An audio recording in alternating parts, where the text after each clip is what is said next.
Okay, Council, if you're not in the digital meeting yet, please make your way there. I'd like to get started.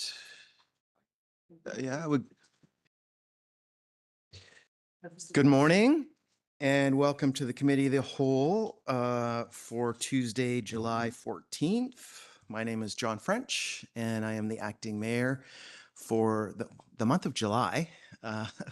As part of my duties in that capacity, I will be chairing this morning's Committee of the Whole meeting. So welcome to the Squamish Nation Traditional Territory. Please be advised that this council meeting is being live streamed, recorded, and it will be available to the public to view on the District of Squamish website after the meeting. If you have concerns, please notify the corporate officer. And this morning, that's Victoria Ray. Council item number 2 on our agenda is to adopt this agenda. It's moved by Mayor Herford and seconded by Councillor Stoner. All in favor? Motion carries unanimous. And that takes us to item 3, which is staff reports. And I'll turn it over to Jay Squared at the other end of the table.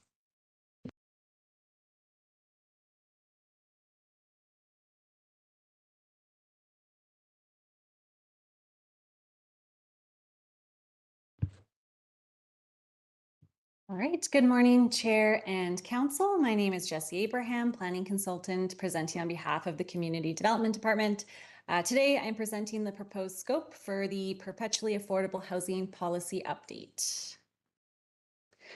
So staff are here to present the scope for this project and ask for feedback specifically about intended outcomes, inclusion of affordable home ownership, and measures of success. We have further slides on this at the end of the presentation. The original policy was endorsed by Council in February 2020 and provided a framework for securing affordable housing units through private development, typically as part of community amenity contribution negotiations associated with rezoning applications for new residential density. These units are secured through housing agreements that are registered on title through the development application review and approval process with the intention of remaining affordable in perpetuity. The OCP considers these what we are calling PAH units as permanent non-market affordable rental housing on the housing continuum, so outlined here in blue. Although the housing units are constructed by private developers, they may be owned and or operated by a private property owner, nonprofit housing providers, or public agencies.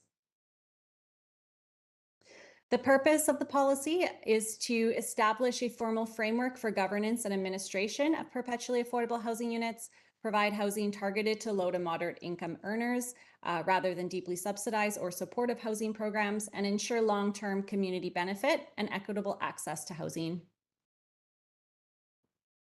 In 2024, 2 housing agreement templates were endorsed by Council, one for developer-owned units and one for publicly owned units. The purpose of the housing agreement is to register the long-term affordability and eligibility requirements on title, and the objective of establishing standardized templates was to improve consistency across developments. The creation of these templates, however, highlighted the need to update the PAH policy, and we'll talk more about this in a couple slides. So since adoption of the policy in 2020, 341 units have been approved through community amenity contributions. Of that number, 99 units are currently occupied. So why update the policy? So through implementation, administration, and discussions with staff, developers, property owners, and nonprofit housing providers, several challenges have emerged since delivery of these units. The current housing agreement templates differ from the PAH policy. Some aspects of the PAH policy is outdated given current practices and construction cost realities. The policy was based on a framework that includes leases and operating agreements with the district and nonprofit operators, which is not a common practice and was not implemented. And developers, property owners, and nonprofit organizations have reported that the terms of the PAH policy and housing agreement templates are challenging to implement, specifically regarding tenant eligibility and rent rates.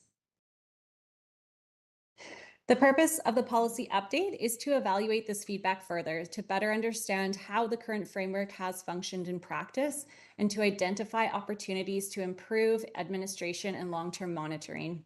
The review and update will be informed by a policy analysis, stakeholder engagement, implementation data, and best practice research from comparable municipalities. Particular focus of this project will be on aligning the policy with the current housing agreement templates and practices, clarifying eligibility and affordability requirements, and ensuring the framework remains practical and effective for long-term administration. This project is expected to take 11 months and will result in an updated PAH policy and recommended amendments to the district's housing agreement templates, which will be presented to council for endorsement. The project work plan is summarized as follows. So once the project plan is endorsed, we will move into policy and background review.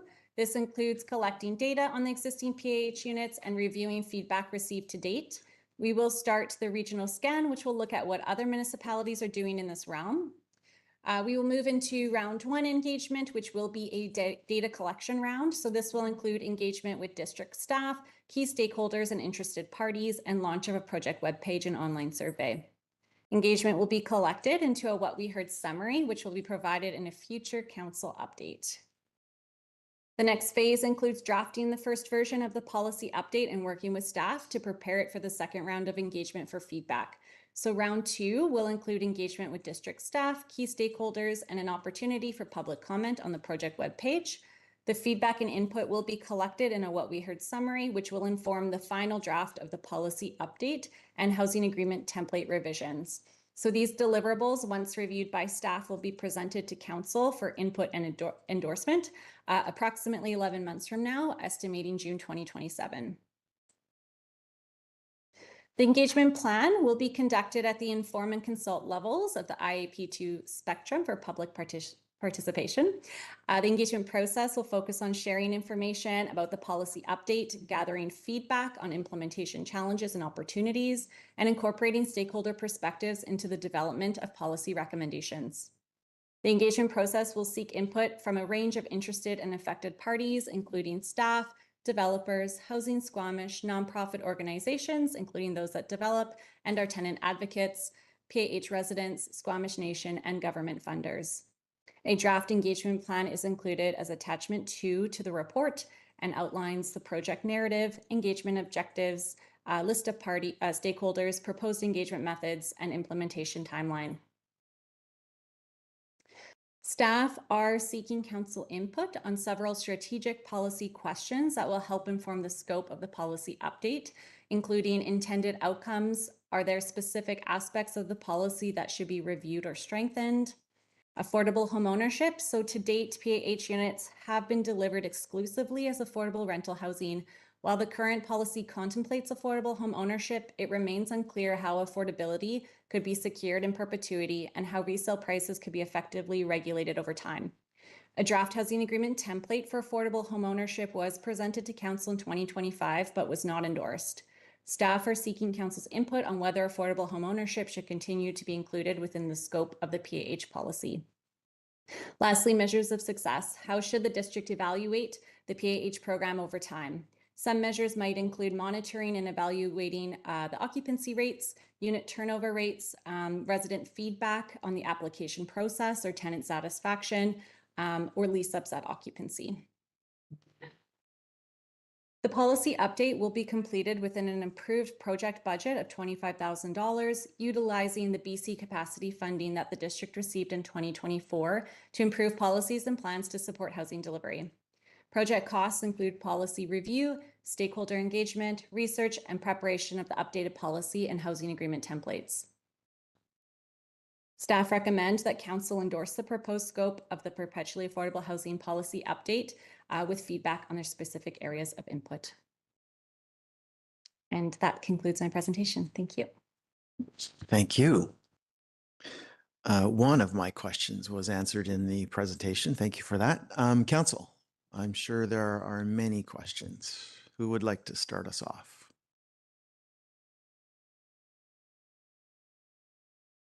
Councillor Pettingill, and then Mayor Herford, followed by Councillor Anderson. Sure. I'll just start with the naming. I think it felt like we got away from calling it affordable and more towards below market, which seemed to be the segment of the market we were focused on with sort of our role in this. Are we contemplating how we're terming this and what our expectations are? There's a bunch of implicit expectations when you say affordable versus below market. And would that be just sort of part of the scope of this? Certainly the name of the policy could be considered, we can consider as part of the update, as part of this scope of work for the project. Okay, and then in terms of interested and affected parties, I wonder if it's worth including the general public, just because we have dedicated such a significant amount of our CAC, I guess, collections to this purpose. And so it does seem that even though the general public may not be living in these units, there is a maybe a more direct or reason to include the public generally. And maybe that's a question to my colleagues, I suppose.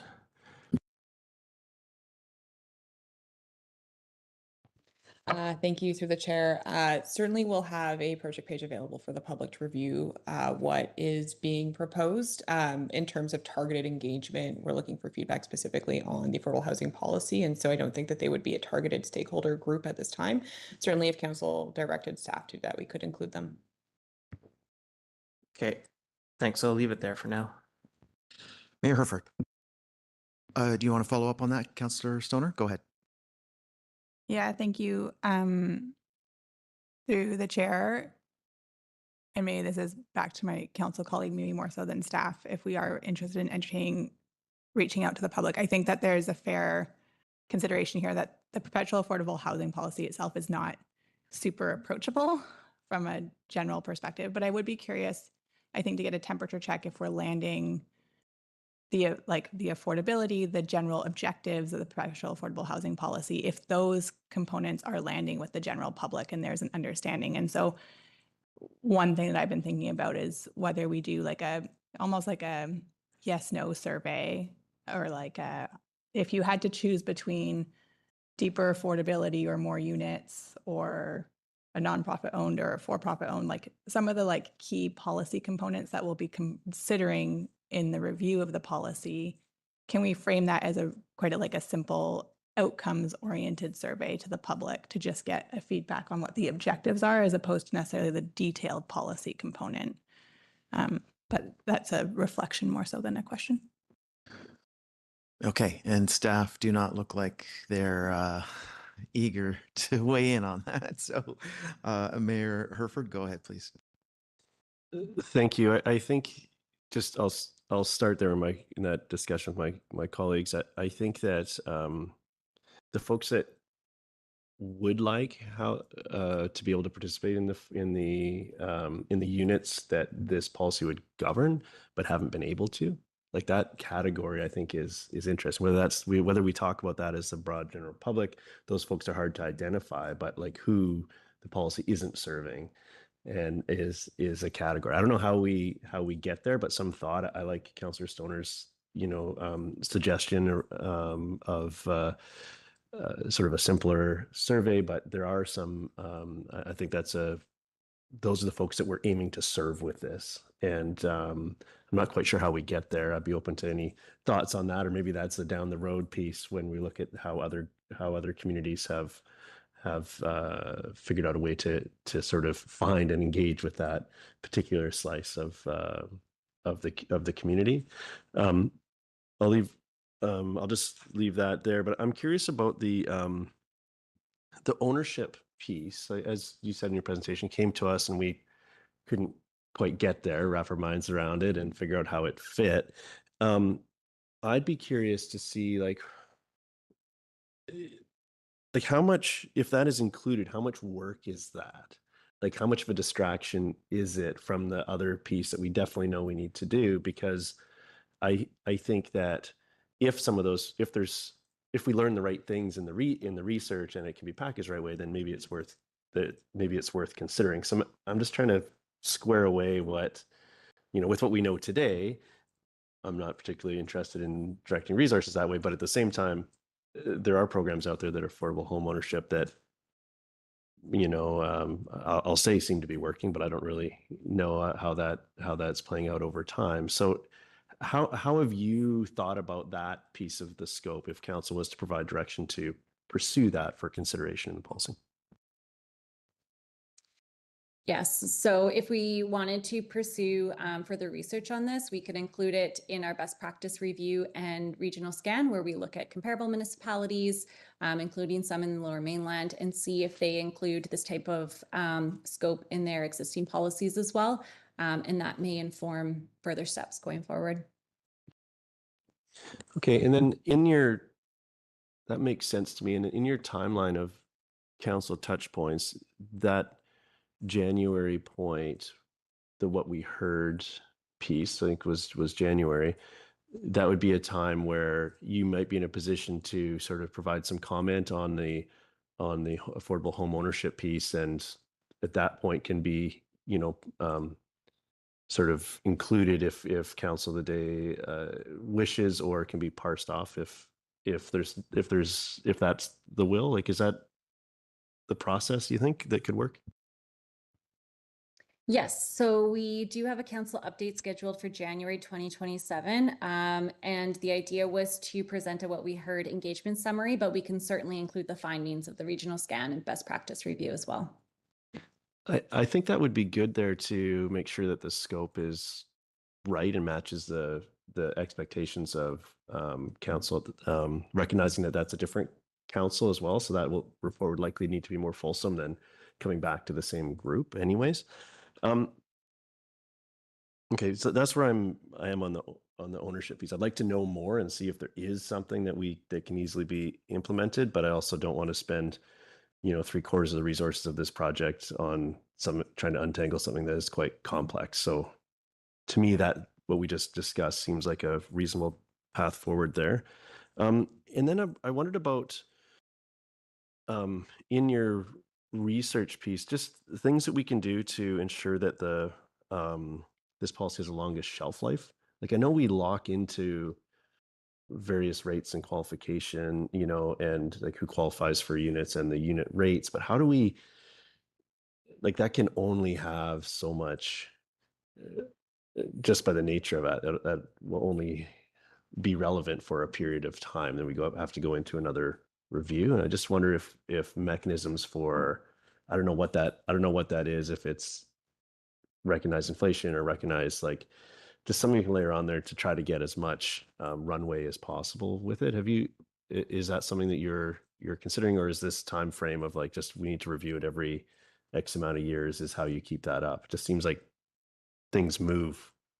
ideally things move down price wise, but like, things move over time, and our policies sometimes don't keep up.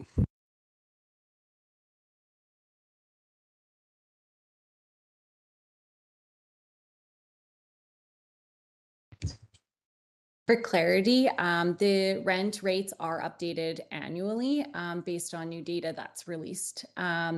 But further to that, we could include in the policy update best practices in terms of when the policy should be reviewed on a regular basis in terms of timeline.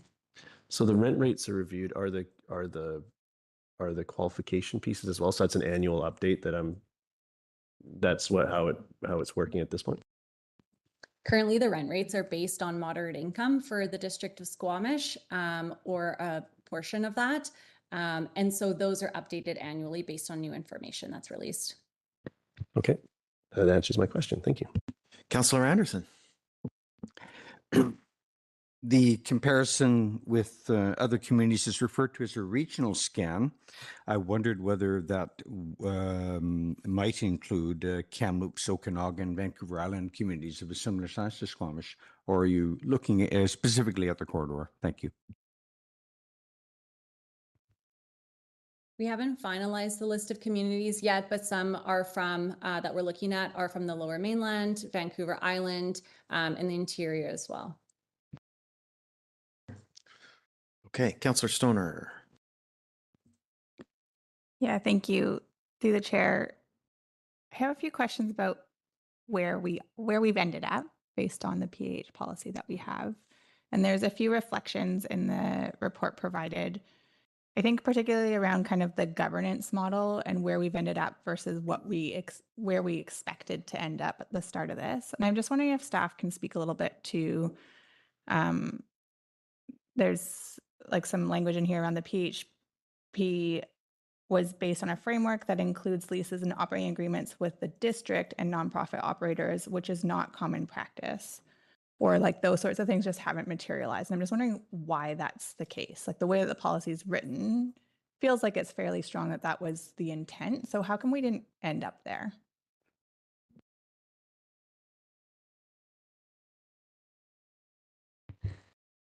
So the current policy requires that the units enter a head lease with the District of Squamish, who would then enter operating agreements with nonprofit housing providers. That did not come to fruition. My understanding is that there were some legal risks with requiring that developers enter an agreement with the district. I don't know. Okay, that's helpful context. And then my other question was around the applicability of this to nonprofit operators. So there's some comment of its continued applicability to nonprofit developers or operators that might be looking to build affordable housing. But my experience has been like the Spirit Creek, for example, the PH policy doesn't apply. It's whatever funding model exists at the time. And so I'm just curious if that still feels like it'd be relevant for the scope going forward. Thank you through the chair. This is something that does come up, and it should just be spoken to in the policy that they would be subject to different agreements rather than the perpetual affordable housing policy. There are nonprofit operators that do operate perpetually affordable housing units, but they would fall under a different housing agreement, and that's not spoken to in the policy. So there's a bit of a disconnect there that we would like to resolve. And then I think my other question for now is around the visibility. So I think like one of the things that this was intended to do was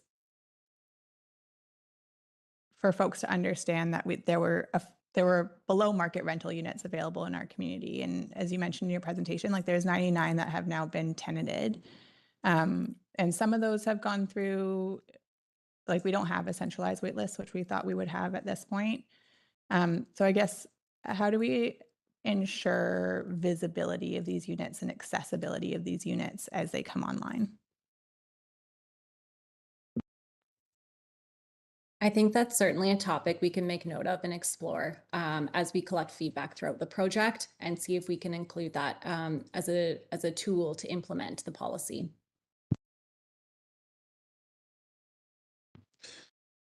Councillor Pettingill, let me just check in. Is it on this? Councillor Hamilton, Councillor Greenlaw, just making sure. Okay, go ahead, Councillor Pettingill. So in the current policy, the district's focus is on the just below market part of the PAH spectrum.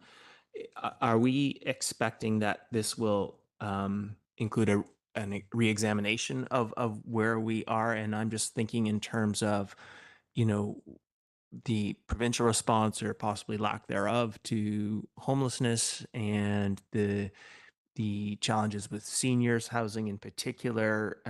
Like some things have changed the context we're working in. And so is that part of this discussion, or would that need to be a bigger or different discussion?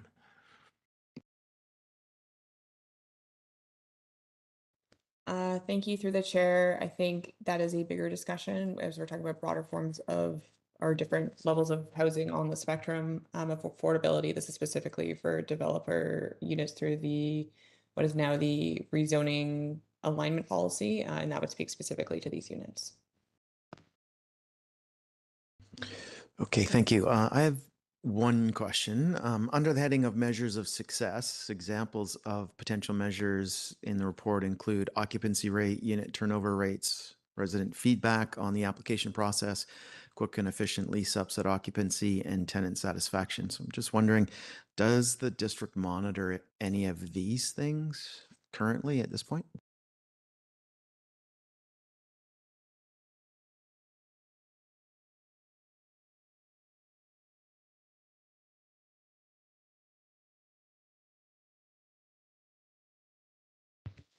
Through the chair, at this point, the district is only monitoring what is received from the developers, which is the statutory declarations that they're required to provide annually, excuse me, but nothing beyond that. Okay, great. Council, any further questions? Seeing none, I think what I might propose is we go around the table for any comments that you'd like to share, so that staff can make some bullet point lists of their own of the specific feedback, keeping in mind that what staff was asking or hoping to get from us today is thoughts on intended outcomes, the affordable, quote unquote, affordable ownership angle, and measures of success. Councillor Hamilton, can I start with you?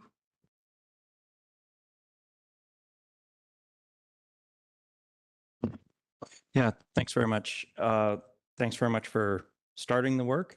As I look through my notes, I realize a lot of my questions are about what the final outcome of the work is going to be, not this starting point, right? So in terms of, so I have some perspectives on intended outcomes. I think that I'm hoping that the update can address the impact of this transition from CACs to ACCs and the rezoning, that RAP, I think the new rezoning policy, because I think that's going to have a significant impact on the way that affordable units are acquired. I'm hoping that's number one. I hope the policy can work towards mechanism that help us build long-term capital for housing Squamish.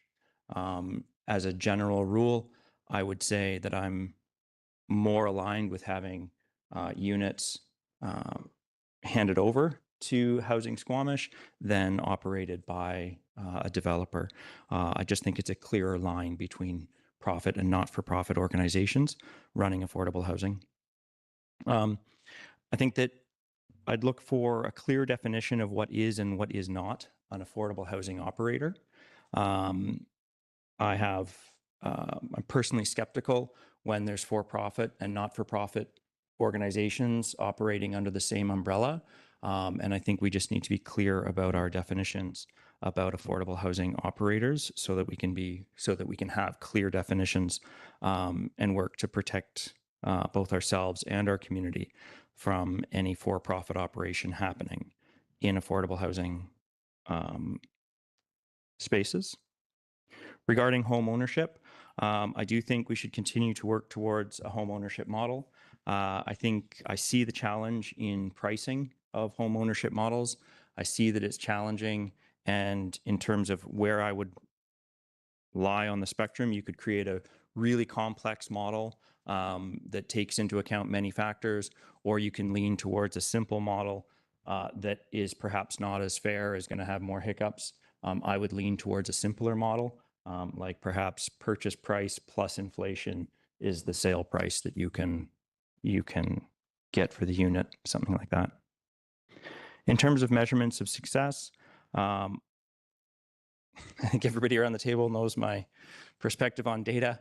I think our success, we need to measure it. I think that we have a little way to go to collect and have the data accessible. The SIM model, if I have that, the Squamish Insight model, where we actually can have numbers on what is the diversity of housing that we actually have in the community and in our pipeline, will be helpful so that we can see how the housing policy is impacting the actual diversity of housing, both in tenure type and in structure type. Other measurements of success would be vacancy rate and rental rates with respect to a provincial average or norm. And when I say rental rates, I do mean overall rental rates in Squamish. And while I completely understand these 100 affordable housing units are not going to have a massive impact on rental rates in Squamish, when we take the bird's eye view of this policy and the objectives of this policy, it's to make affordable rental more broadly available. So I think we should have that included in our measurements of success. Thanks. Councillor Anderson. Thank you. First, I'd like to compliment the engagement plan, which is really more than that. It's a discussion paper and it's very well presented. I think as far as the scope is concerned, it has been mentioned already in the discussion that even the name of the policy can be considered for review, in my opinion. Make it clear what is the focus and whether it's broader or narrower to have that as clear as can be. With respect to home ownership and including it, I do think it should continue to be included for a few reasons. We have a pretty vigorous local group putting forward this concept, and they have some profile and experience, and they are inevitably going to be part of the engagement process. I think, though, more importantly, it would be something important to review with the in the scan of other municipal programs. We're all new at this, including all of these other communities in the interior and on the island, in the corridor, and it would be useful to have some focus on that issue in looking at the other programs. I also note that in similar programs internationally, home ownership is included, but they are of larger scale and in larger communities, the ones that I've come in contact with. The measures that are outlined in the report, I think, are quite suitable. I don't have further suggestions. Some measures might include, there's a number listed. I think they're all valid. I think it's a good list. I often hear in conversations with developers that there are quite a spectrum of different housing providers, and from large to small and other kind of nuances. I think it's important, and I know that staff are conscious of this, that be a good cross-section of solution providers that are interviewed. Finally, I think that, again, the scan of other communities should be important because they're all relatively new programs and encountering the same issues that we are. Thank you. Councillor Stoner. Yeah, thank you through the chair. I am delighted to see this work come to our table and that we're kicking it off. I think it's been well overdue, and the report speaks to some of the experience that we've had and the challenges and the opportunity to review a policy that is now 6 years old, and hopefully that we learn from the assumptions that we had made in the past, and as this becomes like more tangible and real in our community, that we can make some course corrections before too many more units come online.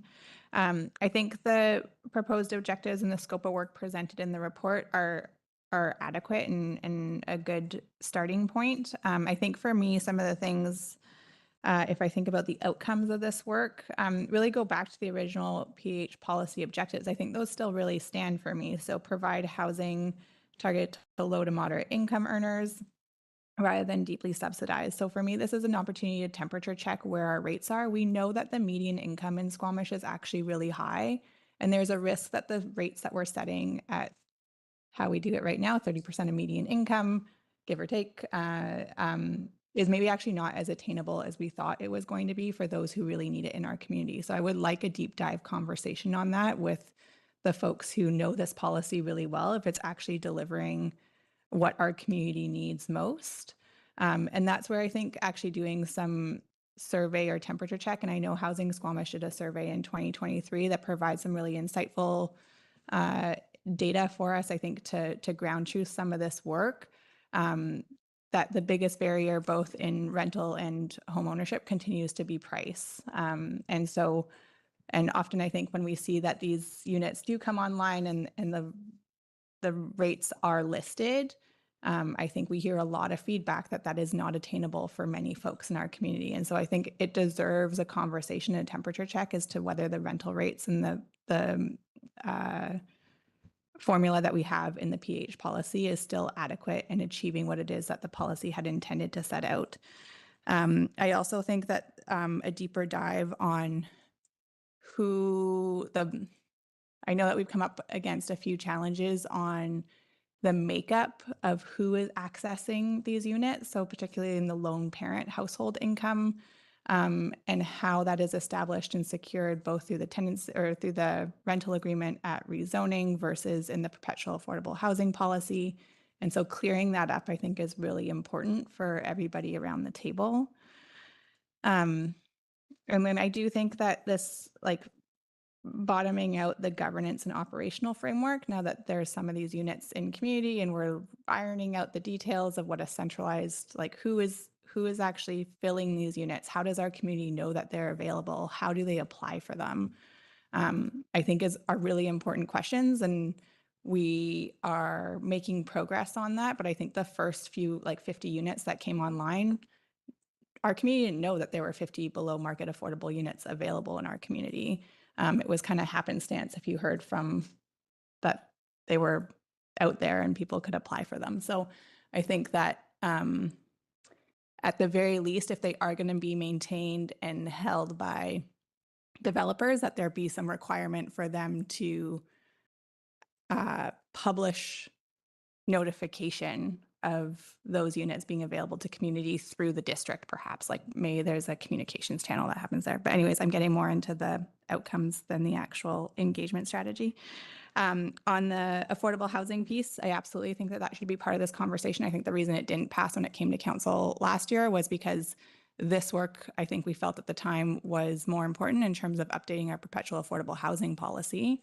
And doing that work on affordable home ownership within the umbrella of the PAH policy. And so I absolutely think that this is the place for that work to move forward.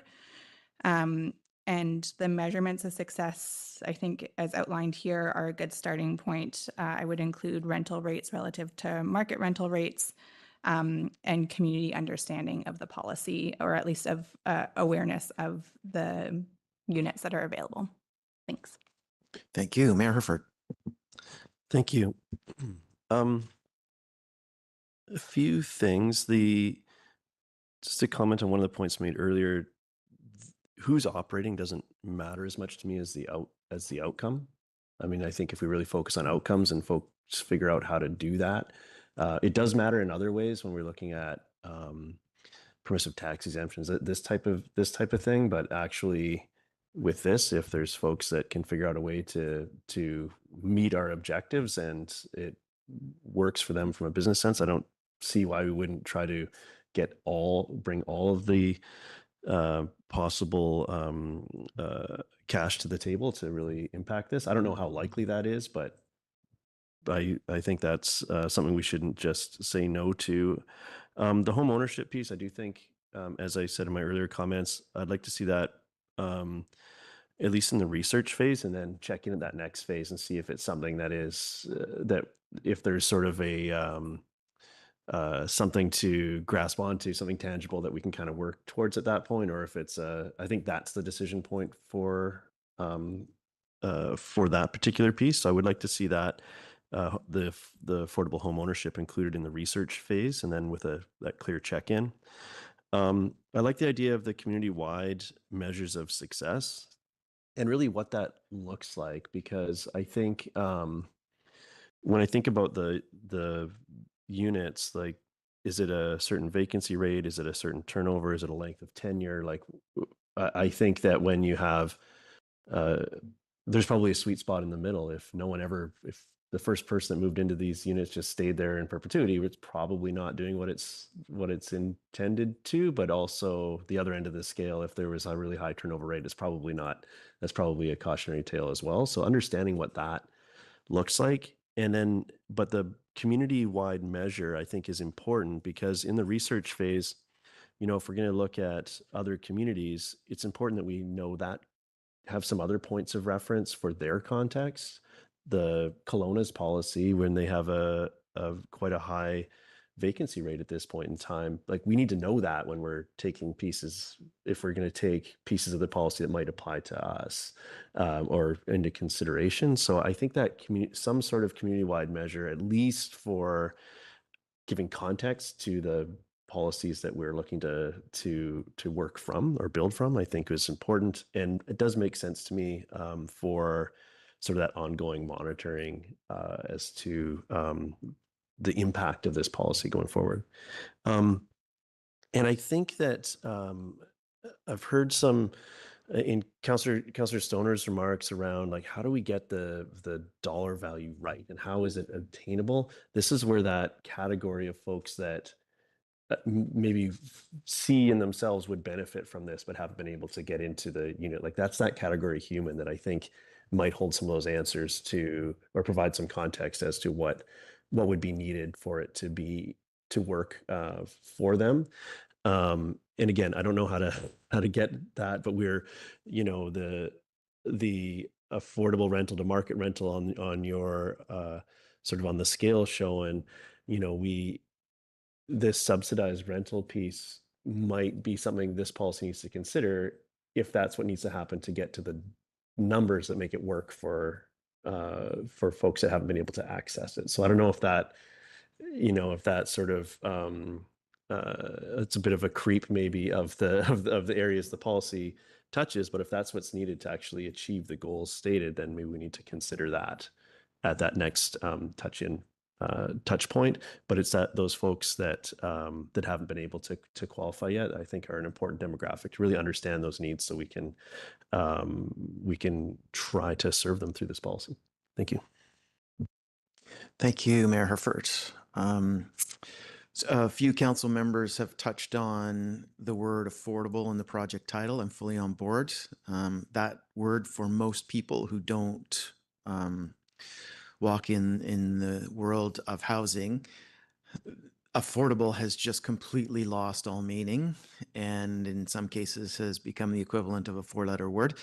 So I think taking affordable out of the title is a move that will serve us well. I also support a home ownership system for low-income residents. Definitely something that I want to continue to have included in the policy, and I recognize it's hard. We do hard work all the time, though, and this is definitely something I'd like to see us take on. Our low-income residents need us to figure this out so that they can have the stable housing that they desire. And for those in traditionally low-paid careers, who know that they're committed long-term to our community, there should be a path to home ownership. And for many, there currently just isn't. There are folks that just simply need assistance through local government policy. It's the only way that's going to break them out of the rental market and achieve home ownership in the future. A measure of success that I think would be important to keep track of is employee satisfaction for the frontline staff administering the units in these programs. I mean, if we're burning through workers that are doing this work, that definitely tells us something's off. Overall, though, I think that this is a good start, and this plan will effectively get us what's needed to update the perpetual affordable housing policy with the new name that strikes out affordable. Councillor Greenlaw, please. Thanks.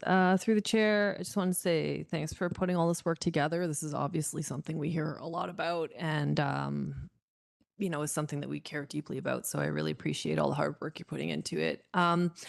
Some of the groups to engage with that came to my mind, obviously Squamish Nation, DWIFT, Squamish Housing, maybe even Under One Roof in BC Housing, to see how to best integrate affordable housing into the housing spectrum, and also the people who are currently in the system / on the wait list that need or want a program like this. And in particular, I know some of this data has been collected. I'm not sure if it's changing over time, but what they need in terms of space and accessibility, and as well as cost, just to make sure that we're creating a program, like we're setting up for success. You know what I mean?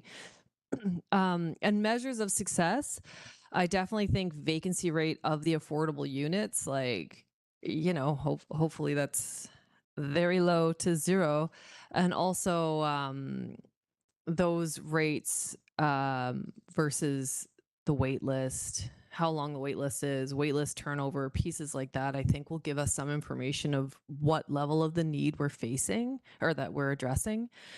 Another measure of success, like Councillor Stoner pointed out, I think the public knowing that these services exist and how to access them. I mean, when you look at Whistler, for instance, everybody knows what the WHA is, you know, like even people in Squamish know what the WHA is. So to reach that level of kind of recognition and also a little bit of like pride and excitement, you know, and attention, I think that would be really great to facilitate conversations around improving the system as we go and keeping it kind of a living organism. For outcomes, I mean, it's to house everyone, you know, but also to keep those assets owned effectively by the public. So either owned by the district or one degree of separation through Squamish Housing, but not owned by a private / for-profit entity. I think that's really important. And I agree with Councillor Hamilton about having a clear definition of who the housing operators are. I could see not having that guardrail in place could be problematic over time. I think that is something that we should be just conscious of. And I think that operators should definitely be arm's length from developers. We don't want to introduce a layer of profit in this, you know, in this system. And just echoing again, Councillor Stoner's comments about rental rates, and perhaps a median income is not the appropriate measure to be using. I was trying to find a histogram of what the household income is in Squamish, but I couldn't pull it up in the last 5 minutes. So, but looking at a histogram of the income in Squamish and figuring out where a more appropriate break is, you know, yeah. And then the functionality of the housing for the people who are using it. And in terms of the home ownership model, the ownership model of this piece, I have in the past felt quite strongly about this, to the path to affordable ownership, because historically it has been a really important marker, especially for minorities, for financial solvency and having that financial independence. But I think the current cost of housing in this moment makes that model quite prohibitive. I'm also skeptical. I know people have been saying this for decades, but at some point this has to burst, right? But all that is to say, you know, my land speculation aside, I think we should just keep the ownership model in mind, but really focusing on tightening up the rental portion, figuring that out, like how should it be, how should it be priced? What should it be looking like? And focusing on that aspect of the policy. And securing it as a public asset. I think those are kind of our key components. Thanks. Councillor Pettingill. Yeah, a few things. I do wonder if there should be an initial workshop or conversation on what part of the market we want to focus our limited resources on. And I just, you know, if median incomes here are so high, you know, maybe we're at a place where we actually need to, it would benefit our community more to focus on a lower income portion of the spectrum. And I don't know that that's the case, but I think a little bit of initial discussion on that, supported by some actual data, would be useful. I think in terms of home ownership, I'm a bit on the fence on that one. I think if it's not too difficult, then, you know, we can consider it. Home ownership becomes more important the less rental availability there are. So if you have good, stable rental availability, then home ownership is much less important. And so maybe that's the piece we should focus on, especially at home ownership. It becomes an investment vehicle and all these other things, which is driving up the costs. And so is that space we really want to be playing and competing in? I'm not sure as much. I also wonder, we've talked a little bit about co-op housing, co-living, and other things, and I just wonder if there's a place in this policy to somehow be at least inclusive of those things, even if we're not directly pushing any of those. But, you know, I wonder if there's something in there for this policy to speak to, at the very least, to not exclude these sorts of things. In terms of metrics, I think the delta we're achieving to the market is important. And then I also just wondered some just policy things about if these are units that we are creating or facilitating through CAC contributions or whatever, things about ability for pets, right to cool, and some of these other more broader housing policies, do these tie in? Should they tie into our contributions or our expectations in housing agreements and so on? Thanks, Councillor Pettingill. Staff, are there any gaps? Is there anything we haven't touched on that you'd like us to get to? Any feedback to us on what you need at this point? That's looking like good, solid no's. We're good. Thank you. Okay, so I think, Council, what I might propose we do is contemplate a motion that would be worded in that Council endorse the proposed scope of the perpetually affordable housing policy update with feedback provided by the Committee of the Whole on today's date. Councillor Hamilton, you'd like to move that? And Mayor Herford is going to second it. Are there any additional comments, Council? Okay, I see none from the mover. With that, then, Council, I will call the question. Are there any opposed? Seeing none, the motion carries unanimously. Councillor Stoner. Yeah, thank you. Sorry, before we wrap up this conversation, I did hear, I think, earlier a response from staff and the consultant that they would like direction if we wanted to explicitly direct staff to do broader community engagement or include the community in the engagement list. Before I make a motion to that effect, I just want to clarify whether you'd like that as a separate motion or if you heard that from the feedback round that you've heard from council. Through the chair, we've heard that through the feedback round. We won't need a separate motion. Thank you. Okay, that's great. We, at this point, have a recess scheduled. So I would like for us to return to continue at 10:10. Thank you.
Folks, welcome back to our Committee of the Whole meeting.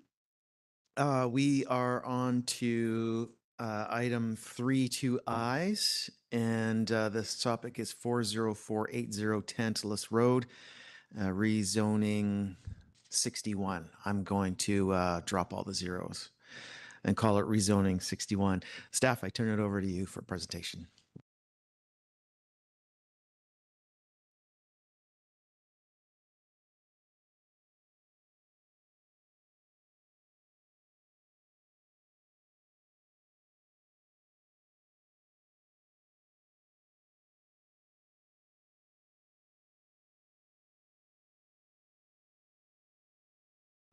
Okay, there we go.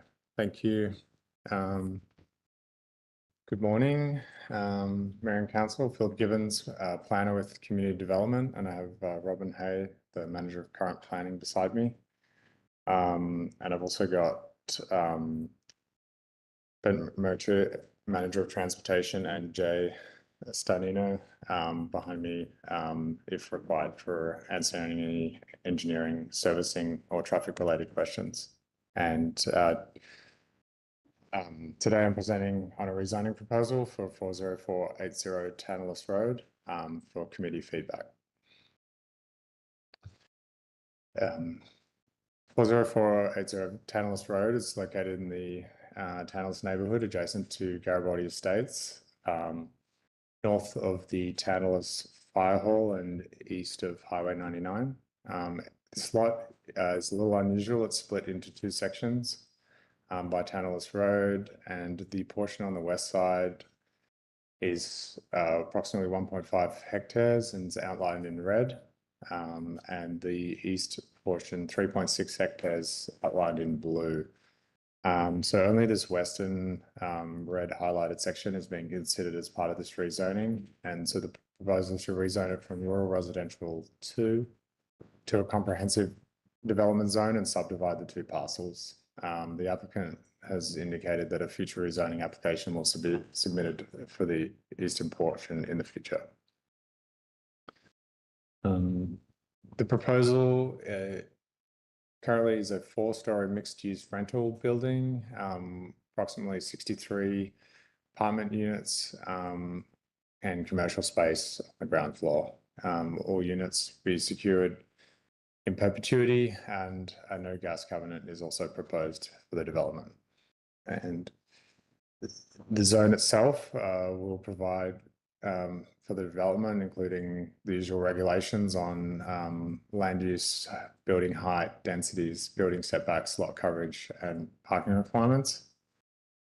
And proposed uses will allow flexibility for employment use type, such as retail, restaurant, office, personal services, and this employment space will make up the entire ground floor, around 24% of the proposed floor area. 151 parking spaces are proposed. This includes 72 residential, 63 commercial, and 16 visitor spaces. Under normal zoning bylaw requirements, 168 spaces will be required, resulting in a shortfall of 17 residential spaces.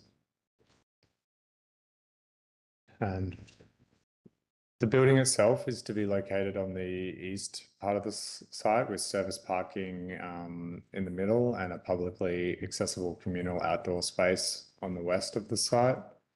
The parking and open space is within a BC Hydro right-of-way, which limits the development of this land and requires approval of BC Hydro for any landscaping or other improvements. And this area is also a limited densification for flood hazard, which provides further restrictions. And the proposal itself doesn't include a commitment to a specific proposal for this open space, aside from securing it for public use. Staff are recommending that a proposal be presented when the application be brought forward for bylaw readings.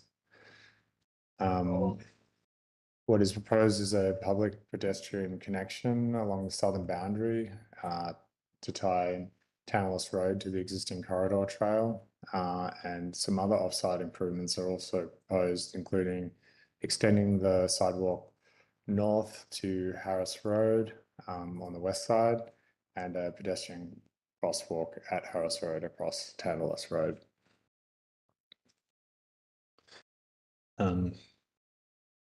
The previous rezoning, traffic impact for the previous zoning concluded that proposed development would cause issues for the Garibaldi Way Tantalus Road intersection, and it required upgrades to be undertaken prior to occupancy. This current proposal is of a lesser scale, so it's 63 units versus the 300 previously proposed, and around a quarter of the commercial space. For this proposal, staff are requiring an updated traffic impact assessment, including updated traffic counts to confirm the intersection is currently providing an adequate level of service, or if it's currently failing, and then also to predict forecast if it is to fail in the next 5 years. If it is currently failing or forecasted to fail, intersection upgrades will be required to proceed. And in the case of the development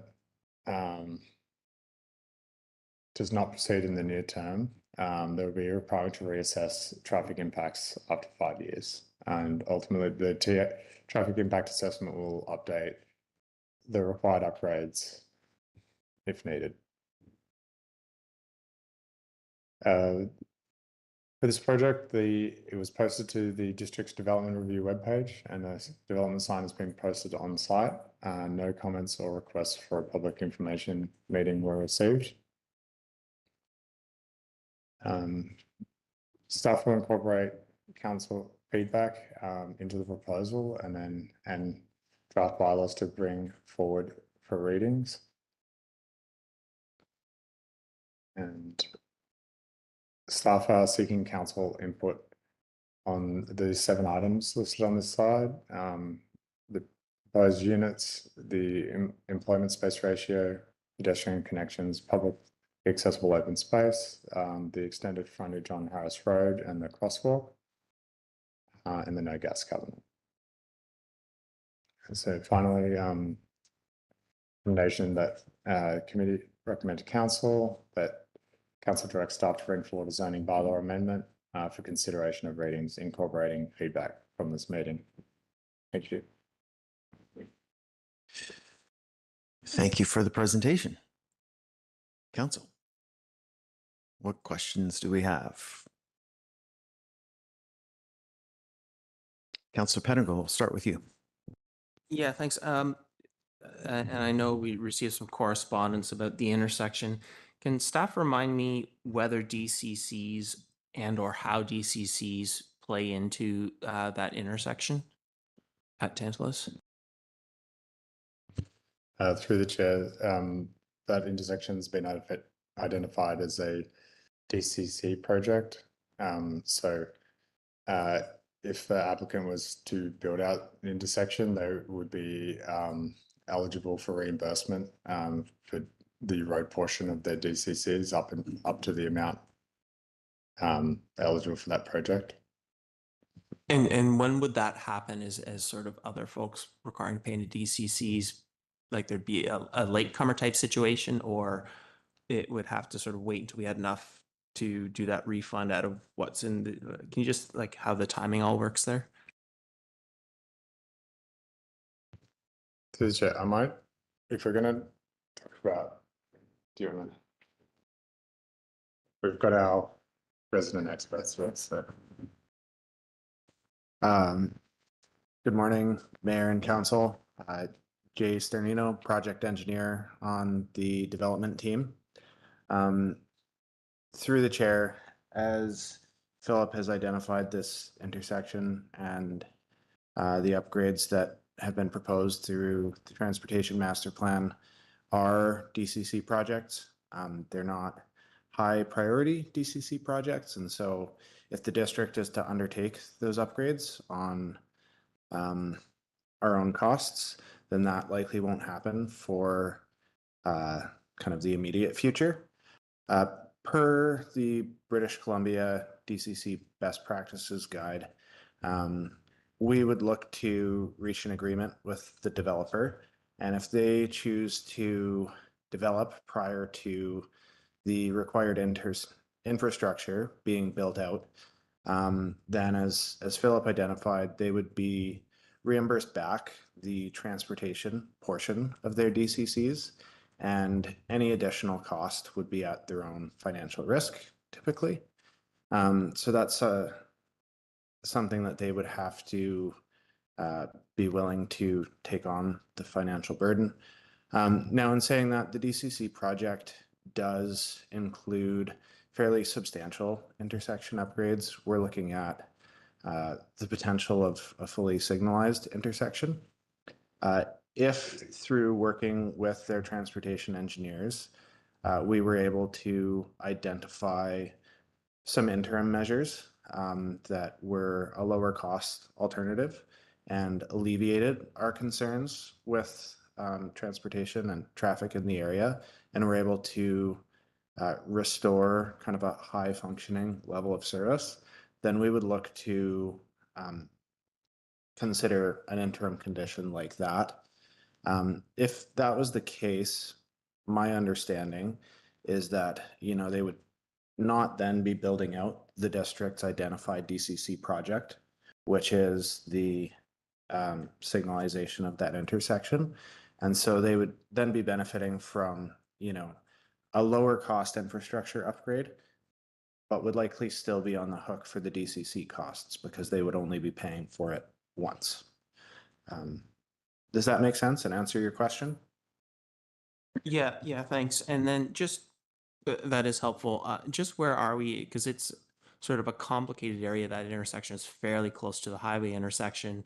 And then there's a private plaza, which I assume would be grandfathered in, or we couldn't impose changes, which generates a lot of traffic. And so do we, I guess, how far down are we on the road to know there's like sort of a reasonable, viable thing, or you could put an intersection at Tantalus, a signalized intersection, or those sort of things still to be determined? I will defer that to Brent McMurtry, Manager of Transportation. Thank you. Thanks. Thanks for the question, and musical chairs here. So there was some work done through the Garibaldi Estates neighborhood plan process that occurred. So there's a transportation study that provided high-level review to understand feasibility and explore different intersection considerations to confirm that there are viable options at that intersection to signalize. Thanks, Councillor Pettingill. Councillor Stoner? Thank you, through the chair. Can you remind me what the land use designation is for the east side of the highway?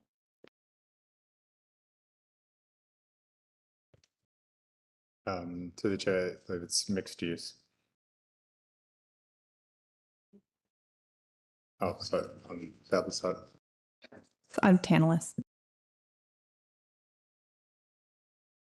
Oh, apologies, for the east side. Oh, yeah, it's residential.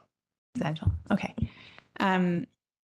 Just curious about process and procedure here. If I turn back my way back time to May of 2020, when the first rezoning application for this project came forward, it was just for the west side of Tantalus, and there was very specific feedback at the time to consider the parcel as a whole. And we went through a fairly extended process to then rezone both pieces of the property.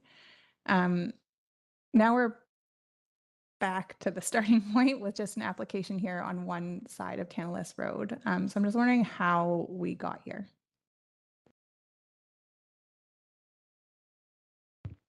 Through the chair. The applicants identified that the previous proposal was not feasible and they were unable to move it forward. So They requested to make changes, but given the significant nature of the changes, staff requested that a new application be submitted, which is what we are currently proposing today. In that process, has there been any discussion of looking at both sides of Tantalus Road? And part of the question here is the intention was that we could have a more robust conversation of how we deliver functional employment space in the mixed use building. And in previous iterations of this project, particularly if I go back to the May 2020 report, and the subsequently approved rezoning, we conceded a little bit on the employment gross floor area in order to deliver affordable housing, and affordable housing that would be owned by a nonprofit. None of that is here, and we actually have a lower percentage of employment space in GFA than what is typically achieved through our policies. And so I'm just curious why the fulsome picture of this property isn't being brought forward in this application.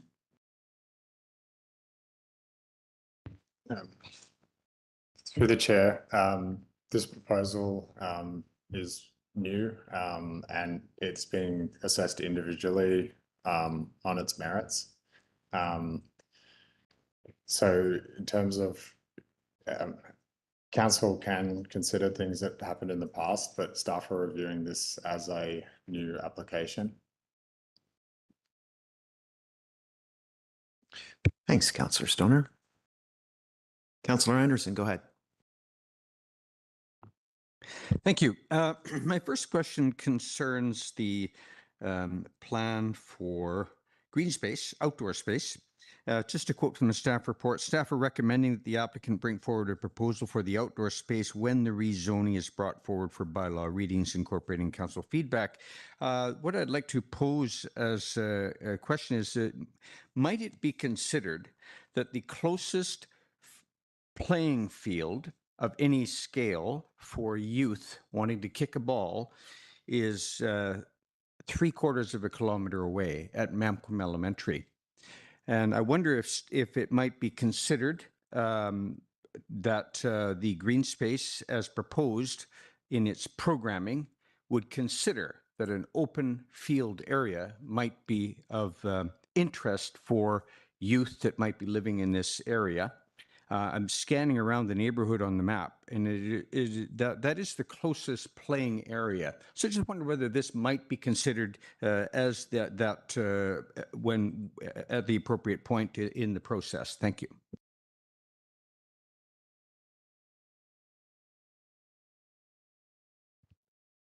Through the chair, yes, there's no reason any uses can't be considered at this point in time.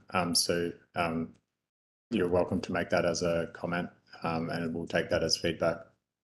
Thank you. I noted in the last round when we were considering the larger scope proposal that there was a lot of programming for that green space area, which might present some constraints. So I'll come back to that in comments.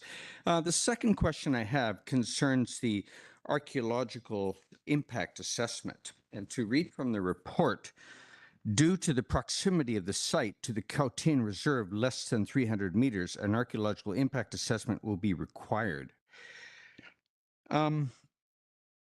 If that is the case, I'm looking for what is, if Mr. Gibbons, if you may comment on guiding policy for this, because if we were to apply that scope in terms of requiring an archaeological impact assessment, that would involve the entirety of Wilson Crescent, the whole neighborhood, most of Dentville, and all of Hospital Hill are within 300 meters of a village site.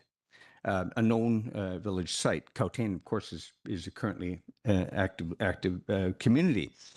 So I'm looking for what policy do we have guiding that to recommendation? That would have quite some implications. And I don't recall this being discussed in either the Garibaldi Estates Neighborhood Plan, which did discuss archaeological overview assessments, and Wilson Crescent Plan for that matter. Is there guiding policy making that recommendation, Mr. Gibbons, to your knowledge here? Through the chair, the district's currently undertaking a project to review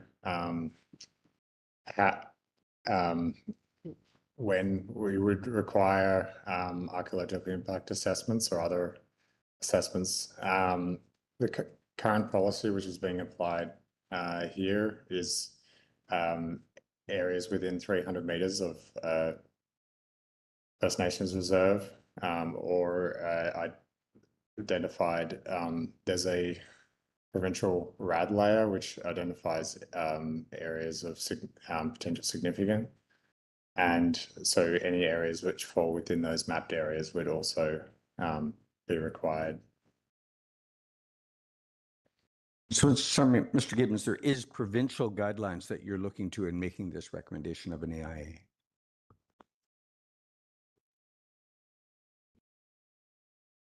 Thank you. Through the chair, if I may, Jessie Fletcher, Acting Director of Community Development. Because the site lies within 300 meters of a First Nations reserve, we refer that to the nation and they require an AIA. So as part of our work, anytime that is the case, we refer to them, and 90% of the time they require it in a rezoning file, then it would apply. So this one specifically is not provincial policy, but rather our relationship. Thank you. Council, any further questions? Councillor Hamilton, then Mayor Herford. Thanks. Thanks very much. The park on the west side of the lot, that park space is expected. The ownership of that park is remaining within the remains privately owned. That land is in this current proposal is not being dedicated to the district. Through the chair, that's correct. However, secured public access is to be secured through this process. And how does maintenance, long-term maintenance, upkeep, or replacement of any infrastructure placed on that publicly? Right now, it's publicly accessible. Whether it's publicly usable in 10 years, 15 years is dependent on the upkeep of the facilities there. Is there, and I don't think we have a mechanism to ensure upkeep. Is there any mechanism, or is it just we have authority once it goes in and then we step away? Through the chair, that would be the responsibility of the owner to maintain that space. Or haven't done specifically any type of agreements requiring upkeep at this point in time, but something that we could look at. And last question on this, would requesting that land be dedicated to the district be possible within a rezoning application? Through the chair, council could direct staff to require that as part of bringing approval of the rezoning, but that's not what's currently being presented. Mayor Herford. Thank you. I want to understand and I think you answered the question in the presentation. I just want to make sure that I have this. The reassessment of the traffic impact in 5 years isn't after construction. It's if this rezoning is successful, but the construction hasn't started, that it just sort of sets the shelf life for that traffic impact assessment. Is that, do I have that correct? Through the chair, that's correct. It would be pre-construction. Okay. So there's lots happening up Tantalus Road. It would need to reflect the realities that it would sort of be engaging with. That's the concept there. Through the chair, that's great. I guess, yeah, we can take a snapshot in time now, how economic conditions and development plays out over the next 5 years is anyone's guess. So the recommendation is to have a 5-year window for development or review those numbers. Okay, thank you. On the parking piece, sorry, I'm just going to get to the right table here. I'll start with the restaurant. I think I see the layout, and in other situations we've supported, council has supported some sharing of visitor spots and commercial spots to help the parking requirement. I'm curious, we seem to have, what's proposed here has a lower count for the folks living there, but doesn't vary in any way the commercial requirements. And I think the rationale holds true for both parts of that. I see a lot of people when I go to this general neighborhood and go for dinner on Tantalus Road. There's a lot of people that are walking there from their, from the around the community. So I guess just at a high level, why are we looking at varying the residential pieces and not any of the commercial pieces? Given that rationale is likely holds across both categories. Through the chair, I don't have any specific rationale for why the applicant has proposed varying the residential component. However, council could make recommendations on if they would like to see the allocation done differently. Okay. And before I get there, I'm wondering about the calculation on the visitor is pretty clear. Retail, again, pretty clear. The number of seats on that restaurant piece I find is challenging. Do we have some clarity on how we're scoring that? I think that I've wrestled with this when it's come up in other applications as well. Like, is there a proponent for this? And I didn't see anything in there in the documents that showed me what the seating plan would be for a potential restaurant. So how are we gauging if this is appropriate? Through the chair, it's based on a rough area calculation and seats to determine that number. I guess when you're looking at a restaurant, say downtown, parking generation for restaurant is the same as your retail use, but when you're in other areas of Squamish, such as this, a restaurant type use has a very high parking requirement. So, for example, if you converted that and considered no restaurant, there would be no parking variance required if they were retail type uses. So I'm not sure if I'm answering your question here, but that a restaurant use here is driving a very high parking requirement, which is why we're looking at a variance. So I guess my question then would be,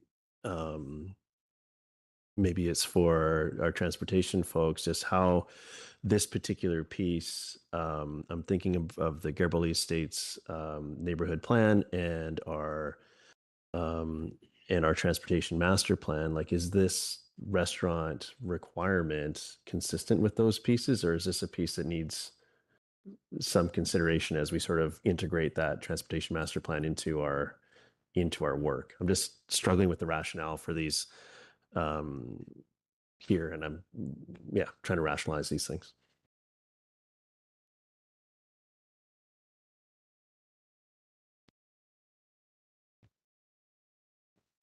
Yeah, through the chair. So the transportation master plan speaks to high level actions that will help build, I guess, a connected community that supports different options for different modes. And there is a specific action that speaks to parking requirements and revisiting what parking requirements make sense. It's not as detailed as should we be looking at restaurant parking in areas outside of the downtown.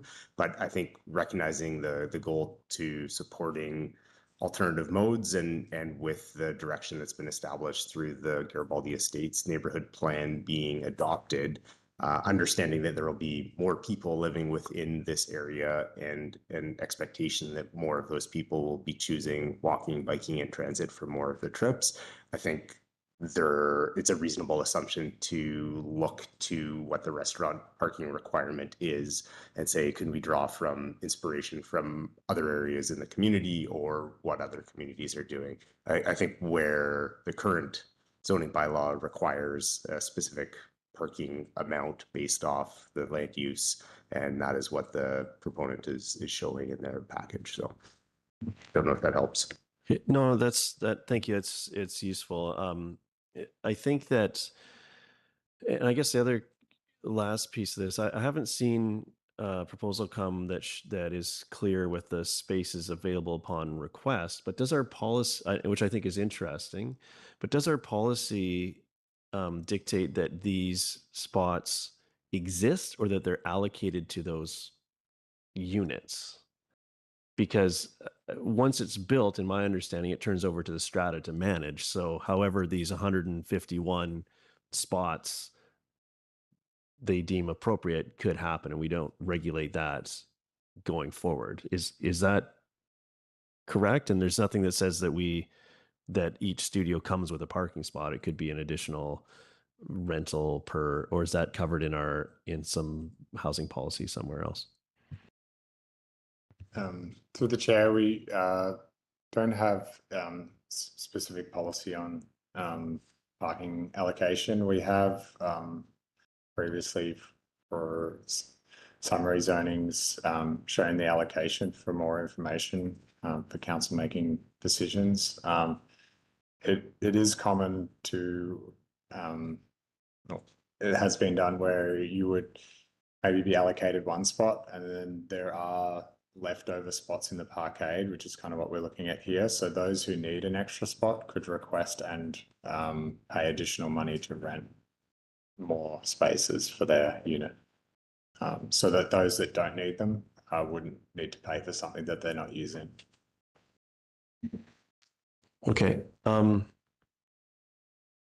Yeah, I'm trying to rationalize these, and I think that overall, I think that with some creative, like the actual gross number of parking spots seems workable to me, but how they're allocated in this chart is the challenge. I think that the restaurant, as much as others, as there's been an attempt to market to the highway from a similar setback, it hasn't really been successful, I would say. So I see these as neighborhood serving, community serving spaces within the walking distance. So I could see allocating less to the restaurant and maybe a similar amount to the retail, and that might even be high, and roll those into the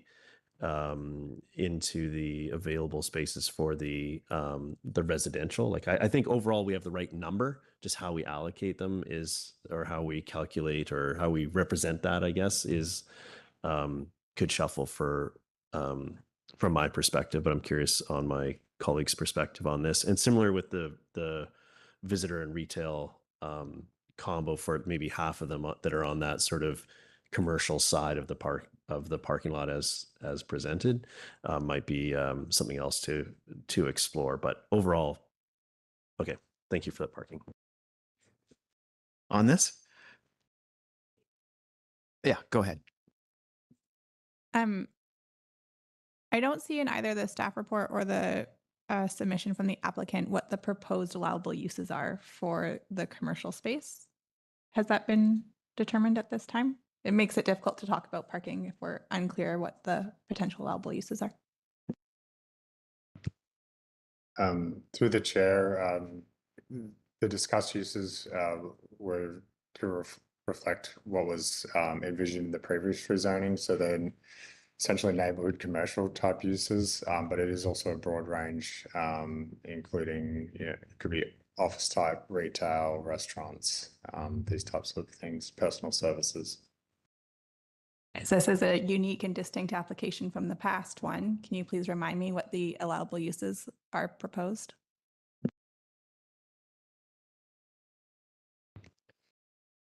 Through the chair, I've given a broad summary of the type of uses. However, this, as we're at committee of the whole, we would request council feedback if they would like to provide input on any uses that they would like to see within the zone, as it has not been drafted yet.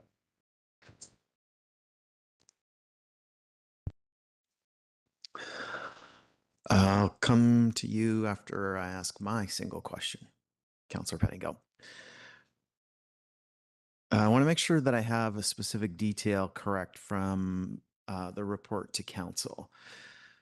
Staff is recommending the proponent install a sidewalk along the Tantalus Road segment in front of the private residence immediately north of the project site.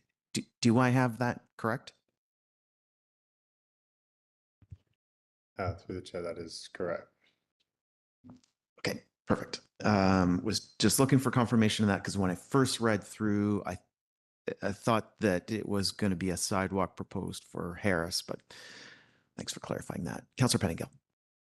Yeah, can staff clarify what the policy expectation is for percentage employment space under our current policy? I think the report speaks to in reference to the previous application, but what is our current policy here?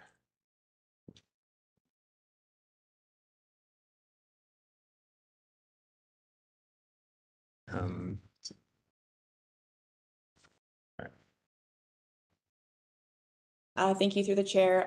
Staff don't have a specific policy on the amount of employment space in any of our policies. Typically, historically, we've been targeting between 20 and 30%, given that that's what financing has been able to target. And then when the uses get drilled down, we'll look more at how many employees that would fit within the building, if that matches residents approximately, but we don't have a specific policy on that.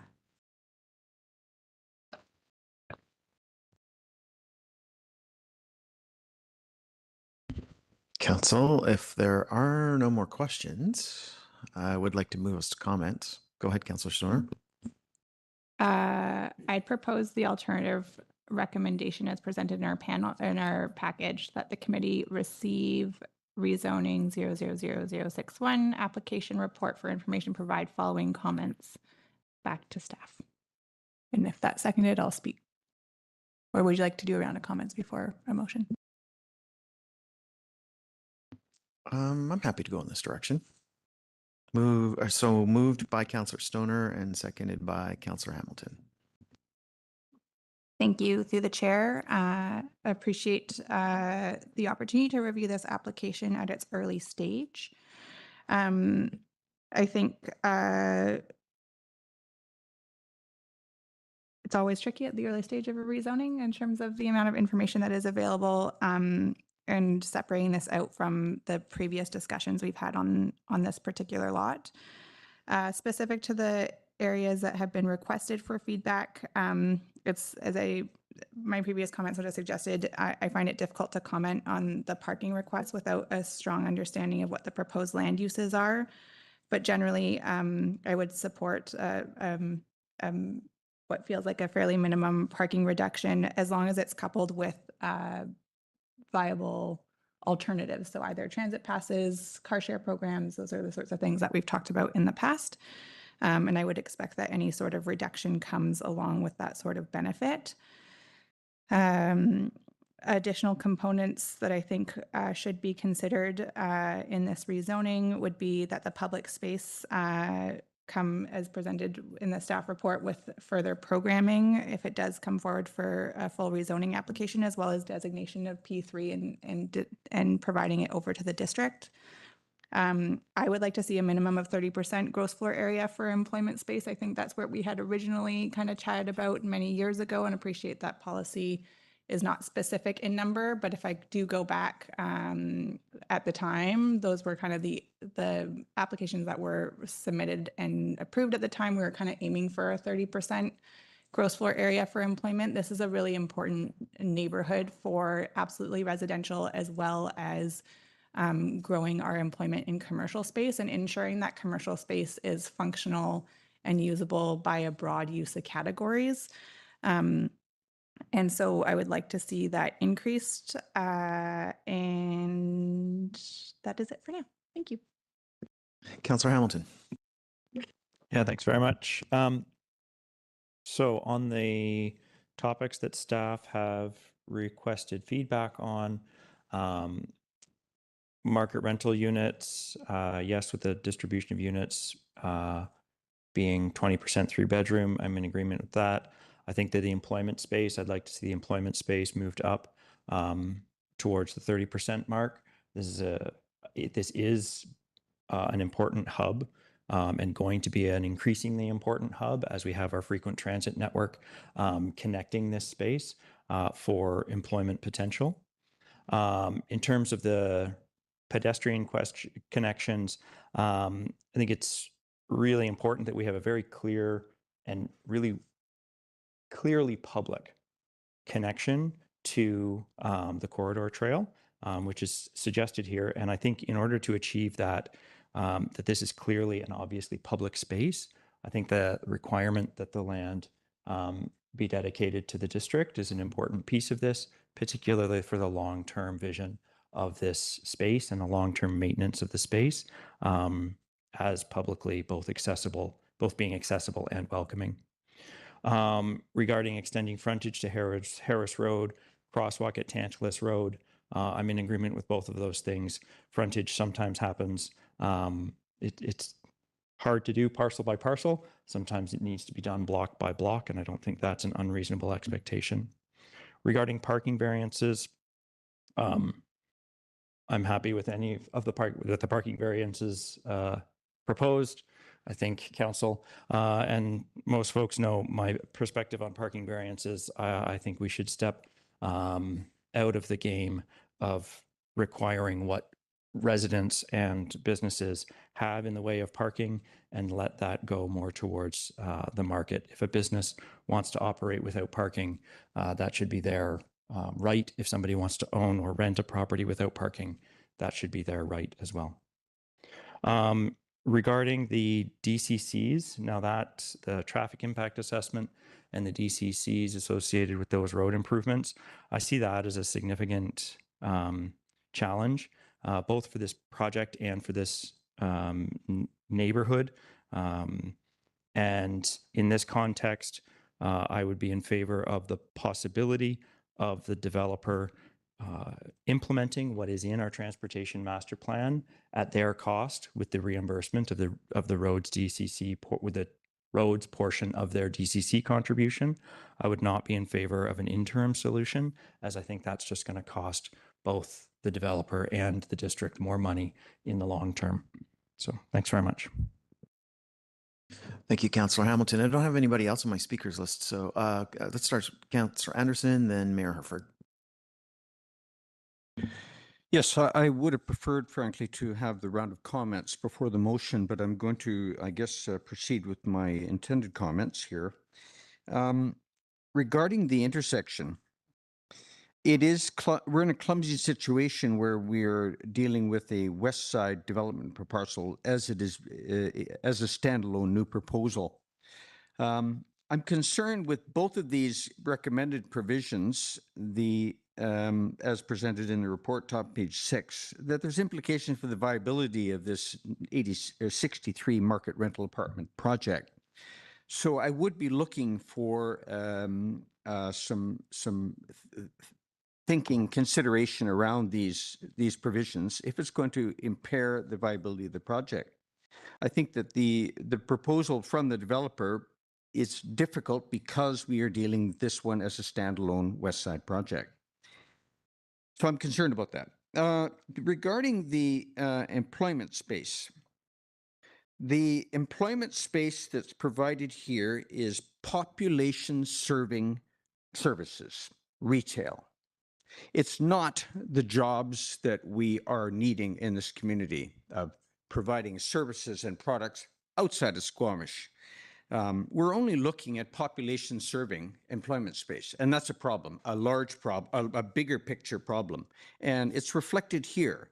I don't think that asking for more commercial space is going to solve this community problem, that we need to look beyond population serving employment. In a graph provided in the zoning bylaw update from a couple of years ago regarding a density bonus system, we see a large community-wide jobs to housing ratio imbalance, and it is also reflected in the Garibaldi Village neighborhood. It's spelled out in the statistics put forward. I think we need to also consider in this project and recommendations for commercial space a bigger economic development strategy issue. And that is, we need to look beyond population serving employment space and commercial space. So I'm not set on this being an important solution or issue for this project. I think we need to look at economic development strategy and the SIMS modeling and how we can build on that project to resolve these issues. And this has implications for parking, because the people who are going to be living here are going to be working in Lower Mainland and Whistler to a large extent. So this is reflected in our parking challenge. And so I don't see that transit passes or car sharing are a solution here. I am challenged with the constrained parking. However, I do like the developers pointing out the parking strategy includes some flexibility, I think, that is welcome, and consideration regarding storage and how people use parking spots. I think it is a welcome suggestion and proposal from the developer. The playing field issue that I brought up, I'm not going to make a recommendation on P3 zoning, but I do think that as part of our Parks and Recreation Master Plan update upcoming, that we should be looking at the availability of open green space for youth. And map that out in the community. I've already made my comment on that regarding having a place suitable for youth to kick a ball close by. I look forward in future to revisiting the North Gas Covenant policy.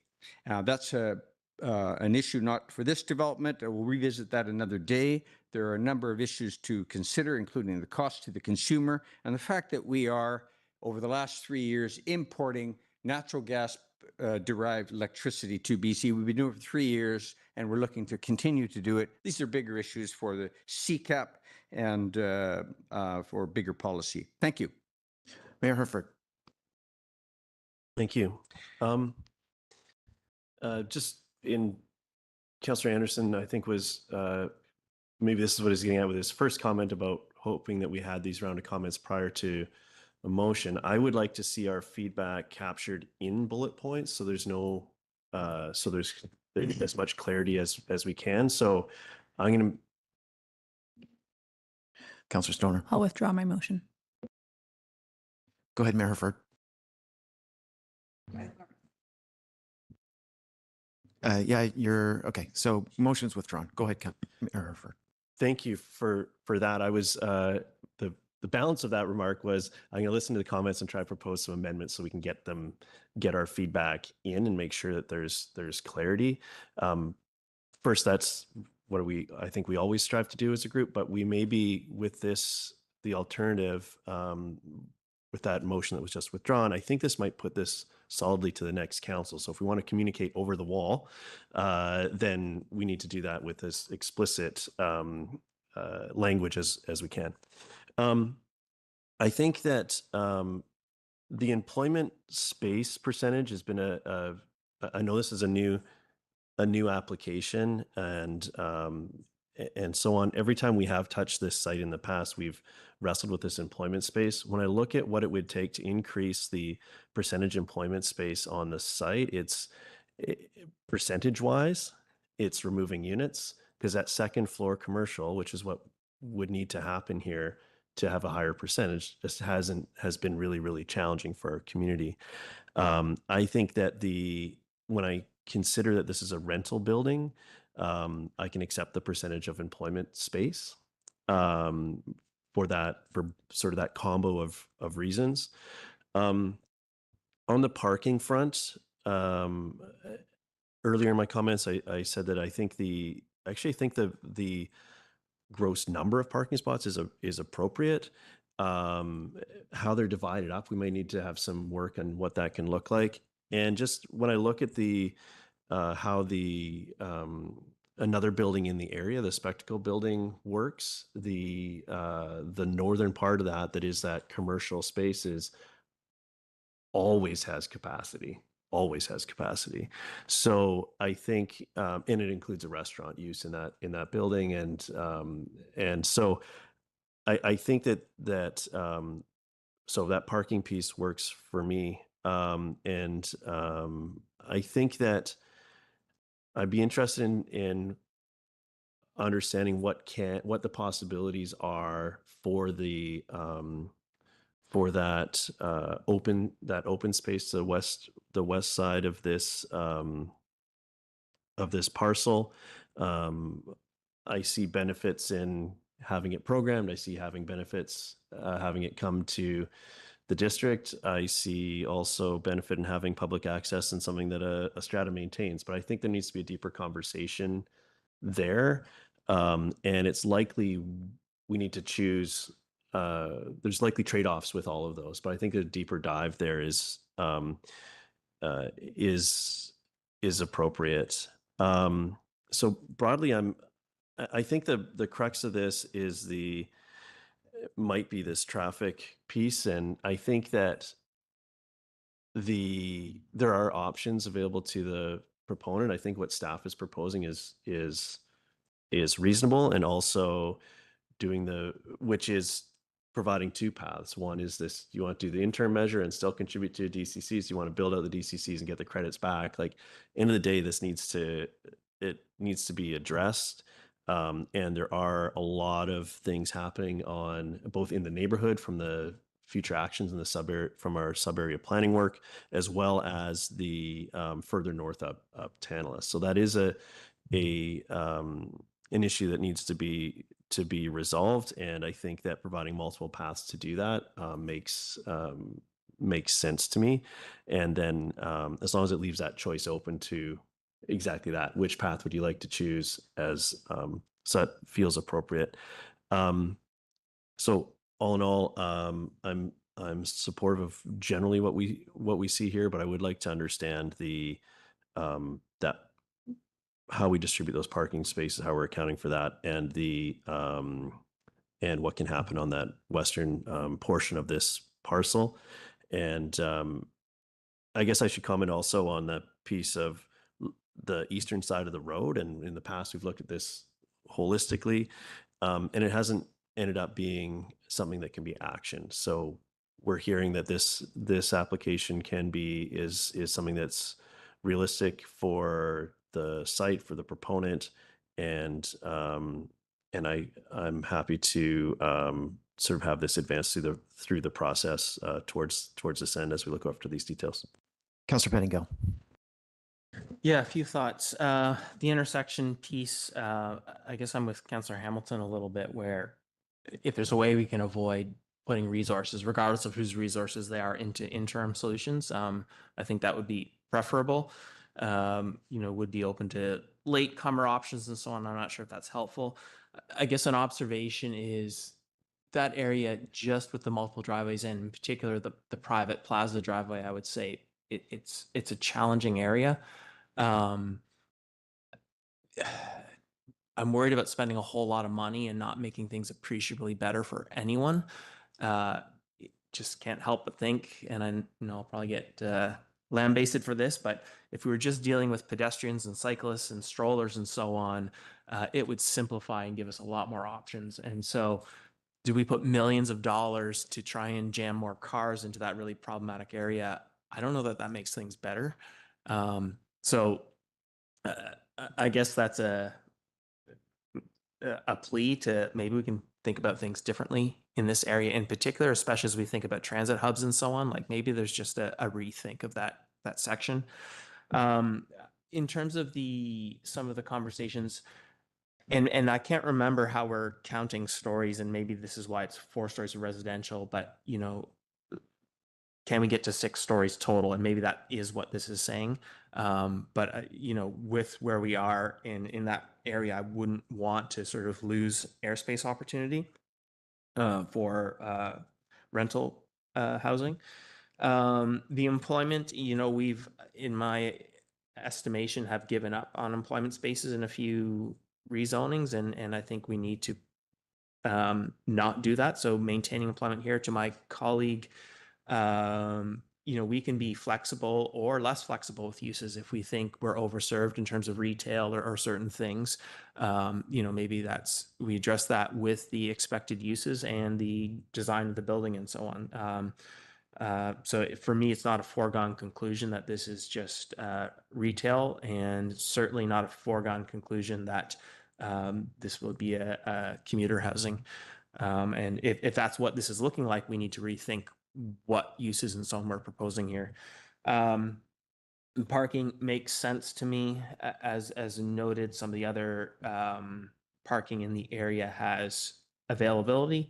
And so I think this is reasonable with what's proposed.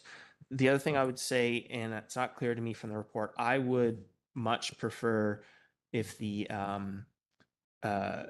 parking was against the highway under the hydro and the green space was closer to the building. I think that makes it more accessible to the residents and the rest of the community and makes for a more pleasant, I think, in terms of public space. And then you're not having to cross, depending on which way you're going, as much sort of vehicle traffic and parking and so on.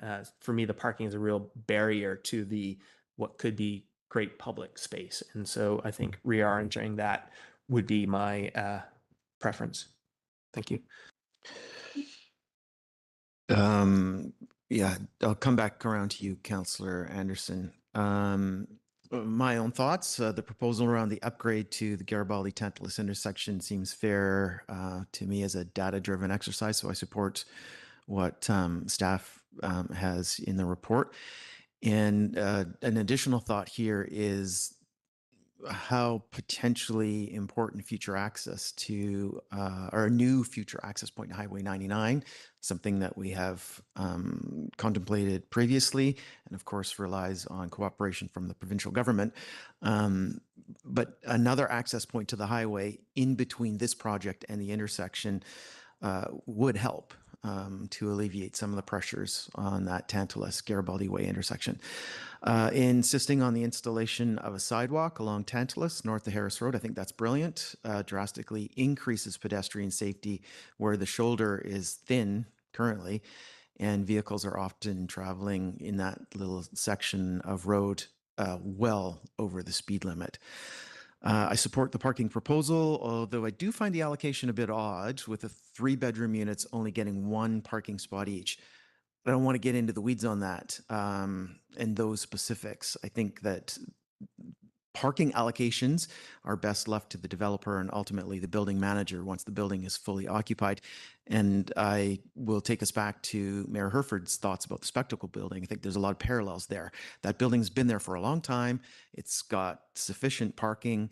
That building has sorted itself out in the same format that we're contemplating here, with residential above and employment on the bottom spaces. And one final thought, anytime we've got development like this, I fully support car share programs and transit passes, as we have included in projects in the downtown area where these transportation components have been baked into the project. Okay, Councillor Greenlaw, just checking in, is there anything you have for us?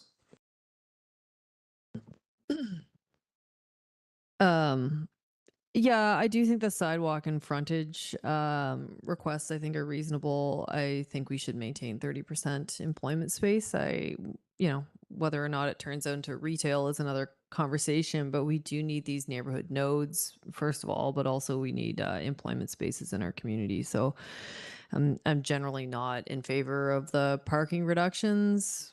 This is just a cat herding exercise for staff with all these opinions, but that's generally how I feel. Yeah, that's what I got. Okay, Mayor Herford, I don't know how we bullet point this, but you seem to have a bit of a plan over there to my left. Help me out. I had an ideal outcome. I don't know if I have a plan. I think that I'm trying to listen for areas where we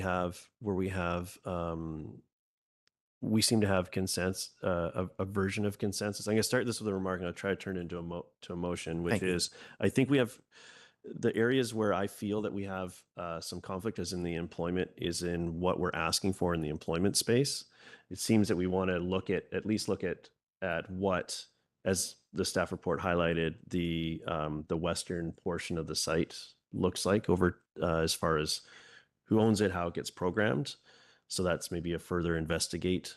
That might be a motion. I haven't heard anybody objecting to the parking. So I think we've got consensus on the parking.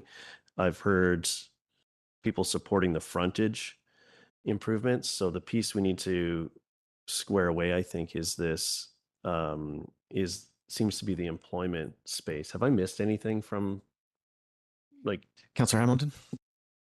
The DCC the expectations of road improvements. right, whether the interim is something worth exploring. Okay. I'm going to contemplate how to turn this into a Yep. motion as You do that, and in the meantime, I'll check in with staff. Is there anything you would like specifically in the way of feedback from us that we haven't touched on? Through the chair, I'd have to take a look at this. Open space jumps out at me as something that wasn't mentioned by Mayor Herford. do you mean open space more than just the western? That's what I meant. That's what I was attempting to say by saying the western portion of the site, or is there another aspect of open space? Chair, I might have missed you mentioning that, but if that's going to be included, then that would be great. Thank you. Councillor Pettingill and then Councillor Anderson. Yeah, I guess I would be curious. I think I raised it late about my preference for the parking to be closer to the highway and the green space closer to the building. I'm not sure if I'm the only one that has that preference. So I'd be interested to hear from my colleagues. And I forgot to take the bait from Councillor Anderson, but to be clear, BC Hydro is not short of electricity, and that's not why it's buying gas-fired electricity from the States, is using that for revenue generation because of our dam storage. And so putting gas in buildings makes our whole climate situation worse, not better. Those are two completely separate things. And so the gas covenants are critical. And especially as we look at it, if we become from other jurisdictions, an exporter of LNG, the whole point of that is to increase the market and demand and therefore the price of gas. And so if we think about protecting consumers in the future from price increases and so on, there's a whole lot of reasons to consider these covenants. Thank you. Councillor Anderson. Thank you. I'd like to perhaps try to be a little bit more clear in some of the comments I made earlier. First of all, regarding the intersection Garibaldi Way and Tantalus Road, I would appreciate if staff, and I realize staff have been considering this intersection for some time and in a number of different contexts, but if there may be some opportunity to present some alternate options, this would be welcome, and thinking with implications for the viability of this market rental project, that would be appreciated. Secondly, regarding the commercial space, I think broadly we need to rethink or reassess our economic development strategy for the community and rethink the scope of the analysis we are undertaking with respect to employment lands and employment space. What are our goals for each of these? It seems to me that we need to be making recommendations for a development proposal like this, and we don't seem to be well equipped if we are not addressing the jobs that we would like to have for the community that are not just population serving. We need to relook at this and make sure that we have policy and analysis that guide our decisions here, instead of, and to avoid recommending commercial space, which renders developments problematic. And we're not solving our economic development needs in the community either. With respect to parking, if we were to have the managers of the funeral chapel engaged, we would have an earful. There's a lot of impacts now, today, on the neighborhood, just from that one facility.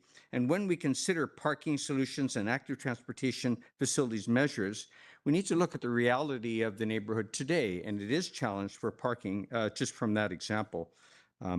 Thank you. Mayor Herford, I sense you might have a motion for us. I will try. So I'll move the I'm going to move the staff recommendation with bullets. Is my intent here, so I'm just going to pull it up. So so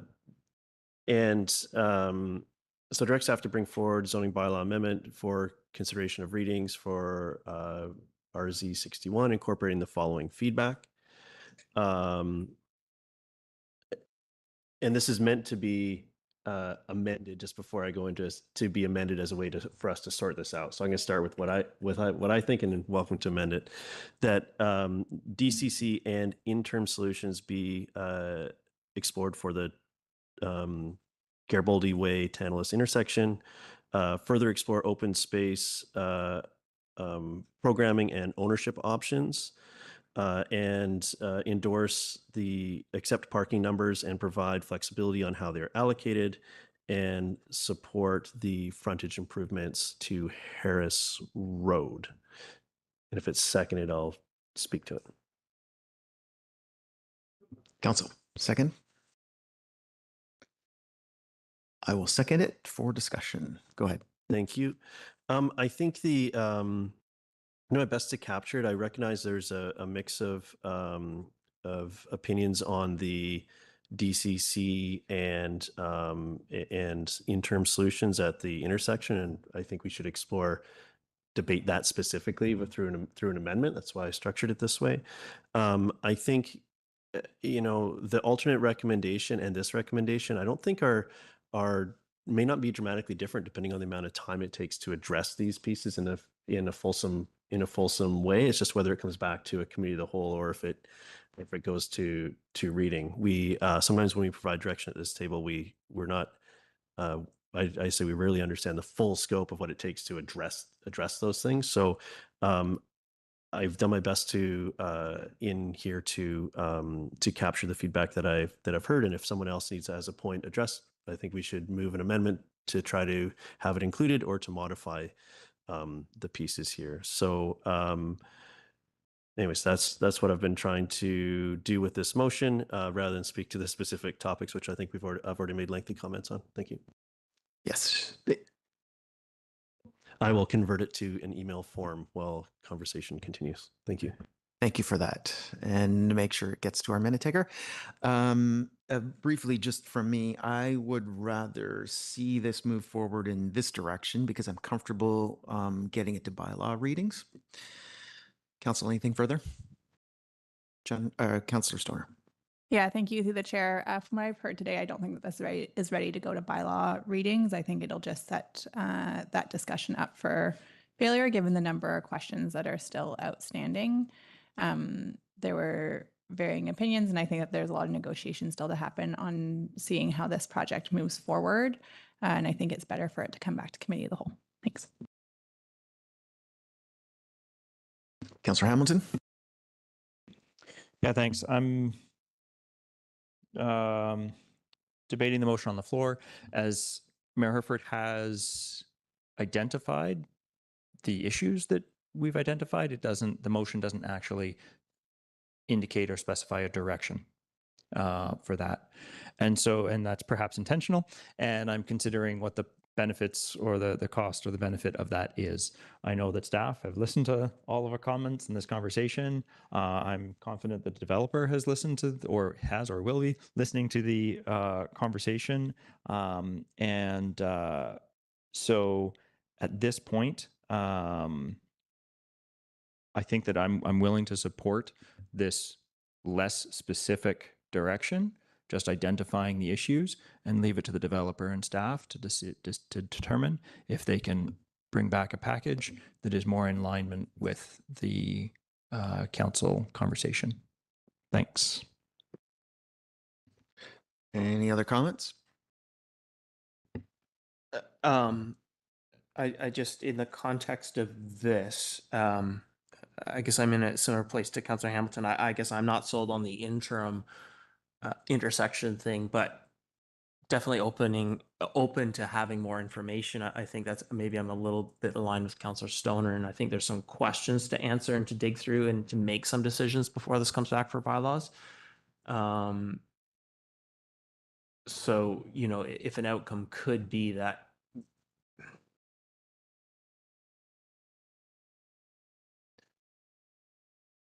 I think it sort of depends. Like there's a bunch of, I guess in my mind, there's a bunch of things we've said we want to investigate. If after that investigation it becomes clear there's likely only one way, then it could go to readings. But if it's like there's still questions here and we actually need philosophical, political decision making, then it should come to a committee of the whole. So I kind of feel like we need to do the research first and then decide which way it goes, and the mayor of the day could bring it to committee of the whole.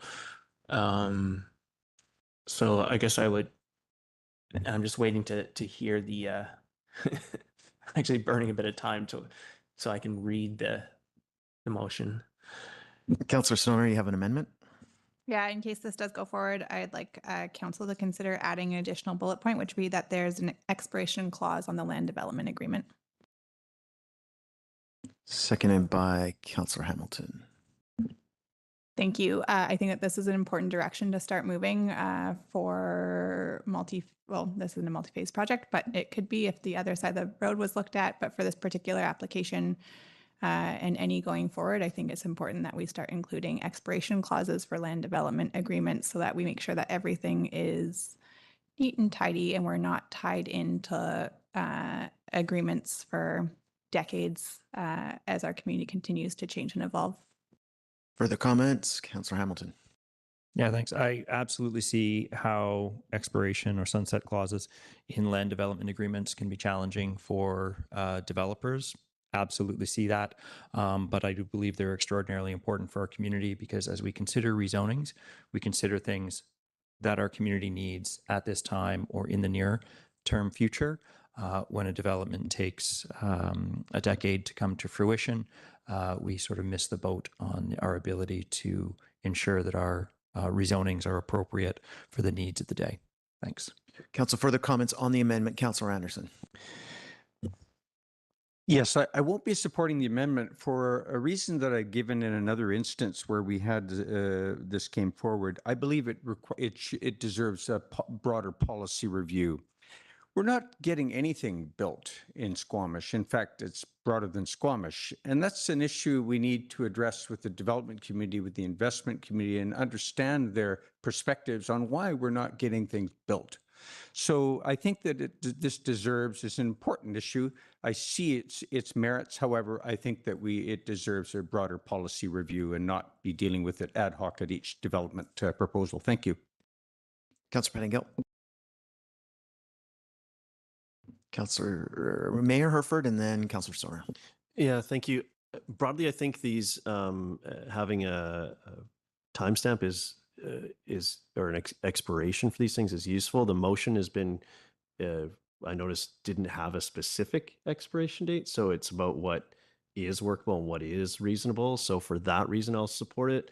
Ultimately, if this does come back to us and I have a vote on that, then I think it needs to be reasonable and not impede the project getting done, because that's actually why we wanted putting these in place. But I do think it's worth considering what a reasonable expiration would be as we do our work. So I will support it for that with that caveat.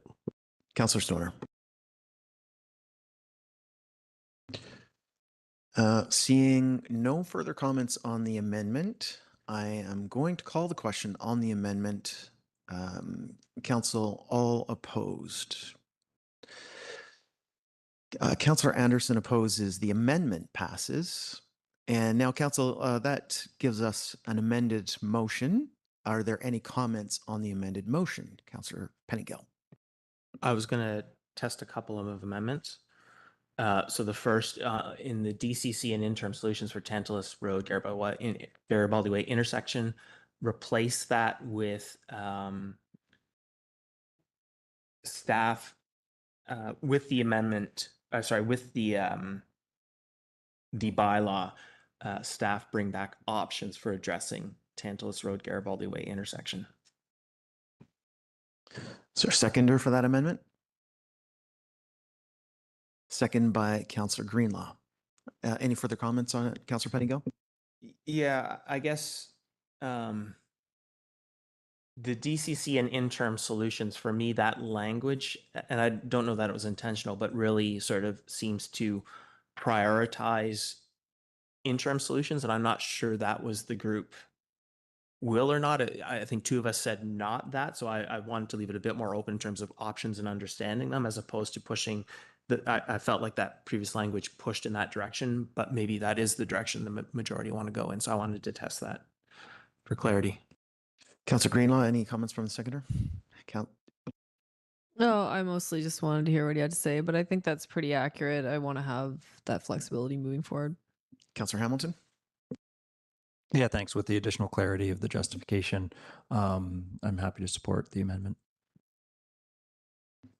Councillor Stoner, I sensed a half hand there. Okay. All right, Council. Mayor Herford. I'll just support the amendment. I think that represents what I was trying to say with this. So if that cleans it up, that's fine. It does leave both paths open. Seeing no further comments on the amendment, I'll call the question on the second amendment. Are there any opposed? Right, the amendment carries. Councillor Pettingill. I want to just test this. Less optimistic about this one. That staff investigate moving the parking against the highway and the green space against the building. Is there a seconder for that one?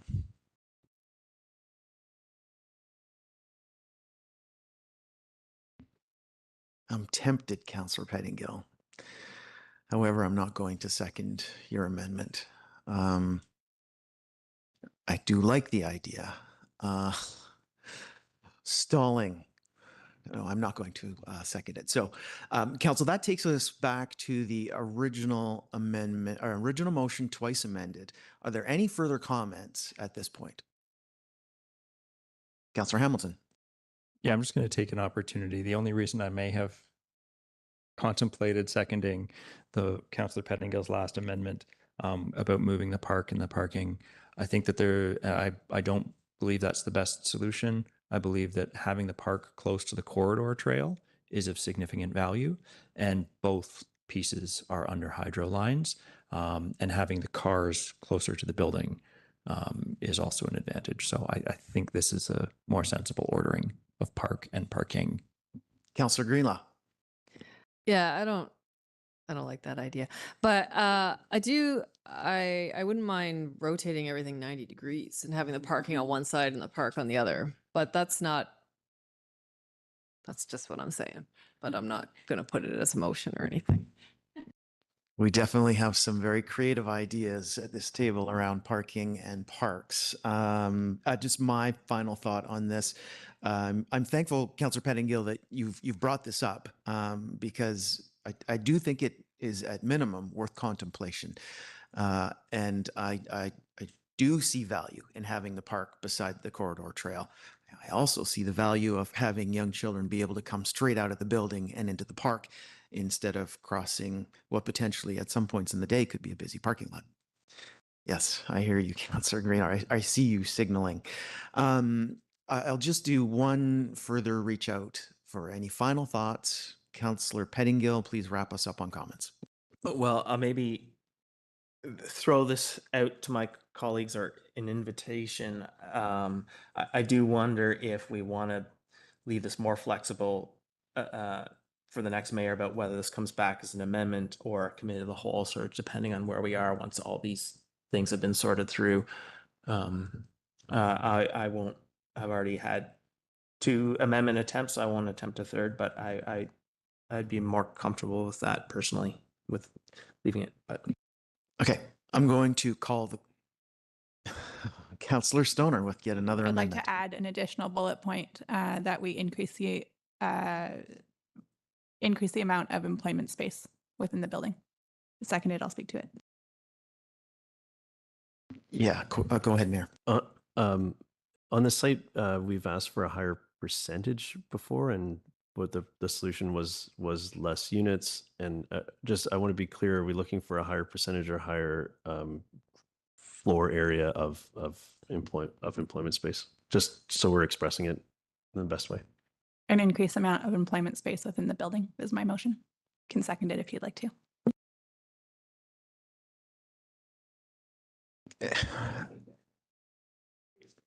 Yeah, I know Councillor Hamilton wants a second.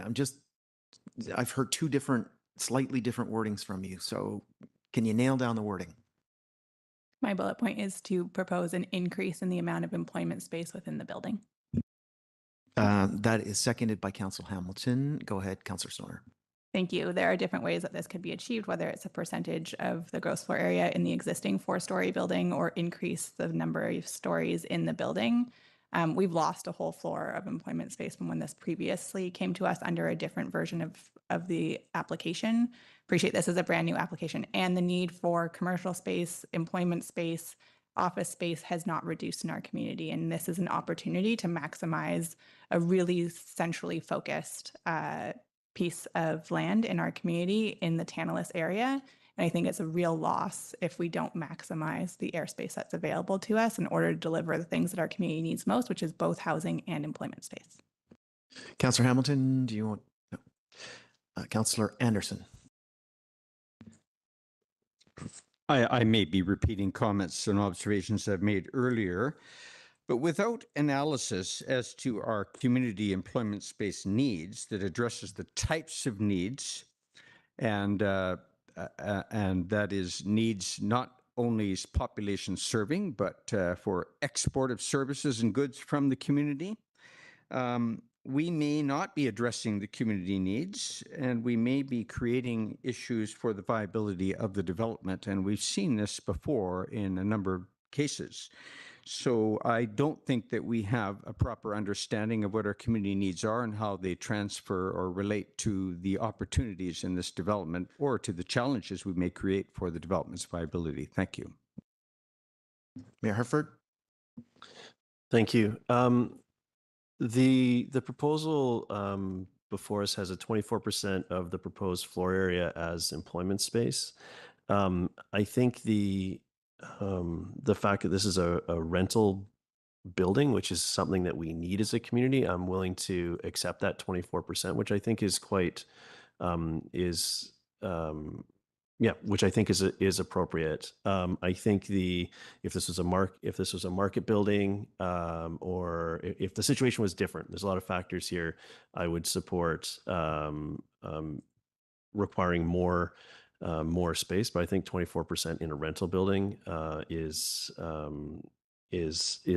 appropriate, and so I won't be supporting the amendment. Councillor Pettingill. Yeah, I am going to support this. I think we have identified this area as a key hub for transit and therefore employment and so on. So I understand the current market is challenging, but to my colleague's point, to not make use of airspace and so on, to deal with a shorter term market challenge, we have to weigh that against the, our 30, 50-year community needs. And so I think in that context, that is where we really have to prioritize, even if that means it may not be immediately buildable.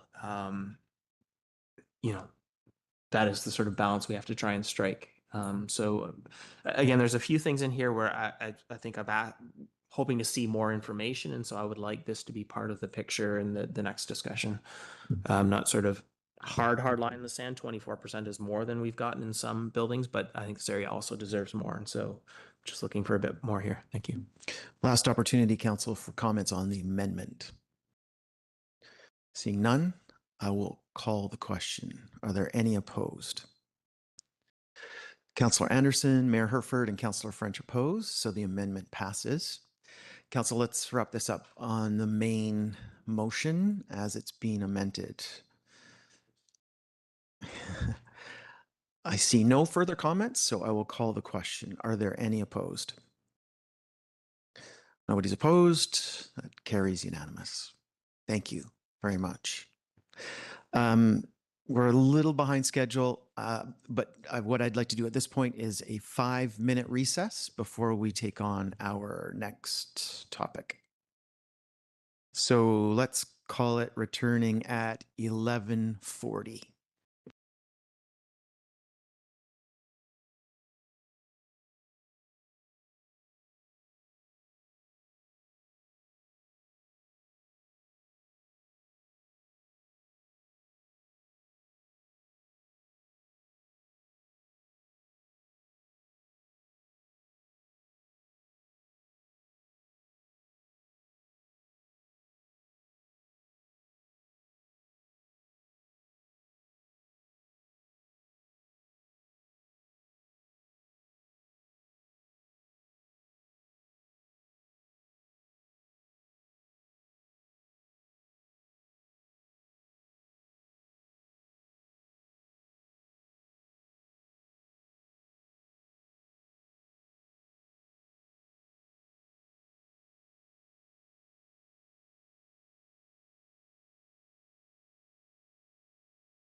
Folks, that brings us back, Committee of the Whole. And we are moving on to item 3Is, Recreation Center Task Force Engagement Plan. Take it away, please. Thank you. Good morning, Council and members of the public who may be joining us. My name is Megan Latimer. I'm the General Manager of Community Services and Infrastructure here at the district. Joining me presenting today are Tim McBride, one of our project managers here at the district, and Anthea Ho, Senior Associate with Cornerstone Planning Group. And we also have Christina Moore, our Director of Communications at the district. And we're here today to present Council with updates on the Recreation Center Task Force Project, or RCTF, and to bring the project engagement design forward for Council endorsement before proceeding with any engagement work. Before we launch into talking about the RCTF, I did want to take this opportunity just to invite Council and the community to the Brennan Park reopening event that's going to be taking place this Thursday at 3 p.m. Here on the slide in front of you, you'll see a couple photos of some of the renovation work that was recently completed at Brennan Park. So you can see the new accessible reception area. And this was all part of the grant-funded renovation work that wrapped up in May. Let's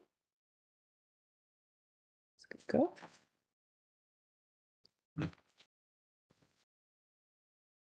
So as a reminder, the recommendation that's being put forward for Council's consideration is seeking endorsement of the engagement plan for Phase 1 of the Recreation Center Task Force project.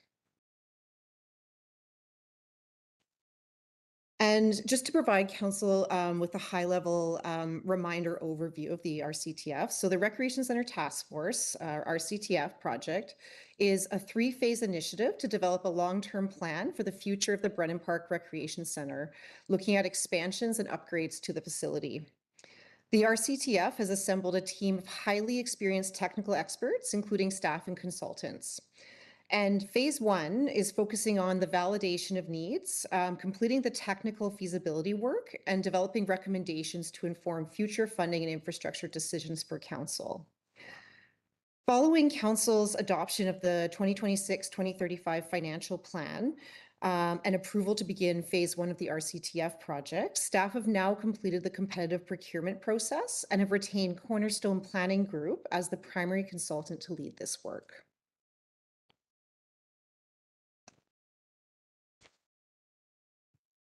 Before I hand over to Tim and the Cornerstone team, I'd like to note the original timeline that was proposed during the December 16th Council meeting, which was our last touch point with Council on this project. And the timeline has shifted slightly. This was primarily due to the timing of the financial plan approval process, which took place in January. And then that delayed issuing the RFP for the primary consultant. Once the RFP closed, we received a very strong response from the market, and the evaluation process did require some additional time to review and assess all of the submissions before we could select and onboard the winning proponent. The new proposed schedule has been optimized to try to recapture some of the time lost, and we've worked with the consultant to revise the timeline to allow for the planned engagement activities. The RCTF team still expects to complete the Phase 1 work of the RCTF project in Q2 of 2027. And just to orient Council, we're currently in the first red dot on the timeline, which is the Council decision regarding the engagement plan. I will now turn it over to Tim to discuss the key deliverables of the RCTF project. Thank you, Megan. I'm Tim McBride, Project Manager for Facilities and Construction. Could we just shift the microphone? Thank you. Thank you, Megan. Tim McBride, Project Manager, Facilities and Construction. The key deliverables for Phase 1 of the RCTF are focused on gathering evidence and doing the analysis needed to allow Council to make informed decisions about the future of Brennan Park Recreation. These include engagement validation to validate community priorities through targeted engagement with key groups and IAPs. This will be discussed further in coming slides. Technical feasibility, which is running concurrently through Phase 1. We will complete key technical assessments to confirm site readiness and identify opportunities and constraints, including building assessment, environmental and archaeological assessments. Demand assessments, we'll be assessing current and future recreational needs using facilitated data, participation trends, demographic analysis, and future service level requirements. This will be council's next decision point.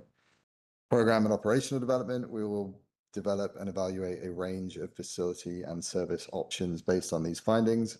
Cost and funding planning, we will be preparing Class D estimates and identifying potential funding and implementation strategies.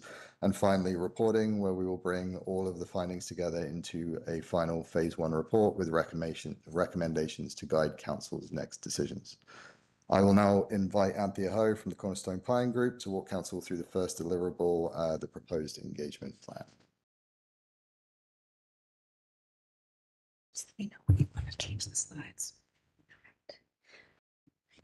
Thank you, Tim.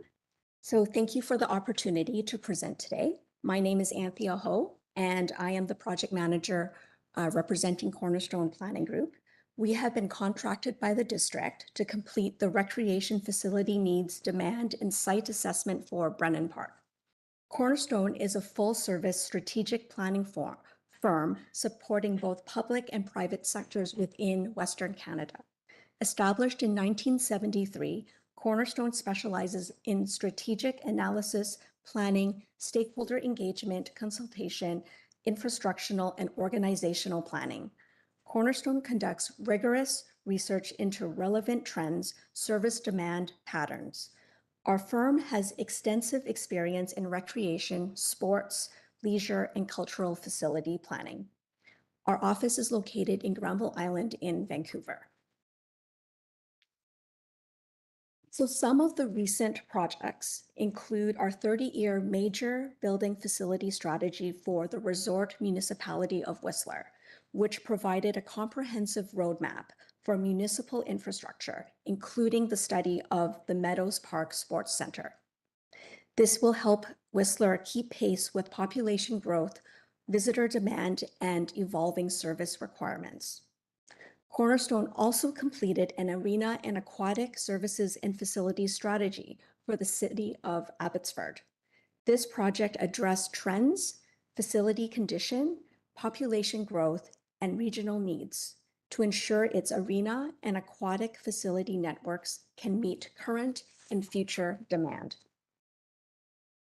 Now, the purpose of this work is to validate previous planning assumptions, identify current gaps, confirm priorities for future recreation amenities at Brennan Park. And this will also reflect the latest changes in your community demographics. In today's presentation, we will bring awareness to and seek council's feedback on how we will engage interest holders throughout our work. The district has undertaken substantial public engagement on recreation planning, and this dates back to 2012, which is included in your Parks and Recreation Master Plan work. In 2018, a public input process explored the future of Brennan Park Recreation Center and the surrounding fields and lands. Annual financial plan engagement, including feedback received on the real estate and facilities master plan projects, as well as the 2025 Community Satisfaction Survey, provide further context for our work. All this information remains valuable and forms an important foundation for our project. So for our approach, we will hold targeted interest group interviews, surveys, and create a project website to inform the public of updates and continue to have council touchpoints. Referrals to Squamish Nation and Squamish-Lillooet Regional District will take place through a district-led government-to-government approach. Now, in this slide, we provide an overview of our proposed engagement process. We anticipate 4 to 5 months. The next council touchpoint is scheduled for late fall, where we will present a summary of our engagement findings through a What We Heard report. As mentioned, our engagement process will consist of interviews, survey, website, and government-to-government relations. Targeted interviews with project interest holders will be held virtually. These will be focused on current users, future users, and internal district departments. These interviews will be held with leadership who represent these interest groups. To support the interviews, an online survey will be made available. This tool will be used to test and broaden the themes that emerge from each of these interviews. The survey will be open to the broader membership within each of these interest groups that have been interviewed.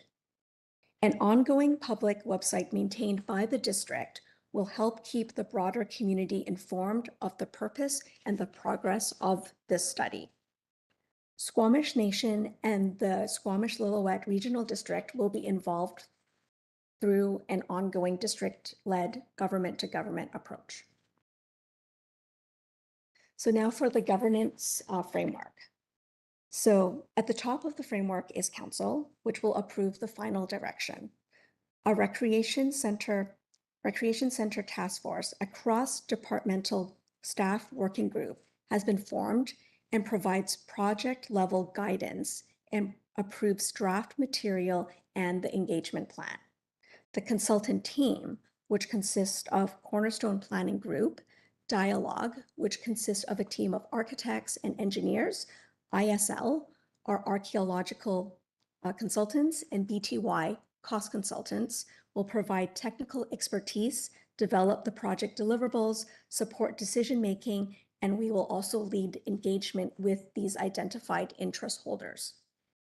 On the left-hand side of this diagram, this shows intergovernmental referrals that will be made to the Squamish Nation and the Squamish-Lillooet Regional District. Other groups that will be consulted and kept informed include council, the general public, interest holders, such as current potential users of Brennan Park Recreation Center, as well as internal department groups, such as procurement, real estate, and finance.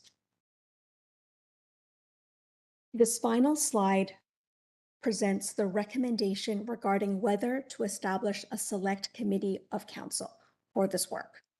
While there are potential benefits to this model, including an additional layer of oversight, potentially supporting transparency, public confidence, our analysis is recommending that a select committee not be established.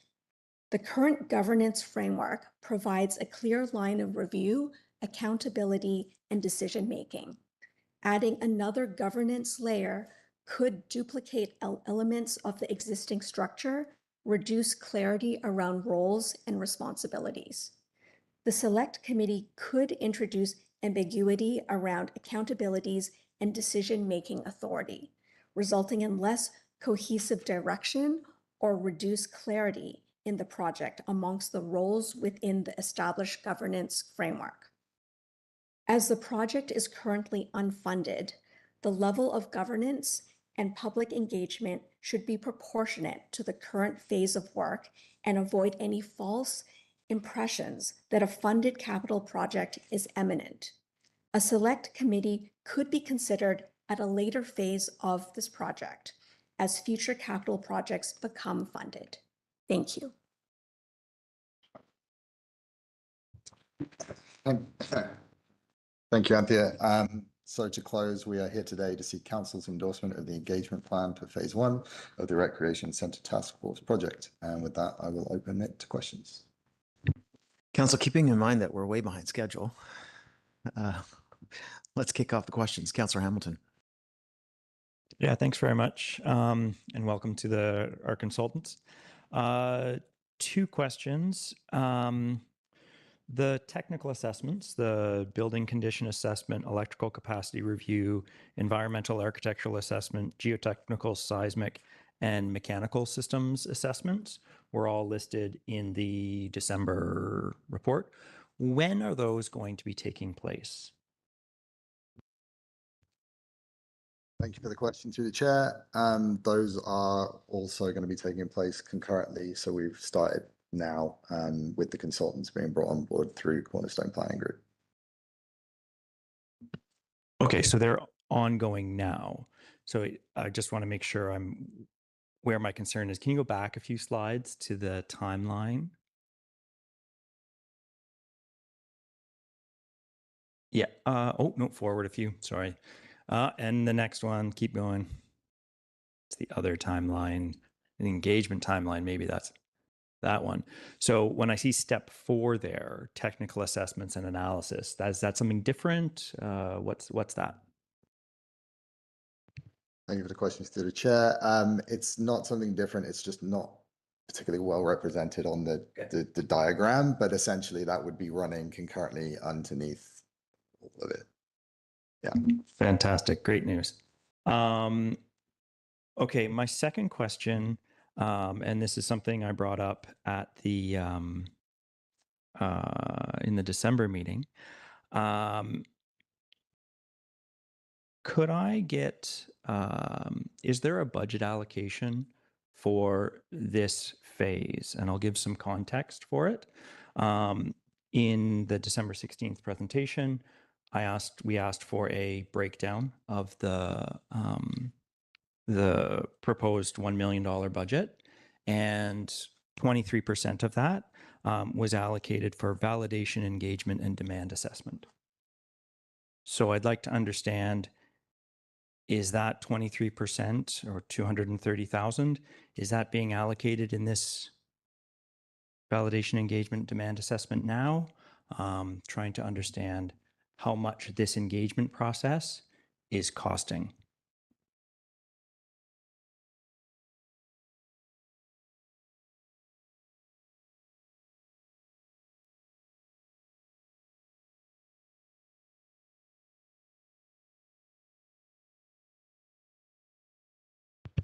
Thank you for the question through the chair. I don't have a specific figure for you today. What was endorsed through the financial plan by council was an additional 125,000 for 2026, which is on top of the funding that was carried forward from 2025 towards this work. So the overall envelope currently that's endorsed by council is 525,000, of which a percentage of that is for the engagement and validation work. I can bring back a specific figure for council, should you like to see that. And then if you'll remember, back in December, we did have an additional budget ask of about 300,000, which was to complete some of the technical feasibility work should we uncover, for example, with the archaeological impact assessment, that we need to put further resources towards that. So we would do that through the financial planning process later this year, should it be required. Okay, thanks. And this is now, I'm now stepping back into a broader, and this is perhaps a comment for council for us to think about in terms of policies in how we bring forward, how staff reports are brought to us in, anyways. If we look at the financial implications line of this report to council, it says there's no impact to the 2026 to 2035 financial plan is anticipated at this time. And I understand the context of that comment because it's already budgeted. But if we go back 3 presentations ago to the perpetually affordable housing policy, that engagement plan or that plan specified $25,000 was the cost of this external process to us.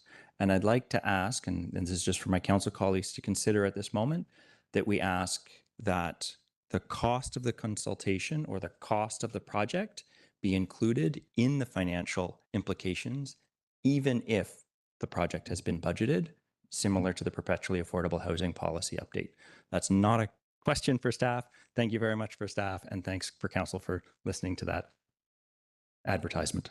Councillor Anderson, followed by Councillor Stoner, please. Thank you. I'd like to address, first of all, the engagement, the project interest holder engagement approach and reference to the library and library services. On page 4 of the Cornerstone report, the library or library services is listed under other internal interest holders.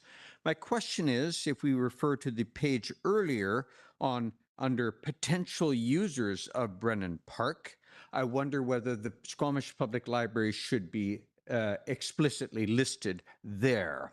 For the reason that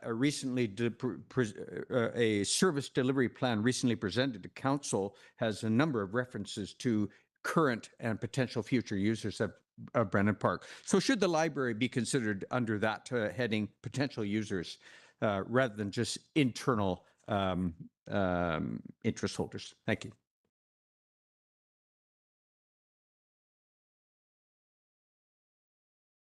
Thank you through the chair. Certainly that's something that we can consider adding to that category. Thank you. My second question concerns the reference in the same section to School District 48. And I'll just read out the goals of the engagement are to discuss opportunities, challenges, issues, and pressures related to meeting recreation service needs in Squamish.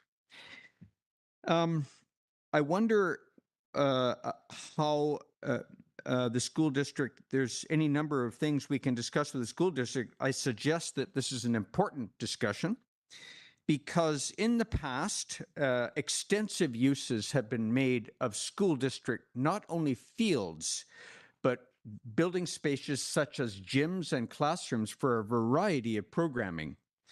There are two municipalities in BC. One is Whistler, Resort Municipality Whistler, with a special agreement with the Ministry of Education to allow expanded use of school district facilities. I don't know the further details of that, but it seems to me that with our pressing needs, that this might be addressed explicitly with the school district. How can we, I don't want to get involved in a scope creep kind of scenario here, but this is an important topic and it does relate to what's left, what can we do with Brennan Park to serve these needs. So the issue then is what might we address with the school district, and might it include the opportunity of looking at expanded use of fields and facilities owned by the school district? Thank you.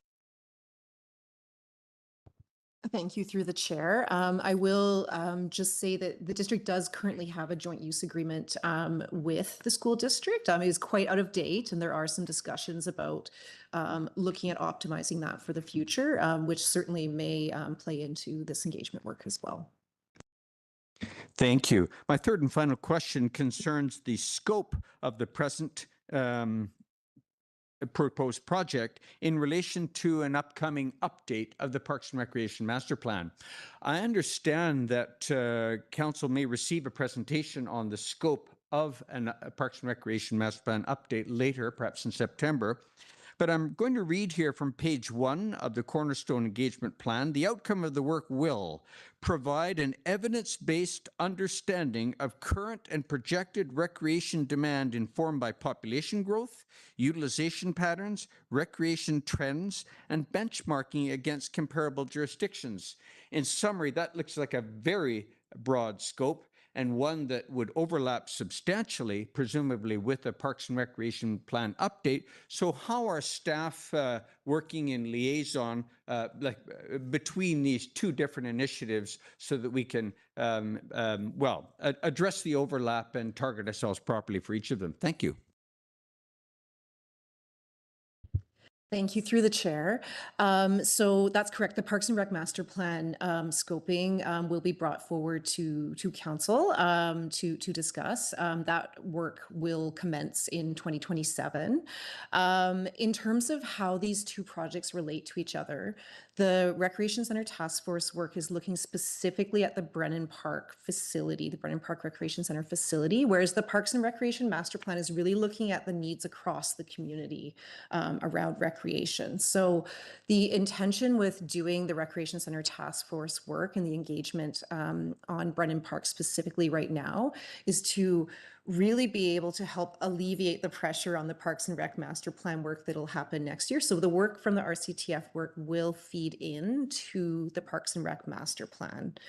So they are very much connected. One is sort of being done as a precursor to the other, just to be able to really focus on the needs for the facility. Councillor Stoner, followed by Councillor Pettigill. Yeah, thank you. Through the chair, building on Councillor Anderson's question, I think looking back at the interest, the project interest holder engagement approach and the list of interest holders, we have Squamish Arts listed, but I wonder about broader engagement with the arts community. When we did engagement on Brennan Park in 2018, there was consideration of the wellness center as part of it. We talked about pottery studio space. And so I'm just curious if that is in or out of scope as we're envisioning it at this time.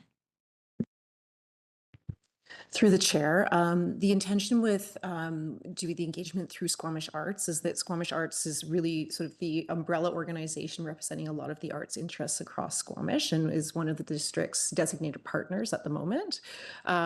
Should we see that there's additional demand outside of that, we can certainly look to include that in the engagement. Thank you. Council has received a number of pieces of correspondence around requesting cultural facilities planning more broadly. That is a bigger project, certainly, but I think any opportunity in our existing spaces to consider what the potential needs are from the arts community is important. I'll leave that as a comment. My other question was around the proposed survey. So I appreciate kind of this fine line that we're walking in terms of wanting to be clear with what the results of this work will be and that the outcomes of it at this time are unfunded. I think we know generally from our community that there is a need for more across the board and we don't want to exhaust community engagement. But I'm curious about how we manage the online survey and expectation that that just goes to members. Like, is it just an online survey and anybody can fill it out? Is it being emailed specifically to members of, like, existing members of those groups, or how do we manage that?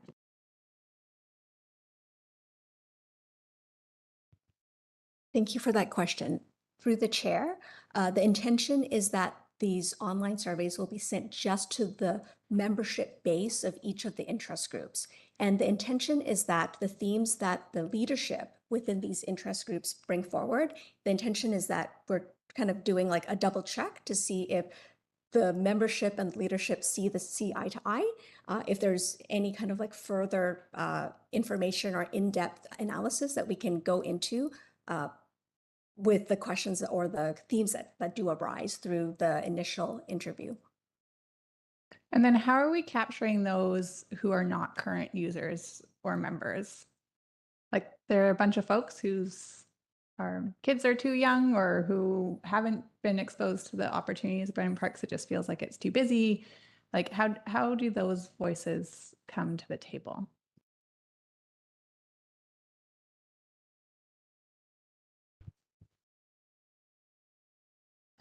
Through the chair. So really, as was spoken about in the presentation, we receive significant volume of feedback regularly through a number of our other engagement opportunities throughout the year. Certainly budget engagement has been a really big part of where we see a lot of the comments and feedback coming for this project. And through the recent community satisfaction survey, that also gave us a strong indication of where the community generally sits on recreation. Given the timelines and scope of this project and working to really hone in and target on the specific uses, that is where we are proposing to use the engagement, the feedback from the other engagement processes that we have, so that we can really drill into the conversations with the interested parties that have been identified, both the current major users and then others that have expressed interest over recent periods. So it's really a combination of both. But we think that the existing feedback coming in through our other engagement opportunities fills in the picture in this case. Okay, thanks for that context. And then I want to just dig in a little bit and perhaps challenge the recommendation on the select committee. I appreciate that this is very much a detailed piece of work. There's lots of technical components, and if I'm being very frank, I feel like we've lost a lot of public trust in our efforts and work around Brennan Park, there's a lot of folks that are highly engaged and want to have a voice at the table who are at that building frequently. They are users of the building. And I think my concern with kind of the language as presented and seeking efficiency and streamlining a process will actually end up taking us longer in the long term because we're not building the buy-in over time as we work through this. So one of the opportunities with the select committee is one of like the objectives as presented in the report are to develop and evaluate a range of options and site configurations. And I'm just concerned that if that goes to staff and a consultant and comes back to council and we say we heard what the user groups have said and this is our recommendation, that without having those voices at the table to deliberate in that kind of push and pull of those trade-offs, that we just lose them through the process as opposed to bring them along through the discussion.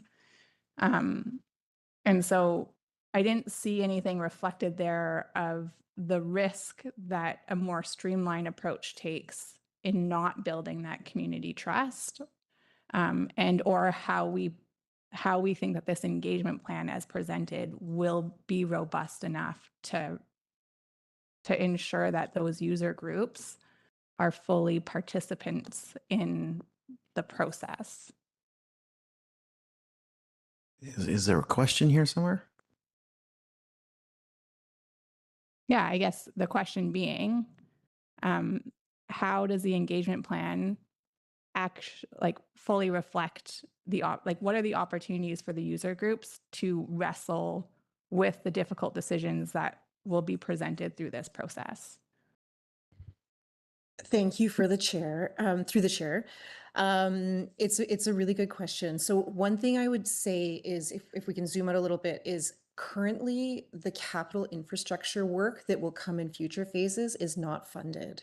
So the decisions that are being made right now is really about validating all of the information that our consultants are pulling together. So looking at the different needs through the engagement with the current user groups, who also often have a very good idea of what the future needs will be as well, just because we know they get a volume of requests for additional training sessions, things like that. And really pulling together all of that information and all of the technical information to bring back to council at these different go, no go points, to then have an idea of what's possible on the site. In terms of beyond that, I would say reconsidering a select committee once we have all of that information and once we are making perhaps decisions around which types of expansions and upgrades to move forward with, would really make sense to have that additional community input and support to council in terms of trying to weigh those different trade-offs, because there will be a lot of decisions once we do have an idea of what is even possible on the site. I guess I'm unclear then what the objective of this work is, because as I read the objectives, that is the intention, is to put all those pieces together and make a plan for council and the community to follow going forward. And so it feels like if we create a standing committee once we have a plan, then that doesn't feel very genuine. We're still figuring out how we fund that plan, sure, but that depends on grant availability and other orders of government and community amenity contributions. There isn't really much for a standing committee to provide input in at that time. It's just, how do we find the money? What we're looking for, I think, is community input on how we manage the trade-offs, which I guess what I'm seeking clarity on is this plan intended to deliver the information on how to address those trade-offs and the challenges, or does that come after this planning process? The report that will be presented to council will show what's possible on the site and what the needs are of the community. The decisions that come after that will be up to council in terms of what direction to proceed with that information. So I would say reconsidering a select committee at that point would be a better phase to, or sorry, a better step in the project to be able to gain that input and feedback. On this? Yeah. So I just want to be clear.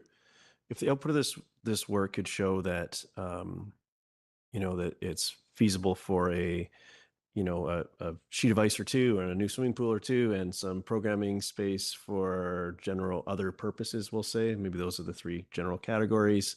Then the decisions coming are how to prioritize those inside the funding models. And that's the point where staff's saying that additional layer would be more appropriate. Is that, do I have that right?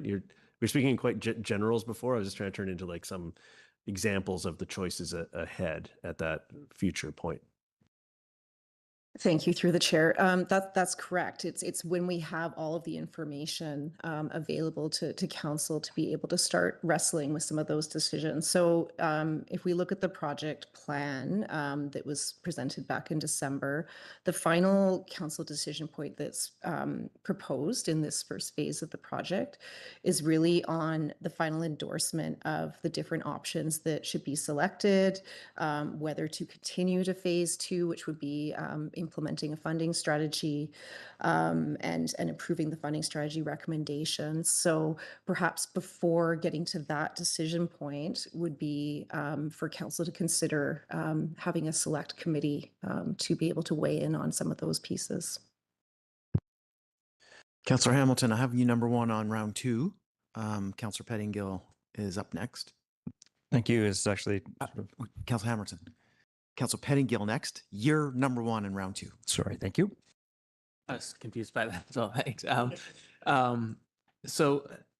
I'll just sort of say, I think a committee sooner rather than later is important. I think it's important on this topic, given the level of interest, to involve the community as much as possible. And just, I think the slide didn't speak to my mind, the benefit of just having the community members understand what's happening and why, and being able to communicate that out in a way that a lot of people, I think, may find more credible, even if it's the same thing. I think the value in that is shouldn't be underestimated, given where we are on this topic. I am sort of trying to wrap. Councillor, we're on questions. That was definitely a comment. Okay, yeah. So can you keep it to questions at this point? Okay. Will we get into sort of some analysis, part of this work, of comparators to other communities and things like cost per participant in terms of different activities and those sorts of data points? I had some understanding that was going to be part of this work and sort of understanding some of the context.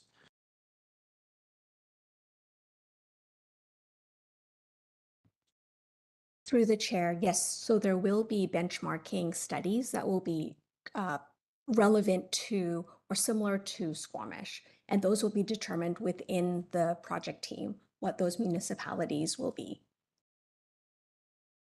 Okay, and okay, and that will include things like sort of cost per participant and those sorts of, not sort of fees charged, but sort of our cost to deliver that service.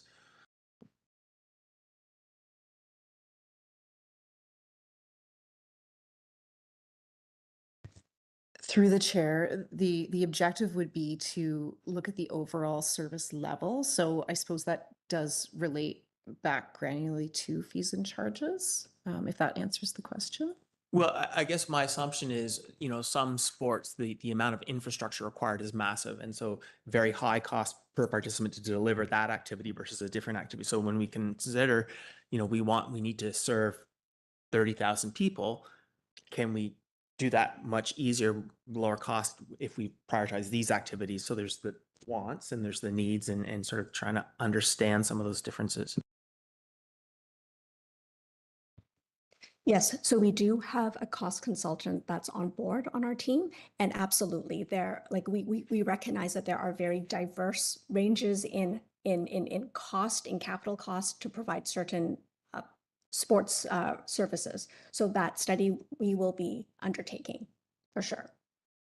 Okay, and then can I just get some clarity about because I had a question too about arts and culture and thinking about, well, we had this wellness building concept when there were some grants and so on, which didn't come through, but just how we are prioritizing or the expectation of this to deliver something to address arts, culture, some of those other needs. Like, are we sort of, this is a bit more of an FYI, but it's not really a key part, or this is sort of a equal weighting to some of the, some of the sort of athletic desires for Brennan Park?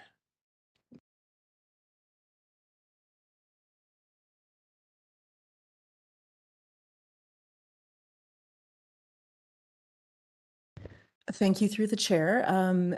We did have Squamish Arts as part of one of our potential users of the facility, so they are included as one of the IAPs, if that answers the question. Yeah, I see they're on the list, but I'm just sort of in terms of our thinking, like, are we thinking that this is sort of a, a nice to have if we can add a few multi-purpose rooms, that's sort of our headspace, or are we sort of entertaining the idea of like, we really need to accommodate arts and culture needs just as much as athletic needs as we're doing this planning? Like, is that do we have assumptions we're going into this with? Is this part of the discussion, or this is really focused on athletics primarily? And like, I'm just trying to. Through the chair, with the IAPs that have been identified, a number of them are athletics or recreation specific. That's correct. However, there are a diversity of other users that staff have tried to pull in for the engagement. I think at this point, it's very open-ended. The purpose of the engagement is to really understand the needs of the different IEPs that have been identified. And so I don't think staff are going in with an assumption of recreation versus culture. That would be something we would bring back to council for consideration. Okay, and then I guess the last thing for now, I think there's some public perception of, and I can't remember what the dates were in here, but, we had engagement about Brennan Park a decade or so ago. And, we sort of, people assume that the district, we were just working through it and we're going to start building these things. And now we're sort of in a place where we're trying to, I guess, reconfirm. What is different this time? Like, are we going to be more ready to start building right away, to start putting money aside? Or how do we plan to sort of evergreen whatever this is, so that if it does take a while to fund the stuff, that we're not having to kind of redo this again in another 10 years? Thank you through the chair. So through the work on the real estate and facilities master plan, the main focus of the district has been on its critical facilities for the last few years. So the 2 fire halls and the public works building. And so we're now at a very exciting time where, council has made investments in asset management as well as critical facilities. And we're now at this exciting time where we're starting to look at the core facilities and being able to start to conceptualize what the funding models might be for those. So I would say that's probably the biggest change from 2018 when we did the initial engagement work. We're now in a much better place financially as an organization to start looking at what these investments might be in the future. Okay, Council, we're on round 2, and Council or Hamilton will kick off the next round of questions. Yeah, thanks very much. Staff may not know the answer to this question off the top of their heads, but the timescale and the status of the envelope project, that phase 2 of our current project, do we know what the timescale of that is? And I mean to completion, timescale to complete.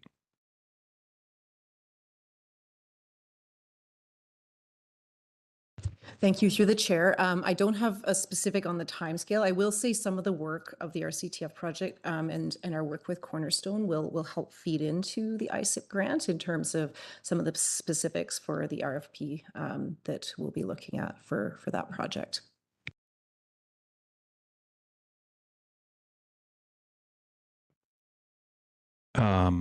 Sorry, that answer surprised me. I thought that the exterior revitalization of Brennan Park, I thought we had the grants in process. We've got the grants in hand. We've got the funding allocated. So I'm confused by what this current task force and the engagement has to do with this previously funded or currently in our budget project. Can you clarify that, please? Thank you. Through the chair. Excellent question. So the ISIP grant is looking at one portion of the building envelope.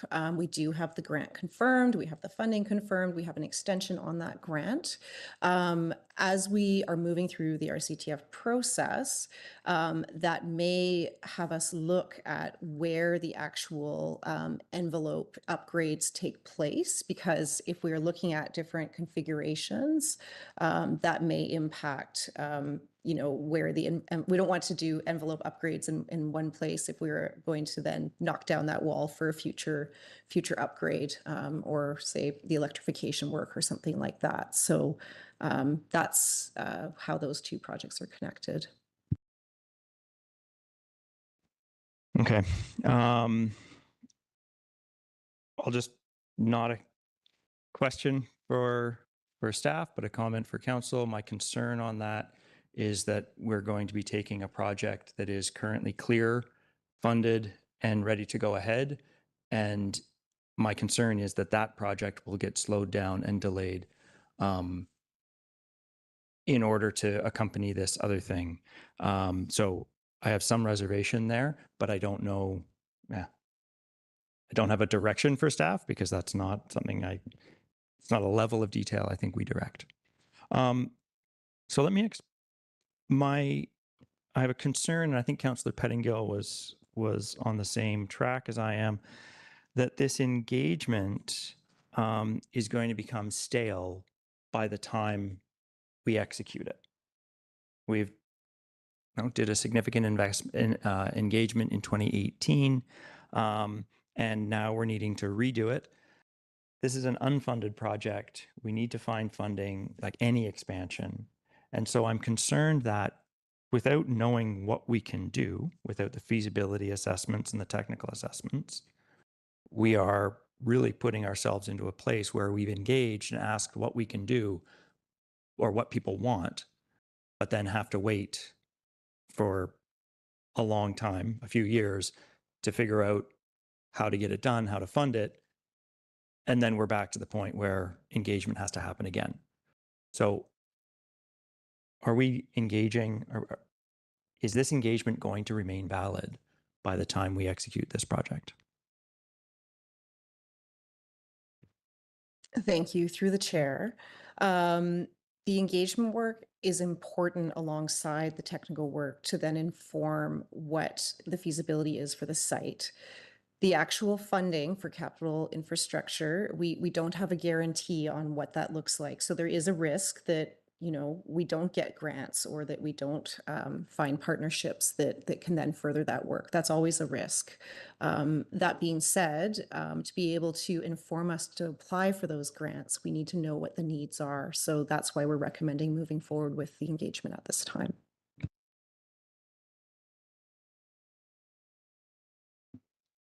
Council, any further questions? Go ahead, Councillor Anderson.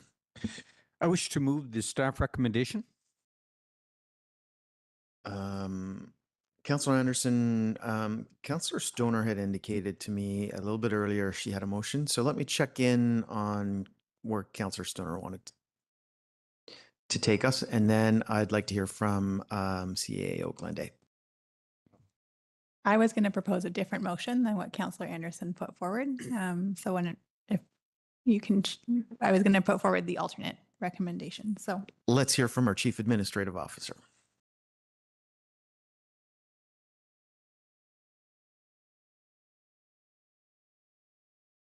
Thank you. Through the chair. I am hearing, I don't know if adding a select committee is part of Councillor Stoner's motion, but in advance of considering directing staff work, I have heard from council the concern about not having that now. There are a couple of things to consider that we would like council to think about. The first being the rationale from the consultant and the timing of, and it's not no, it's just not now, it's later. Second would be the season that we're in. And if needed, we can have Julie Vangier, General Manager of Corporate Services, provide more detail, but I'm sure council can appreciate the workload that is currently on our legislative services staff and will be through the election season. They are the folks that would be supporting any kind of council committee. So resourcing would need to be figured out in a very short period of time. So appreciate you considering those elements. Okay. My preference is to move ahead with Councillor Anderson's request for the staff recommendation. Councillor Stoner, keeping in mind that if we need to take a different direction based on the outcome of that vote, I'll be looking to you. Is there a seconder for Councillor Anderson's motion with the staff recommendation?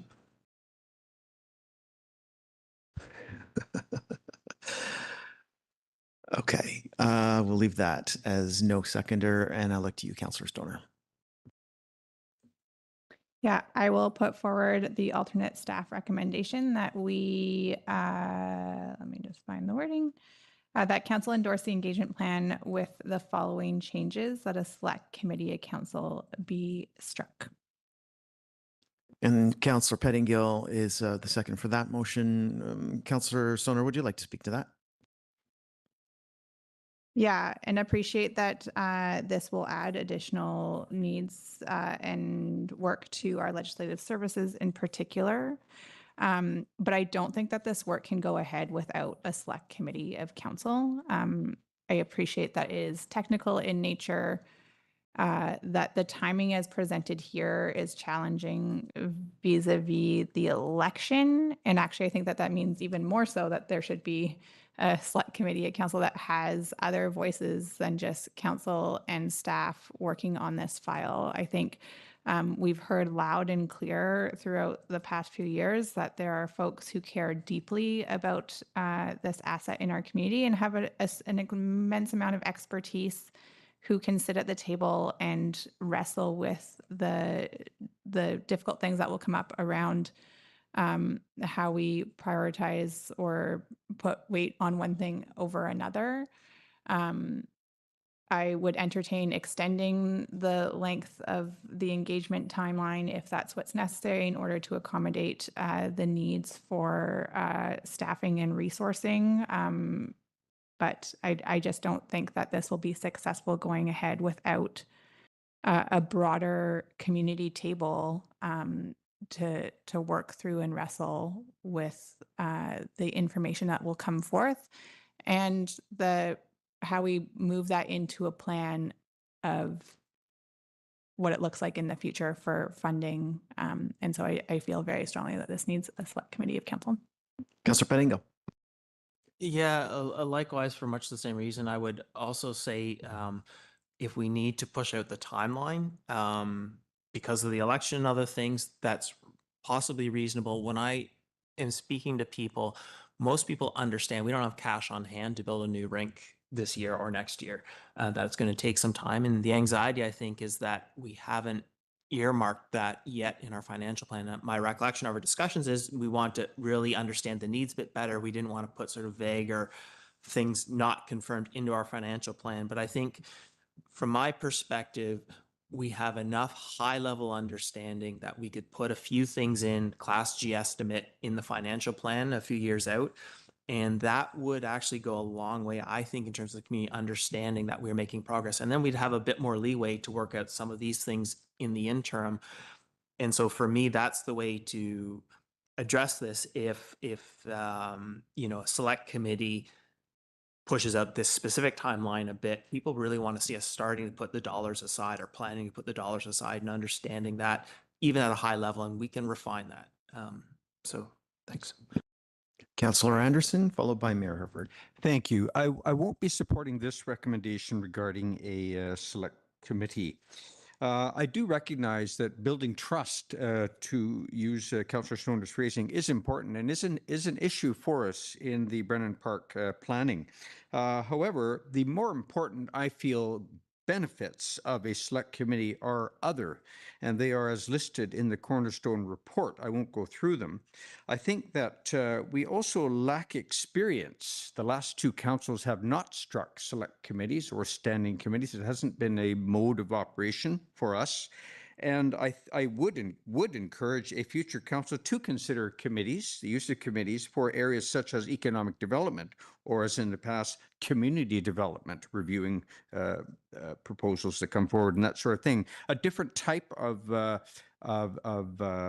focus for committees. This, as has been revisited before, is a technical matter. We've also done a lot of work already on Brennan Park, and I feel that instead of addressing building trust, we're going to actually just be responsible for more delays. I think the public would also be interested in expediting progress in planning. And so I will not be supporting the select committee concept, implying that and what is involved for staff resources and scheduling this time. Mayor Herford. Yeah, thank you. I think the select committee of council makes good sense for this project broadly. When I think about the recommendation we've heard from our consultant and what's been presented to us as far as the governance structure and the recommendation on when it would be most useful for this select committee to come into play. I think that I think we're getting good advice, and I think the appropriate place for a select committee would be in step 4, which is the technical assessments and analysis, and that's where the engagement findings and the technical pieces start to come together, kind of there going forward. So in a very practical sense, if we're looking at striking a select committee of council, the terms of reference for that committee would need to be endorsed by this group. We won't have opportunity to contemplate that till September, and then and whether the capacity and there's capacity. So I think in a practical sense, we should be looking at inserting this into step 4. And that way there's time to actually hit the ground to actually execute this. And that would be, so that's where, and I am contemplating proposing a motion to that effect, because I would like to endorse the engagement plan as broadly, but this piece I support, but not the timing. I just don't think it's practical. I have Councillor Hamilton next on my list. I'll come back to you. Councillor Hamilton. Yeah, thanks. I'm not going to support the motion on the floor. Regarding the select committee, I think we're early in the process to form a select committee. I think there's much broader decisions about priorities within our community, which really comes to the real estate and facilities master plan, which is a broad question that's going to dictate the timeline for any major infrastructure improvements at Brennan Park. I feel like we're putting the cart before the horse here, and we're having a conversation, an engagement conversation with our community, asking, what do you need at Brennan Park, when we have a much larger question on our table with long-term financial planning, is whether, or is Brennan Park coming next, or is any one of the other municipal facilities, including the building we're sitting in, coming next on the list of infrastructure projects? Without an answer to that question, I can't support an engagement plan with our community to talk about Brennan Park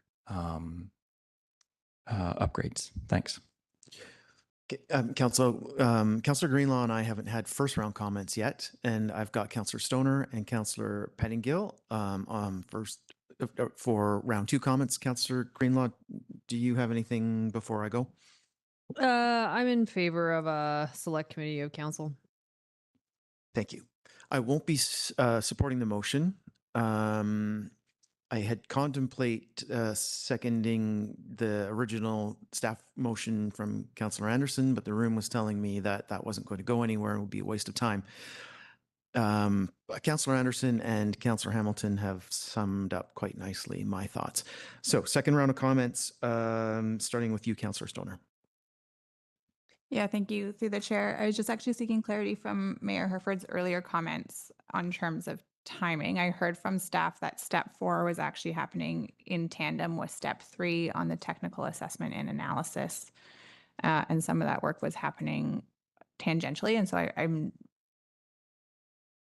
just curious how you would strike that when it's a tangential piece of work. Mayor Herford. I'm reading, my take on that is that when the engagement is done, it needs to be meshed with the technical analysis. And that seems to be the part that I feel would be best supported with that a standing committee or a select committee of council would do well to help be there to support that untangling of these pieces, not so much in the collection phase, which is where we are. So it's, maybe we could call that step 4.5, but it's that pre-reporting space, as much as these things are happening on a similar timeline. May I just request that staff put up that slide again on their timeline? Staff.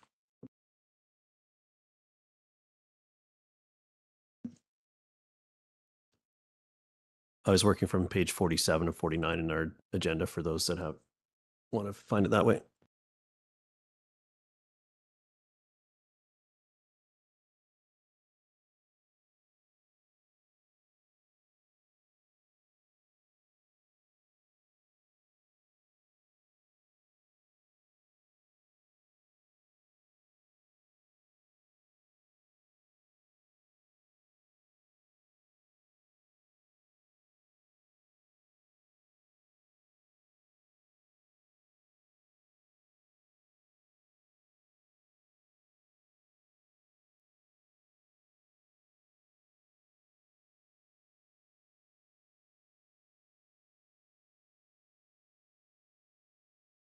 It's on page 47 of our package as well, I think. I was looking for the staff timeline of the whole project, not the subsequent phases.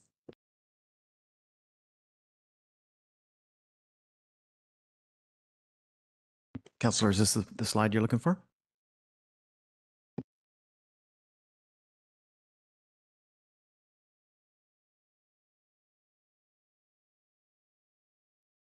Okay, well, you're looking at that. Councillor Pettingill, please add your second round thoughts. Yeah, for me, I think it's most important to have the community involvement in the demand assessment and perspective there.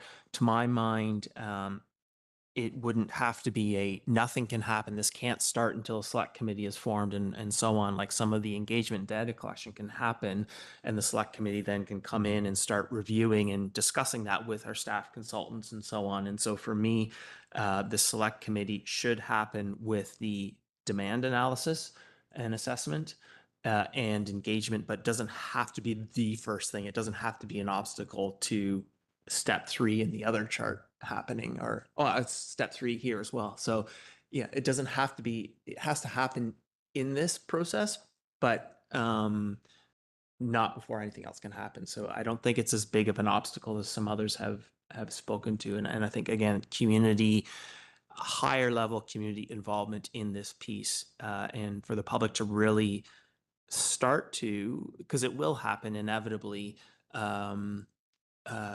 when I'm saying what things I want, what I need, I should be thinking about what the people around me want and need. And I think building that discussion early is beneficial to our community.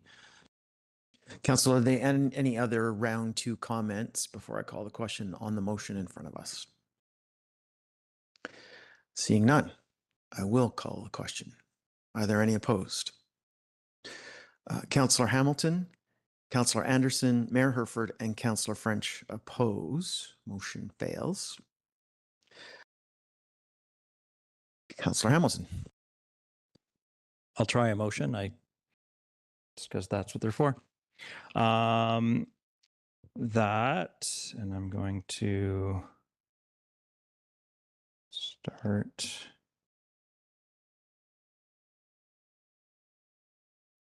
that council direct staff to continue with the feasibility assessment portion of the Recreation Center Task Force engagement plan. And I hesitate to call it an engagement plan at that point because I've eliminated the engagement portion of it.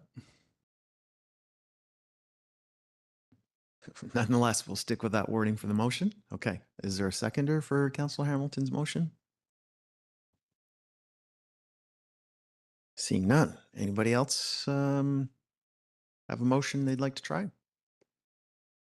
Councillor Anderson. I'll try again with a motion to approve the staff recommendation.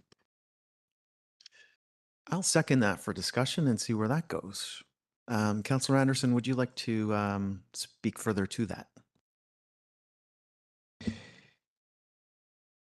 I won't add to the issues we've just previously discussed. I'd like to highlight some other matters for general information. The May 2026 Library Service Delivery Plan addresses current uses by the library at Brennan Park, namely a pickup locker, near future potential uses, neighborhood access point, and medium-term uses, a quote, a small neighborhood library at Brennan Park. Just so that report is in view of the work being done by our upcoming work being done by the consultant. I have already spoken regarding the select committee. I'll move on to the picture of engagement work that's already been done. The consultant provided in an overhead slide a list of the reports compiled. One that might be added to that is the Arts, Cultural and Heritage Strategy endorsed by Council in 2020. This followed substantial community and stakeholder engagement. It includes recommendation 6.4, which addresses needs assessment and target setting in facilities planning. I think it would be a useful complement to the body of reports that are referenced in this upcoming work. Back in the 1970s and 80s, there was actually a plan to include a performing arts theater at Brennan Park. And the cultural groups have been involved since the beginning of the very beginnings of the facilities. The theater rehearsal space, for example, is not only a perennial need, it's at least a biannual demand on the part of community theater. They really do more than twice a year looking for places to rehearse. This is a kind of use that might be able to be accomplished there. I'll leave my comments at that. I might just briefly point out that there has already been an archaeological impact assessment, although I'm not sure of the term that was used, some kind of an assessment, but it's a very substantial report compiled 2 to 3 years ago by Arrowstone Consulting, just so that is able to be referenced in the staff's work. Thank you. Thanks, Councillor Anderson. We have to give staff some direction on this. And what I see in the report to council, I think is solid. And I haven't heard anything at this table that takes me off of supporting this recommendation. And I'm open to amendments if anyone wants to add something to the staff recommendation that we're working towards. Any further comments? Councillor Hamilton. Yeah, thanks. I'll just reiterate, select committee or not doesn't change my perspective. I think that we are putting a cart before a horse here with focusing our engagement before we figure out what is feasible and what money might be available. I think we're putting carts before horses in this engagement plan. Thanks. Councillor Stoner. Thank you, through the chair. I somewhat understand my council colleagues' perspective, potentially putting the cart before the horse. We did do that in 2018, absolutely. I think we got all of our community's hopes up in doing the I Heart Brennan Park engagement envisioning process. And then it has been a decade before we've even been able to fully entertain how we would implement that work, despite some of the work that has been happening over the last few years. I still think that it is important to do the planning work while we know that we don't have the roadmap at this point for the funding per se. As staff have noted, we've spent a lot of time and effort over the last few years in getting our critical facilities built. And we know that this is coming up in the next wave of potential investments. There are still absolutely trade-offs to be had there, and funding models to work out. But we need to be able to have done this detailed work in order to be well suited to make those decisions in the future. I still am concerned that if we don't do this engagement work with community at the table, that it will further erode our trust with the community, and will just make it more difficult to then have those trade-off conversations later on down the line. Whereas I think it works better if you bring more people to the table earlier to have those trade-off conversations early on in the process so that everybody can understand what the needs are of their fellow user groups in different portions of our shared community asset. And so that's my concern with advancing the engagement plan as is. I think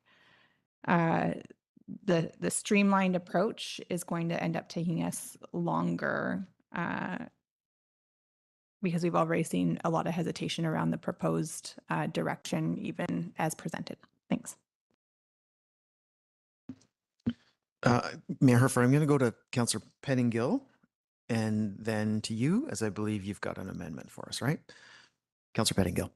Yeah, I'll sort of wait to hear the amendment. I think I'm not prepared to support this without a select committee.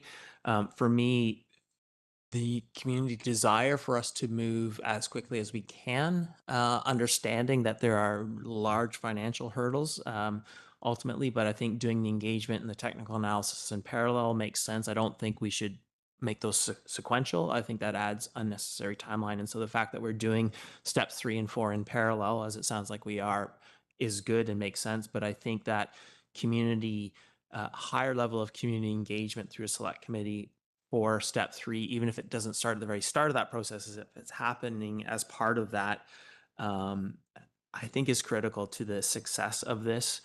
And, you know, it's not going to be enough to come up with the right answer as a council. I think if the community is not involved committee level wise in buying into and recommending that answer, I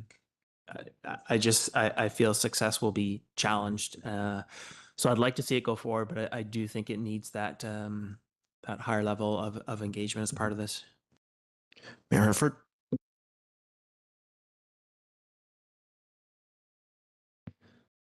Okay, I'd like to propose an amendment to add a bullet point. So it'd be the staff recommendation, which is to endorse, and I see that as the first steps. So my amendment would be to add a bullet that says, and direct staff to revisit the engagement and governance to include recommending timing, structure, and financial impact of a committee of council to support development of recommendations to council. So to me, that puts it in that. Were you seconding that, Councillor Pettingill? Thank you. I was just going to go into, I almost went right into comments. I will get this to the minute taker, but the idea is that. Let me just recognize that Councillor Pettingill has seconded this amendment. Go ahead with the comments, Mayor Herford. Thank you. I think this gives a bit of space for this work to get underway, and while expressing council's desire to have a committee to support the work. And I think I expressed earlier where I think that timing is maybe, and I think that's something worth considering. And I think in a practical sense, this is where this makes sense to me, where we will have a bit of time to figure out what the impact is to the potential to the governance, what it needs for the financial impact of doing this. We heard about staff capacity during election. These are pieces that really need to be contemplated if council is going to take on having that committee. And I think it's worth considering, but without understanding how that fits in the governance and what that means financially or capacity wise, and ultimately the timing of the deliverables here, I'm having a hard time. I wasn't able to support it in the previous motion. So I think that this is a step further into that space, and will give us a better information to actually make that decision as to if a community council is appropriate to support this and what the impacts of that are. So I think I did my best to capture the concerns of the group as they came available. Comments on the amendment. Councillor Pettingill, you're the seconder on this, and then I'll look for now. Okay, Councillor Stoner. Yeah, thanks to my council colleagues for bringing this forward. I do think it helps put us in a direction that is maybe a bit more supportable. I'll definitely support the amendment.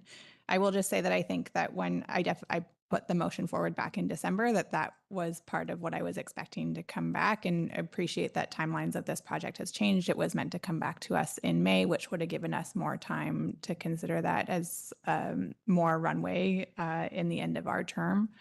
And so that's part of the challenge of where we just ended up with where the project is at. I still think it would be better to establish the select committee earlier, but I will support the motion on the floor because I think that this is a better direction than not having one at all.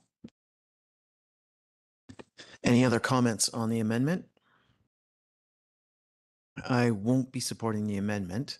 And having said that, if the amendment is supported by council, I will be supporting the main motion with the amendment, as I'd rather see this move forward in this way than get bogged down further. So with that, I will call the question on the amendment. Are there any opposed? Councillor Hamilton, Councillor Anderson, and Councillor French are opposed, so the amendment passes. Council, are there any final comments on the motion as amended? Mayor Herford.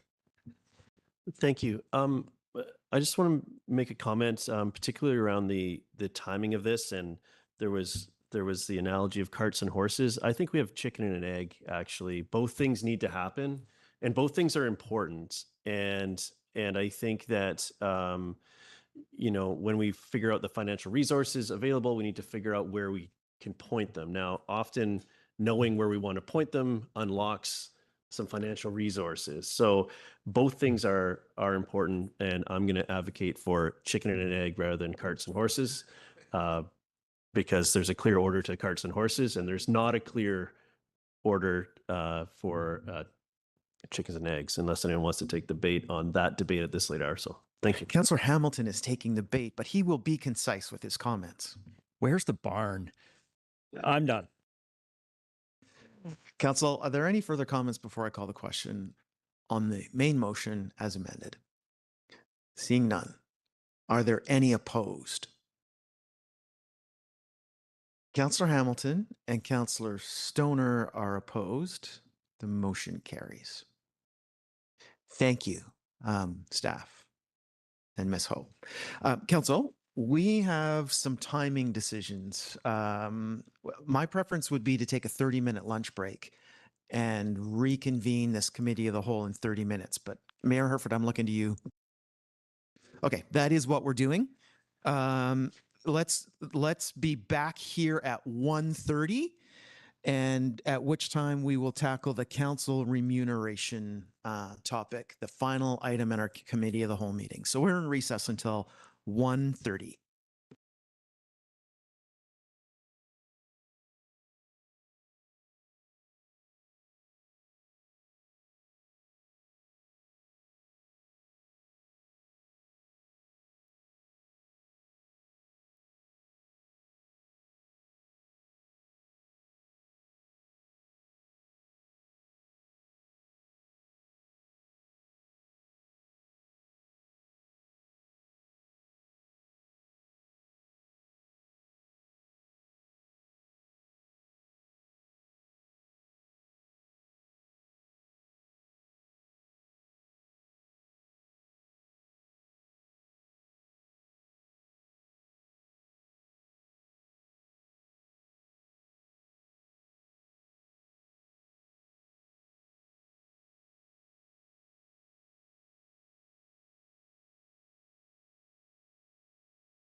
That brings us back to our committee of the whole meeting for this afternoon, being July 14th.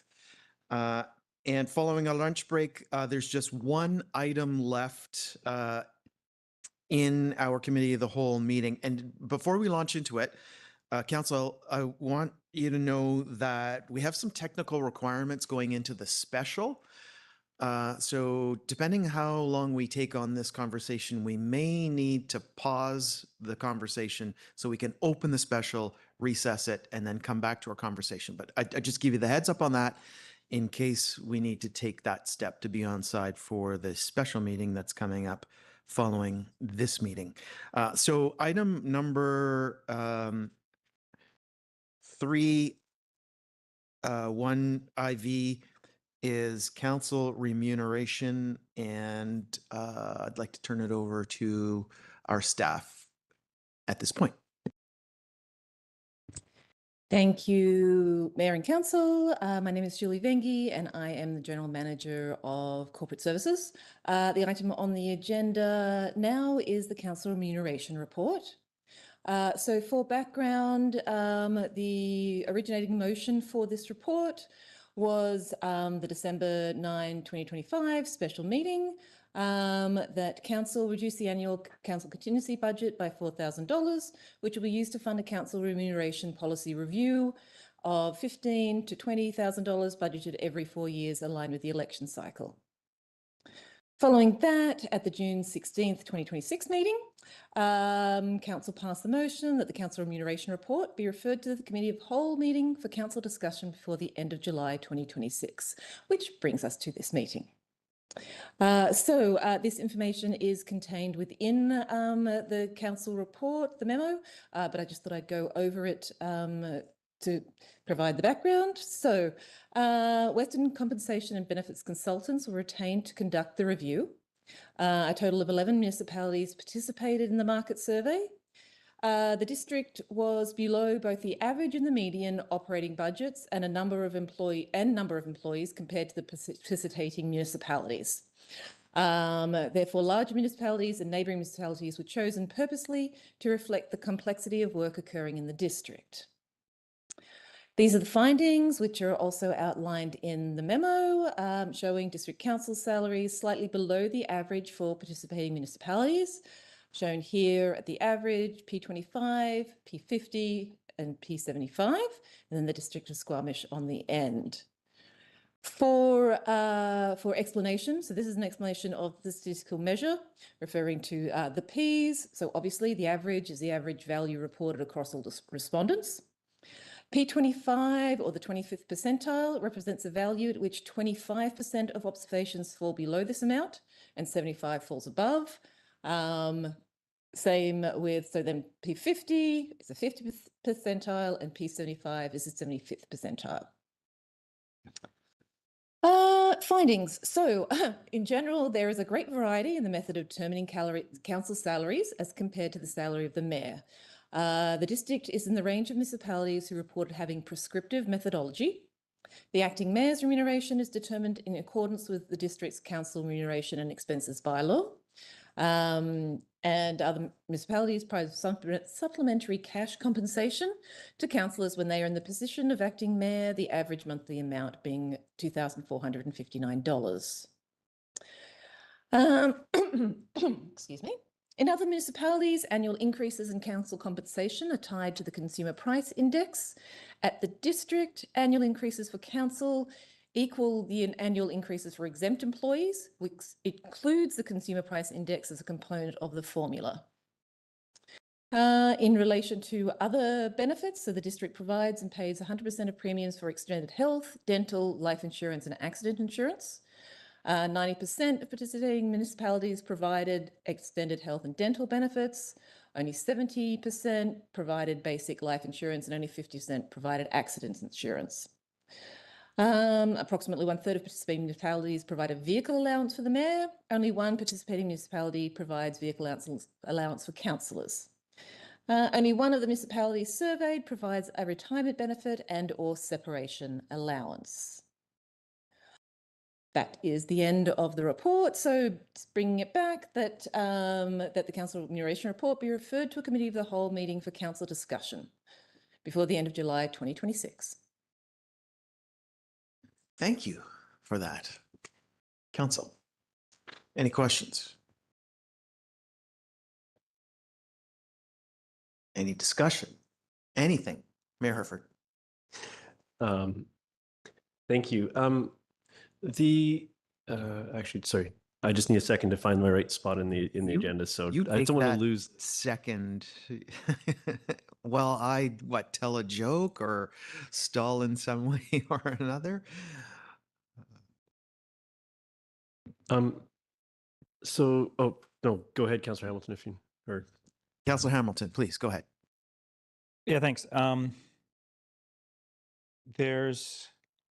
So in our remuneration bylaw, it says the annual remuneration for a councillor to discharge their duties of office is 42.2% of the mayor's indemnity adjusted annually.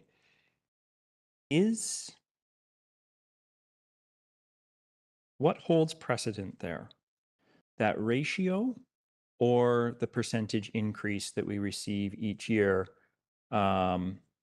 through the calculation? So it was my understanding until I sort of dove into this that mayor and council all received sort of annual increase based on the average over some, I think it's the union dues and not dues, union increases.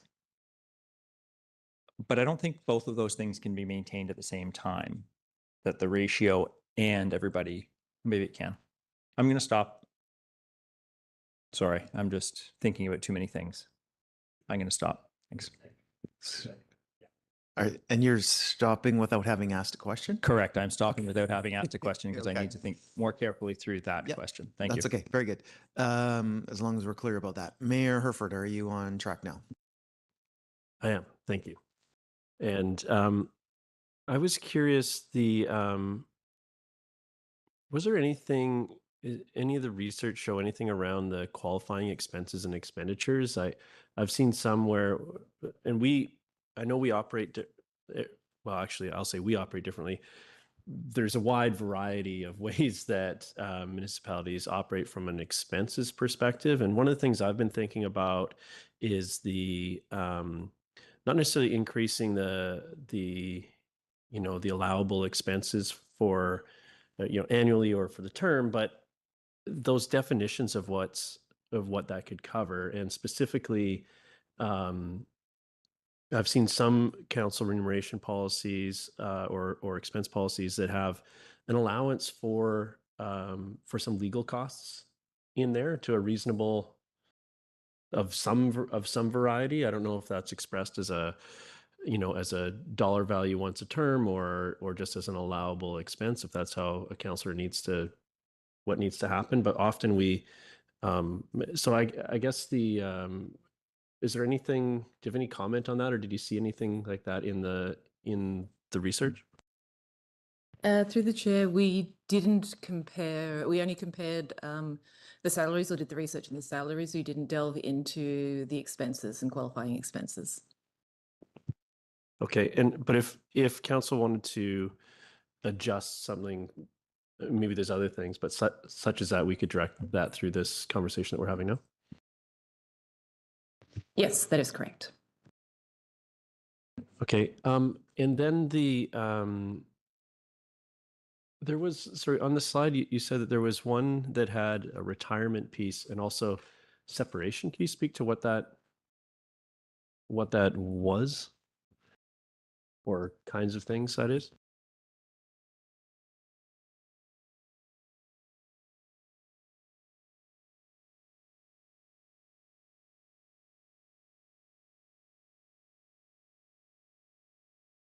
Sorry, through the chair.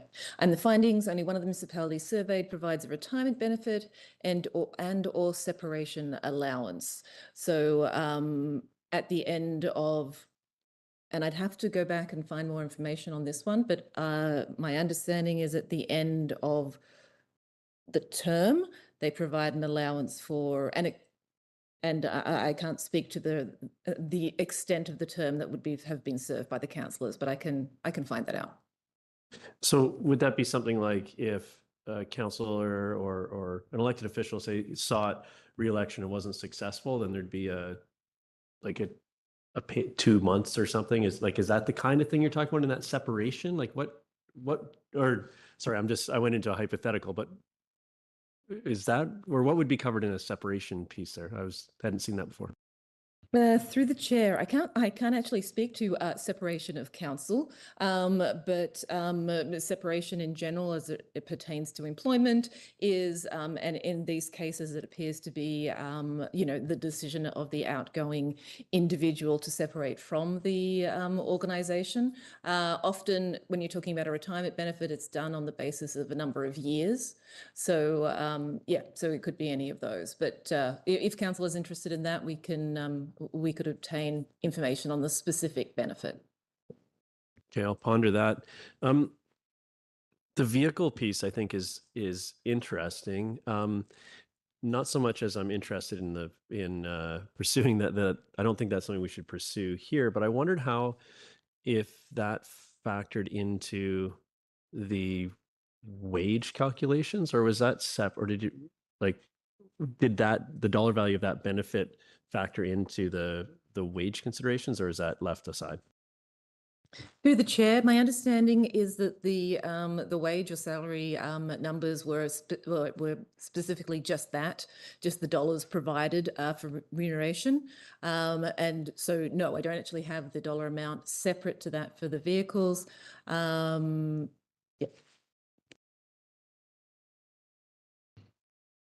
Just thinking it would be a very Squamish thing to substitute a vehicle allowance for a bike allowance. I want to acknowledge that Councillor Stoner has joined us online. Councillor Stoner, just let me know vocally if you would like to jump in. Councillor Hamilton, did I see your hand going up? And then Councillor Pettingill, I'll come to you next. Yeah, thanks. Okay. So back to this, our remuneration bylaw, where the annual remuneration for councillor is set at 42.2% of the mayor's remuneration. That 42.2%, that's before payment of acting mayor duties. Is that correct? That is correct. Okay, thanks. That helps me to understand a difference that I'm seeing in the statement of financial interest data and our report there. Thanks. Councillor Pettingill? Yeah, I guess I have some thoughts. Like I don't have questions. Before a motion goes on the floor, I would sort of like to exchange and understand where my colleagues are. So maybe go around the table for comments if we have comments at this point. Councillor Anderson, go ahead. Thank you. I have an ongoing concern, a general one, regarding the agency we have as elected officials and the trends. I've got a report in front of me, and it's from 2020, a staff report. And I'll quote it: by delegating some of its routine administration responsibilities to staff, council can focus and streamline its agenda toward its strategic priorities and policy decisions. I'm a bit disappointed that we don't get to spend more time on strategic priorities and policy decisions. And I'm wondering whether we notice this, that there is a trend, and it's not only in Squamish, that the agency, as I'll call it, of the elected people is in decline. And my solution to this is that we should be attentive to the opportunities we may have to address strategic priorities and policy decisions through more committee work, committees, task forces for policy making, setting direction and priorities. This means more time, potentially more meeting time.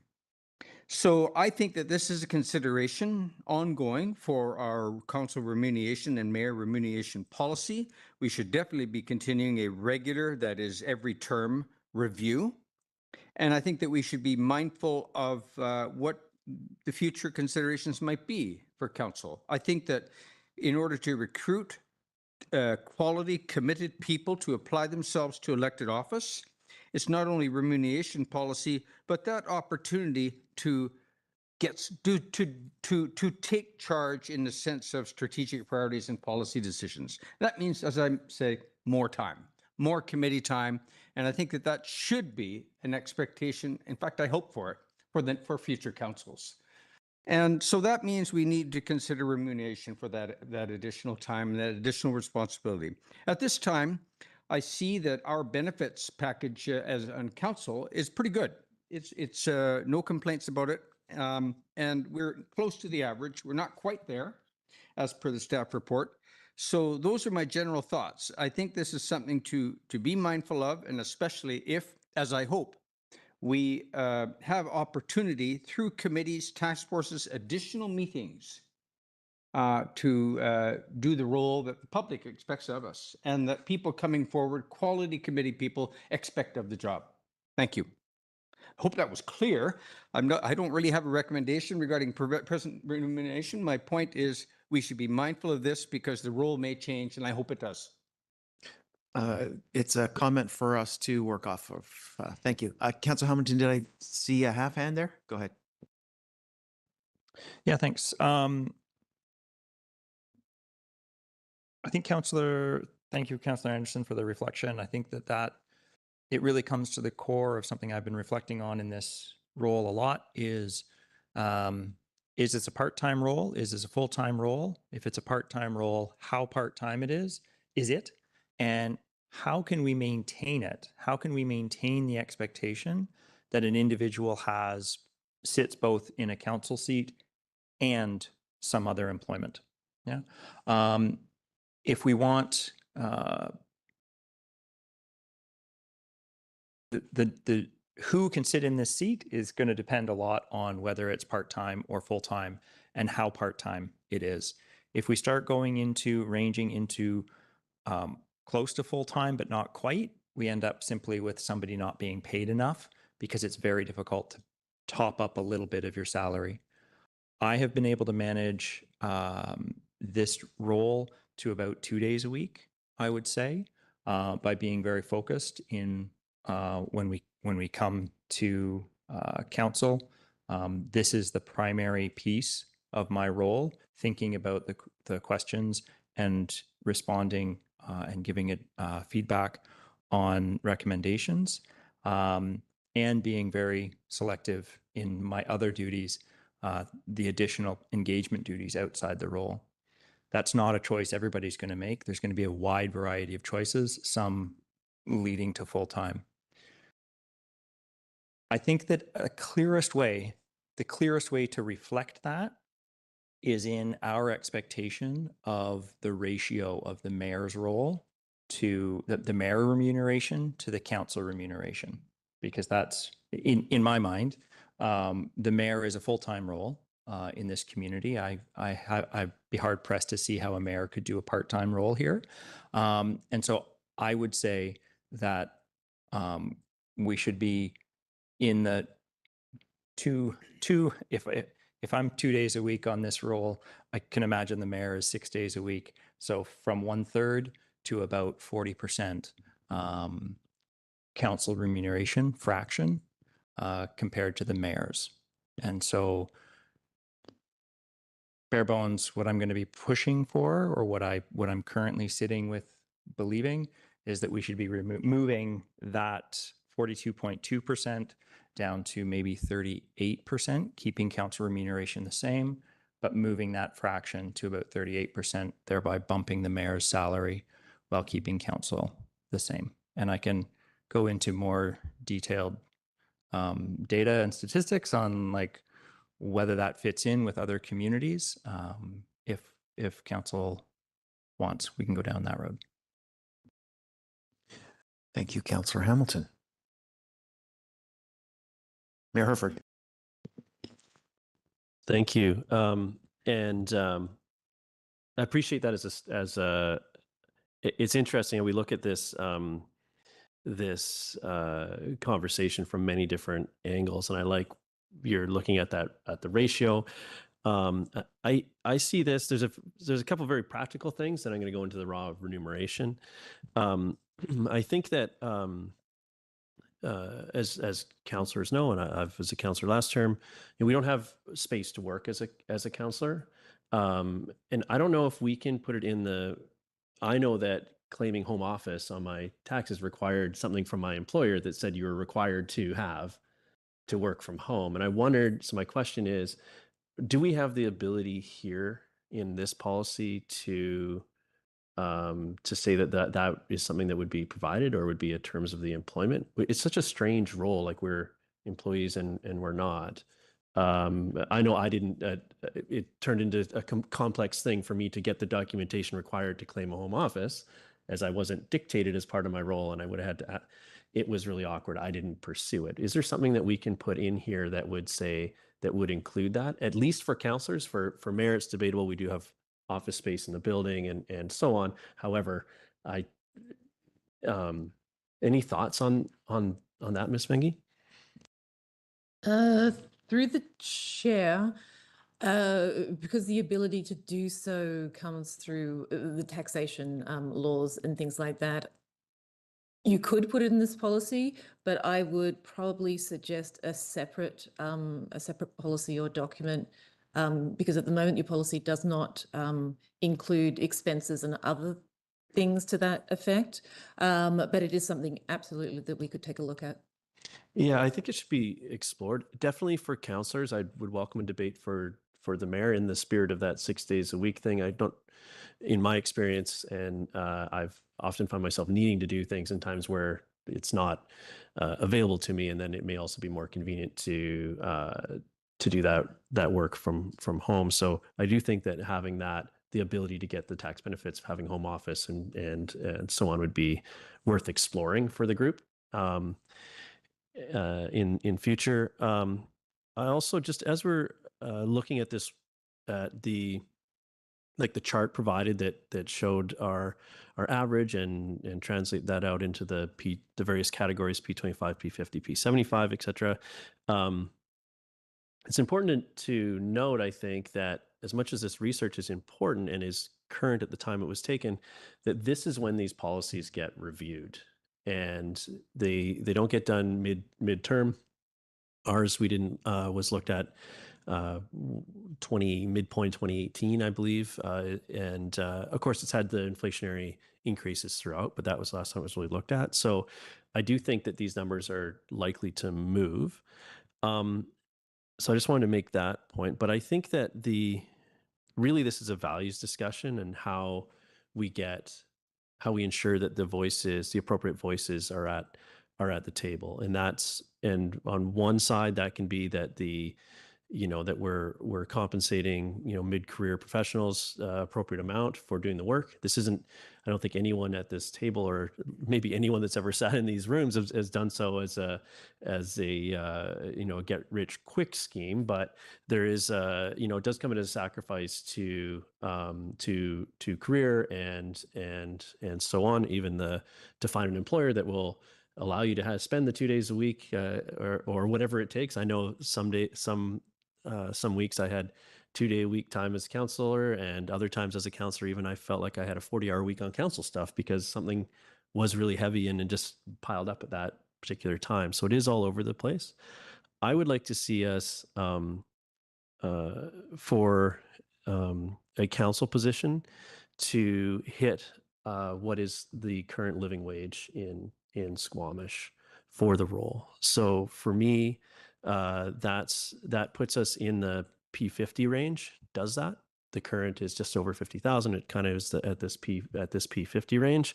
Now you can talk about whether you back that up for Councillor Hamilton's math. I don't know how that fits, but from a values piece, I think that that if we can get to that number, a community will be well served to try to drive more diverse voices at the table. And I know that if we get this, if we undershoot this, remuneration isn't the be all end all, but if there's not, if I think that getting to that point might unlock the ability for a wider range of our community just to see that they could potentially take on this role and be compensated that way. So that's where I'm that would be sort of my starting point. We can figure out what ratios go from there. But I'm thinking around that P50. I think that if we shot for P60, we'd probably end up at P50 once everyone else does their reconsideration of their policy as well. So that's where I'm sitting. But the home office piece, I would really like to explore, and further to that P60. That is in also recognition the vehicle out, like all those things we weren't factoring in that do exist elsewhere, I think puts us sort of in that range. Councillor Greenlaw. I do have a couple comments, but I just want to point of clarity first. When you say a living wage in Squamish, do you mean assuming a 40-hour work week? I was working off the report that it does assume a 35-hour work week, but it works out to roughly 50,960 according to the living wage report. And of course that, and the thought process there is that the role does impede your ability to really have that full role elsewhere. You can have a part-time job, you can do things, and I think it's exceptional, and I commend the employers that have been able to be flexible enough to have an elected official and work around the chaos of the schedule. As much as it may not be a 35-hour a week job all the time, it fully could be if you had the ability to commit those resources to it. Okay, because I just looked up, like, I mean, our living wage is $28 an hour, right? So an annual salary for that is $58,240. But I was more curious about whether you were saying part-time or full-time, because that is part of the conversation. Is like, I like what Councillor Anderson said. I feel like I would have enjoyed my time as a councillor more and felt more productive if it was more of a committee approached role, but that's a whole other kettle of fish, and that would be more time. And I do like to Mayor Herford's point, like, one of the difficulties in this conversation is, like, as a woman, I've had to step away from my career to have children, and a lot of women go through that, and then when they try to re-enter their career, it's very difficult. When you take a 4-year break from your career, or it's deeply, impacted by taking a role as a municipal official, that can be quite inhibitive to your career progression. So to that point, I mean, certainly relative to other levels of government, we are not compensated for that issue. Like, for instance, MPs, I think, get paid over $200,000 a year, plus they have a lot of bonuses, and our MP specifically, because of the committees he's on, I think he makes about $400,000 a year. So we certainly, and I'm not saying we should have a remuneration, anything like that, but other levels of government, they do take into account, I think anyways, that's what they're trying to do, is this aspect of, like, basically putting your financial viability in your career on hold for however many years you had the role. But for me, the crux of this conversation is accessibility of this role. And in speaking to a former counselor from Squamish, who was a counselor when we were getting paid around $17,000 a year, he was directly told by another counselor that the pay was kept that low so that people like them wouldn't sit in that seat. And that's one of the concerns. Like, you want to be attracting the right people to these roles, right? You don't want to be attracting people who can do the role and get paid super badly, because you can tend to attract the people that you don't want in those roles. Yeah, or worse, like, if you don't have a decent enough pay for people, you're not supporting the people who want to give to their community because the pay is not enough to live here. So yeah, and then the other conversation is really the time expectation of what this role entails. I think is another conversation that needs to be had, like, similar to Councillor Hamilton. This is basically a 2-day-a-week role for me, and that's how I balance it with the other aspects in my life. Yeah, I don't know. That's what I have right now. Councillor Pettingill, do you want to jump in here? Yeah, a couple thoughts, and I don't know if it belongs as part of remuneration, but we sort of talked about it in this context. The idea of some sort of legal support when needed, and I think it would require a bit longer discussion. I don't know if you want to fund counselors who are in a legal dispute with their own counsel, or maybe there are situations where that is appropriate. But there are cases where the district has to look over be responsible for the district's legal risks, but isn't necessarily responsible for an individual filling their role properly as a counselor. And so there's something in there, and sort of individual defamation or libel claims or issues is one sort of aspect where maybe some sort of $1,000 a year available if required or something. I don't know. There's maybe something there. I think our expenses, like we sort of, I can't remember what the number is, but we have a budget we can use to go to UBCM, LMLJ, or other sorts of conferences, and we're given some discretion within that envelope. I do have a feeling, and again, maybe this is a bit of a separate discussion, but FCM, UBCM, and LMLJ in particular are important. And I wonder if there's something sort of separate and specific to those things rather than a more general other conferences, just with the amount of downloading and other issues and interaction with upper levels of government does to me seem like a pretty important piece of this. And maybe it's not even a remuneration thing, it's just something that the district does and expects its counselors to participate in. I don't know, but just some thoughts around there. As has been mentioned, we are the second highest cost of living. For me personally, it has had a huge impact on my professional career. I've had to make some choices, and I don't regret those choices. But if money or the best possible income was my primary driver, I would not be in the seat right now. And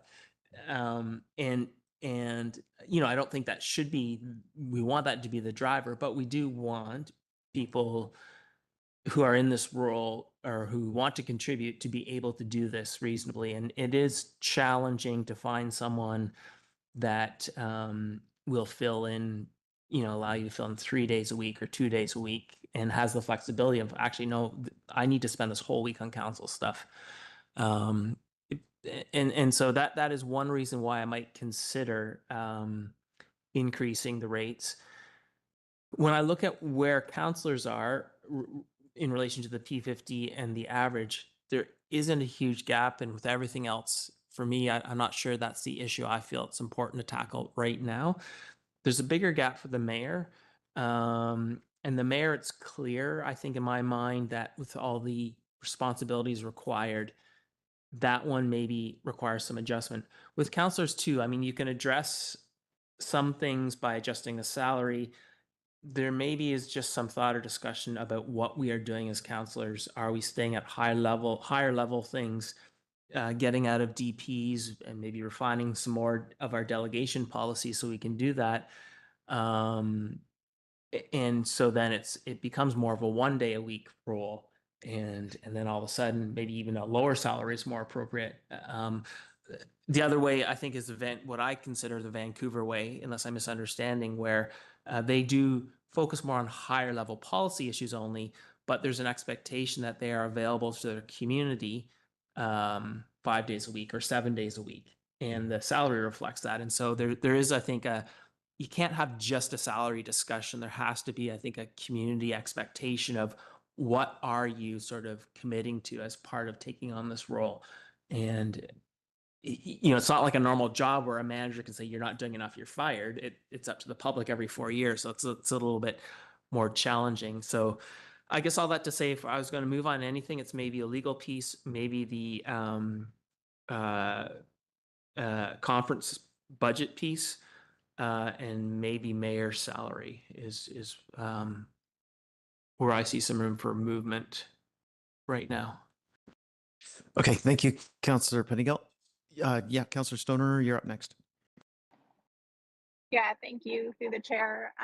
Just a few comments to add to the discussion. I definitely agree that this is very much kind of a tricky one and is largely connected to the expectation of these roles, and that really varies depending on who's sitting in them. I do think it's fair at this time to consider that this is a part-time role. There aren't very many communities across the province that do consider their council roles full-time. I think it's Vancouver, Burnaby, Victoria only just switched over to a full-time council role from a 0.75, and they're at about 100,000 population. And so I don't know if we're quite there in terms of what our expectation levels are of this council role to be full-time. And I hear Councillor Hamilton's tension there of like, if we increase the salary too much and people feel like it should be a full-time role, then we're kind of creating a false expectation of the needs around the table. I want to challenge my council colleagues a little bit in terms of like a potential future structure that has more.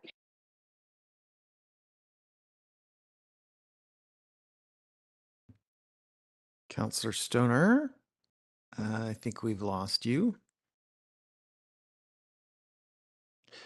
Mayor Herford, when this happens, do we have to recess? I have a suggestion. If we, Councillor Stoner, we seem to have lost your audio, so perhaps we can continue the discussion. And if we don't hear back from her prior to when we get to the vote, maybe we can take a break and try to do every effort we can to have her come back. It might be a way to do both things at once. Sure. We budgeted 30 minutes for this conversation, and we're quickly closing that window. Go ahead, Councillor Greenlaw. Yeah, I was going to say, like, from my perspective as a counselor, I'm not concerned that much about where my pay is relative, especially when I see, you know, the average and the P50 and stuff like that. But I do feel like, I feel like being a mayor is a really difficult job. I feel like you're kind of always on call, and I do, you know, for the pay that we have now for a mayor, I think that's, I think that's, yeah, I think that could go up. Councillor Stoner, do we have you back? I think so. Yeah, we can hear Are you. you- So Okay, great. Sorry, there's very large buildings in the city that impact your cell reception. It's not just in Squamish, folks. Sorry, I was saying that I think to the question of committee structure, there might be a future conversation of a council, if that's the direction they want to go, is to actually remunerate folks for committee attendance, so that it's a bit more of a level playing field, not just for councillors who are there, but others who are volunteering their time to participate on committees.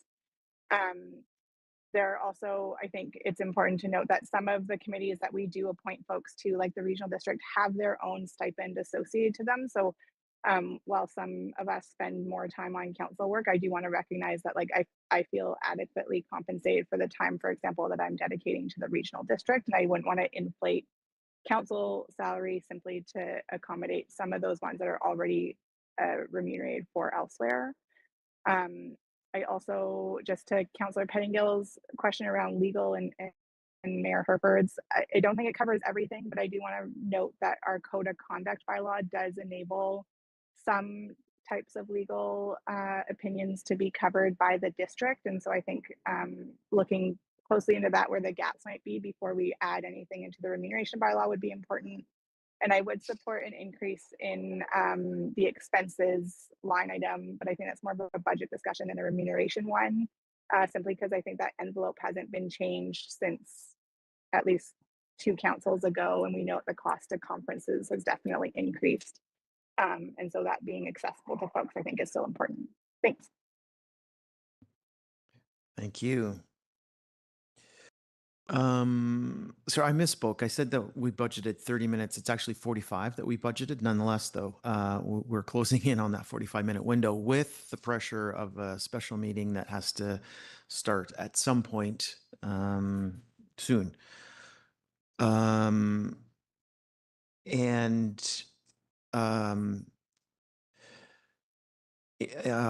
Just my own thoughts on this. In my ideal world, there would be a system where the provincial government would have some kind of province-wide system for determining the compensation of local elected officials across the province. It doesn't exist, and alas, they are pulling funding for health facilities and housing for people who can't afford market rents. So clearly, this is not a priority for our provincial government when they're not even covering those higher priority items. So I want to check in. Does anybody have a motion that they would like to put in front of us? Councillor Hamilton. Yeah, thanks.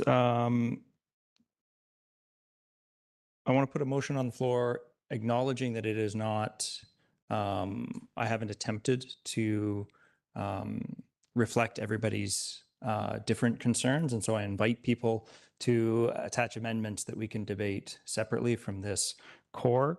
The core of this motion is I'll just say it, that the mayor's remuneration be moved to $125,000 per year, and that section 1B of the remuneration and expenses bylaw be changed to 36% instead of 42.2%. And that's the councillor's remuneration as a fraction, what fraction of the mayor's remuneration the council remuneration is. And do you have that written out that you could share with our administrative team? I can do that, yes. You're the best. Well, hold on. Let's get a seconder before you. Is there a seconder for that motion? Councillor Greenlaw is going to second that motion. Councillor Hamilton, do you have more to say on it? I'll just say, so I've done a deep dive into the Statement of Financial Information reports from all communities with a population of greater than 5,000. If our community wants to go and look at that, it's all available on a data analysis website that I've put together. You can get there by going to www.bcmunicipaldata.org, and you can investigate and see the remuneration for councils and mayors throughout 50 odd communities. This is the simplest path forward that I can see to move us towards closer to the average in this council to mayor remuneration, while also acknowledging the notion that the mayor is definitely a full-time job and council is a part-time job. Thanks. Thank you. Councillor Greenlaw, as the seconder, do you have comment? Yeah, that makes sense to me. I feel like $125,000 a year is you know, a more reasonable salary for the cost of living in Squamish. And that's another piece that we didn't really dig into much in terms of comparing ourselves to other, you know, comparable municipalities, is that the cost of living here is likely much higher than it is in some of these other places. But anyways, happy to support this motion for 125. I think at least that's a good point to start with for talking. Any further comments? Mayor Herford. Just question to the mover. In your in remuneration to council members in the remuneration expenses bylaw, there's 3 pieces. I think you spoke to the first 2, which are the rate for the mayor and then the ratio to councillor. The next piece is acting mayor. And it says that the annual remuneration for the acting mayor for the discharge of duties is 60% of the mayor's indemnity adjusted annually, and so on. Is that level? It feels like a big bump with what you've proposed as far as the ratios go. And I'm not debating the ratios yet. I'm just trying to make sure I understand the whole impact of this discussion. Was that intentional, or is that an oversight addressing that acting mayor percentage? No, not an oversight. I just don't believe it has a substantive impact on the actual dollar value. So I would leave it at 60%. Okay. I think I'm supportive of this. I think the ratio should be a little higher. I could see lower than where we are, which is at 42.2. We proposed to 36. I'd like to see us closer to, my ideal number was actually worked out to 40 to get to that amount that I was thinking of for a counselor. And I think that part of this discussion, and we've each had experience as a counselor, and it's hard to nail down how many hours a week or how much capacity it takes to do. Really, this is, to me, it's about how we get the most varied perspectives at the table, and I think remuneration plays a role there. So I'll try an amendment as just a way to adjust that piece, and I would move that sorry, I don't have the exact wording of the motion, but I know the percentage I'd like to change. So I'm going to try that to amend the 36% to 40%, and I'll speak to it if it's seconded. Do you have a seconder for that? Councillor Anderson will second. Go ahead, Mayor Herford. Thank you. I think this better reflects the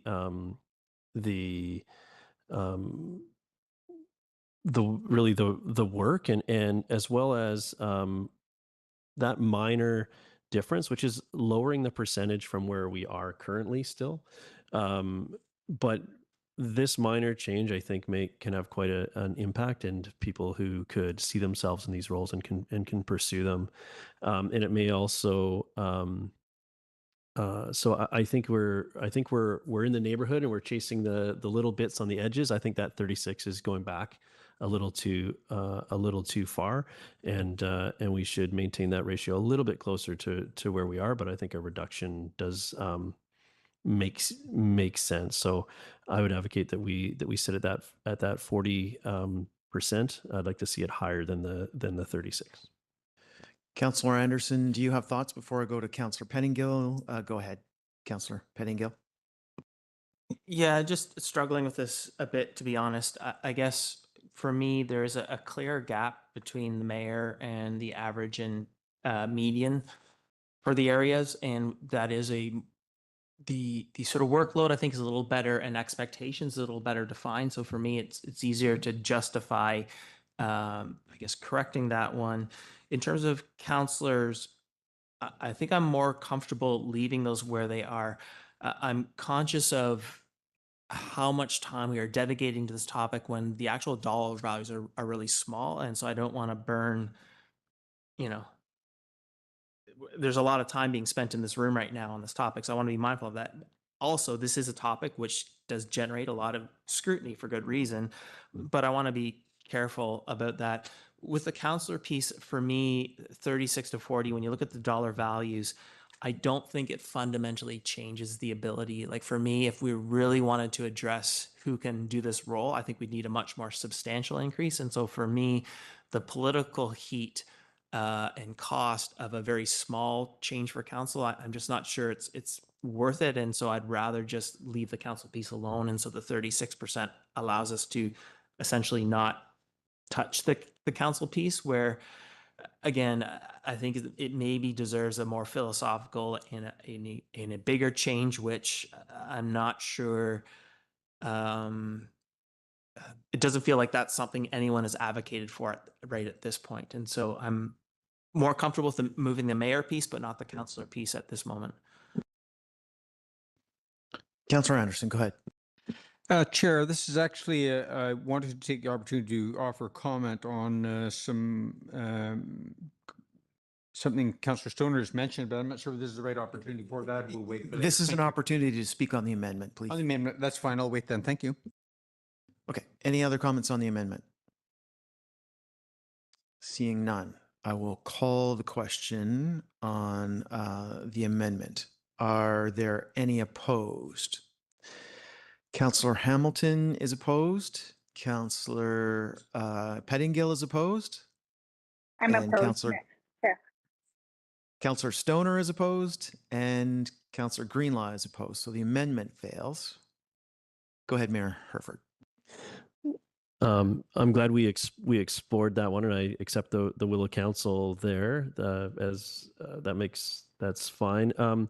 I do want to revisit this the legal costs piece, and perhaps that can be in a I'm just looking. I think that can be handled as a subsequent motion because I'm not exactly sure where it lives. We've got the code of conduct bylaw that speaks to code of conduct things, and I'm thinking more assessments of conflict of interest to avoid a code of conduct issue. Like that's more what I'm thinking. So I'm just looking to staff. Is that okay if we cover that outside of this? Yeah. Sorry, through the chair. Yes. Okay. And another question for clarity, similar with this home office issue that I was debating or that I've mentioned earlier. Okay. So on the straight remuneration piece, I'm supportive of this. I think I do want to speak to the piece around committees and so on. I know we're talking about in the context of talking about mayor and council's remuneration, but there's also we do have the ability when we set up committees to compensate for the time committed to, as Councillor Stoner mentioned, for externals to participate. There's also a large staff cost with these to have the folks that support the meeting, put agendas together, all those things. And I think all those things need to be considered when looking at it. And I would encourage any councils in future to do that fulsome look at what it costs to have these structures, and they may be warranted in other ways. And council at that time may want to compensate for the work, not just of themselves, but of the participants in whatever that looks like. But I don't think that it would be appropriate to assume how the next council wants to conduct itself, and it's going to do it, and they're going to be meeting, necessitate 3 extra meetings a month, and some other workload that we just can't anticipate. So I think this gets us to a reasonable spot on the raw remuneration. Thank you. Thanks, Mayor Herford. Any further comments? Councillor Anderson. Yes, picking up on the observations Councillor Hoover has made, and as well as Councillor Stoner, I fully agree that a committee structure is something that would be contemplated in the future.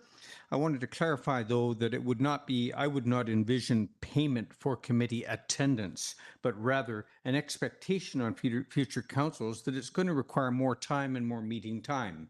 It's not only to cope with the workload and what we should have as a workload as elected people, but also to provide that opportunity. It's unusual for councils not to have committees. This has been unusual for the last 2. I've been dealing with council committees since the mid-90s directly, and every council has had committees looking after planning matters, economic development, typically, various task forces, tourism, transportation as well.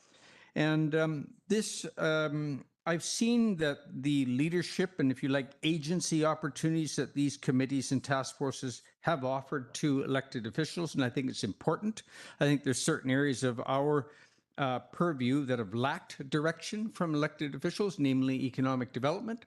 But I just wanted to clarify my expectation is not that we pay people for attendance, but in fact that the role of councillors be acknowledged to be increasing, and that we take this into account, and that should involve, in my view, opportunity and addressing a need for committees and more committees and task forces. We have been unusual the last 2 councils. Thank you. Thank you, Councillor Anderson. Any further comments on the motion? Councillor Pettingill. I believe my colleague voted against having a committee on the last thing, didn't we not? So I'm just saying. Councillor Anderson. Microphone. I felt that the terms of reference for a select committee on the Brenton Park was not appropriate for a select committee. Too technical, and I think that the select committee role belongs elsewhere. For example, looking at matters like advising on a master plan, such as transportation, as we've had committees in that past before, or economic development. Thank you. Okay. I will share my thoughts and then I'll be calling the question. As a counselor intending to seek re-election, this is an uncomfortable conversation. I'm not used to having this level of say in my own compensation. Nonetheless, it's the reality that we have in front of us. And this motion is supportable. And I'm happy with Mayor Herford's level of participation in this, in light of the fact that Mayor Herford has it on the record that he's not going to seek re-election. So with that, I will call the question. Council, are there any opposed? Seeing none, this motion passes unanimously. Mayor Herford. Thank you.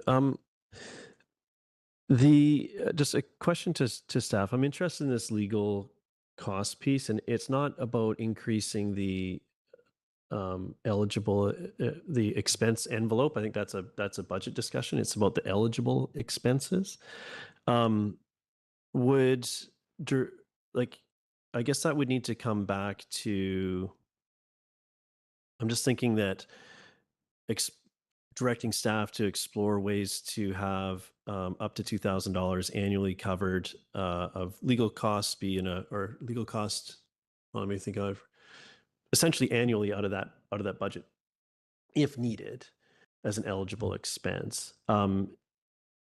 If with that type of direction, when would that be something that could come back prior? Like, what would it take to do that? I guess is like I just want to make sure we're unleashing, or that we understand the amount of work that it would take to do this. And I don't think it's as time sensitive as necessarily the remuneration, but I'd like to see it evolve. Through the chair, is the query or the desire to have that come back to this council prior to election?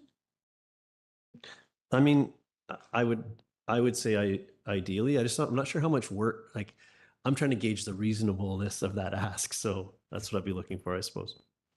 Yeah, I believe that it would be possible to do that. I would just ask for clarity on where the budget would come from.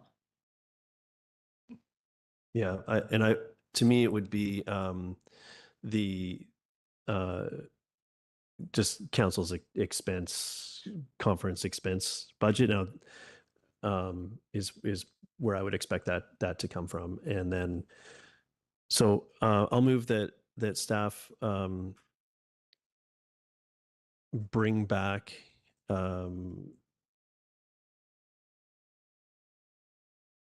bring back a proposal to have up to $2,000 annually as an allowable expense under the council conference and expense budget for consideration. Councillor Stoner, is that you seconding this motion? No, I have a comment, I guess, if it does get seconded. Okay, very good. We're looking for, Councillor Pettingill is going to second that motion.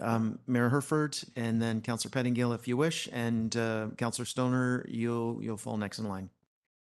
Thank you. I think I position this as a allowable cost so that it wasn't about the taxpayers of Squamish incurring an additional expense.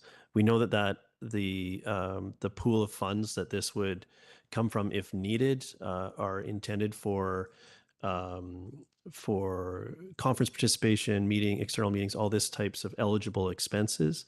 I think our role is quite unique, and our work is quite unique, and often we're asked to contemplate things around things like conflict of interest. We have any of our decisions can be challenged. There's all sorts of legal things that happen in this that we're exposed to in this role, and and we just went through the compensation piece. We're not compensated enough to have have our legal representation covered. Now, I'm not saying that there are examples of councils around the province spending exorbitant amounts of money fighting each other. That's not what this is intended to. But I will say that in our code of conduct, should a code of conduct violation occur, it covers up to $10,000 of legal expenses for your first code of conduct piece. If we can, which is above and beyond all your eligible expenses, and this, I would say, is a strong hedge against needing that provision in the code of conduct bylaw.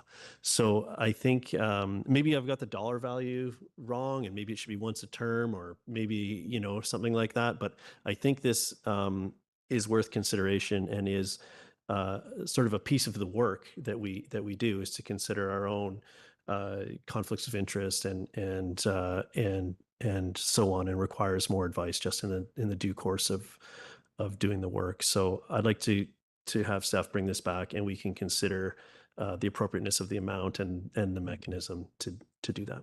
So I'll leave it there. Councillor Pettingill. Yeah, I support this. Again, I think figuring out what the number is, but also what the constraints are. I don't think, in my mind, this isn't a free for all legal expenses on whatever you want. There has to be a clear definition of what would be applicable. I don't know exactly what that is, but I would recognize that we aren't technically employees. And so we don't have many of the protections, legal and otherwise, that employee might have.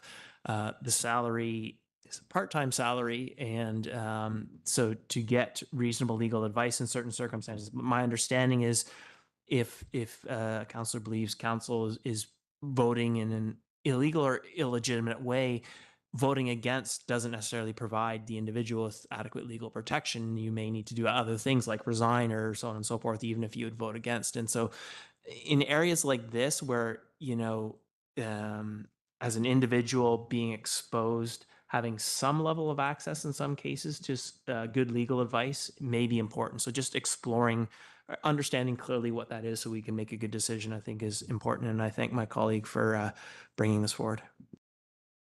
Councillor Hamilton. Yeah, I think this Sorry, Councillor Hamilton. Sorry, I did indicate Jenna would be ahead of you. You'll come after Jenna. Go ahead, Councillor Stoner.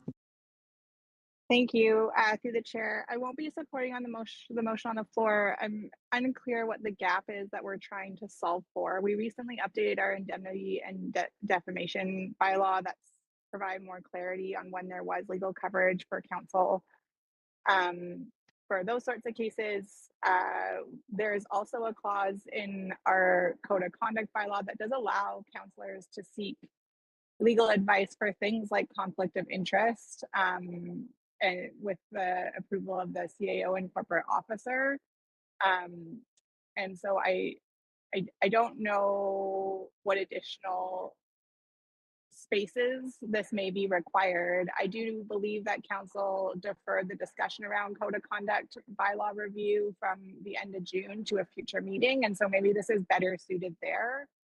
I'm trying to come up with some examples of where you would need legal advice that was outside of the code of conduct, or conflict of interest components, which are embedded in our code of conduct that are then not covered by indemnity. And so before we send staff on a goose hunt of trying to figure out where this fits. And I also think it could be unfair to then take this out of your conference and expense budget, because then you're forcing future council members to decide whether they get a conflict of or legal advice on conflict of interest, or if they go and do some professional development and go to a conference, for example, which I think could have an unintended consequence of where we're trying to go, because that's already covered in our code of conduct. So I would prefer to have this discussion when the code of conduct comes back. Thanks. Councillor Hamilton. Thank you, Councillor Stoner, for giving another perspective on this. I still am in support of this motion. I think that having the ability to seek legal counsel on an issue that a councillor might be concerned about before before the indemnification bylaw kicks in, before a mistake is made and a legal challenge is made, and maybe it's a question that isn't related to a conflict of interest. So I think there are gaps here. And I believe that this small amount, I accept Councillor Stoner's reservation that we will be asking councillors to make a judgment call between potentially seeking legal counsel or going to a conference, and that'll be a difficult decision. But at least we're opening up the ability for a councillor to seek legal advice, and which may lead us to better decisions. So in the effort that this might lead us to better decisions, I'll support it. Thanks. Any further comments?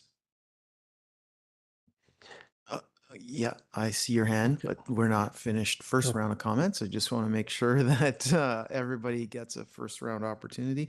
Go ahead, Mayor Herford. So just to articulate better for my colleagues, the gap, sorry, I'm just looking at the code of conduct, reimbursement of costs. A council member may make the request to council, so at the will of council, for reimbursement of the cost of a legal advice and representation in responding to the formal complaint process. So it's an after action, and that's $10,000. And indemnification again is exactly that after piece. So this is about that the things that aren't covered there, including the before. Am I in conflict on this? I want to be certain. Is this, should I be concerned about A, B, or C? And the dollar value here is small, and it will have an impact on.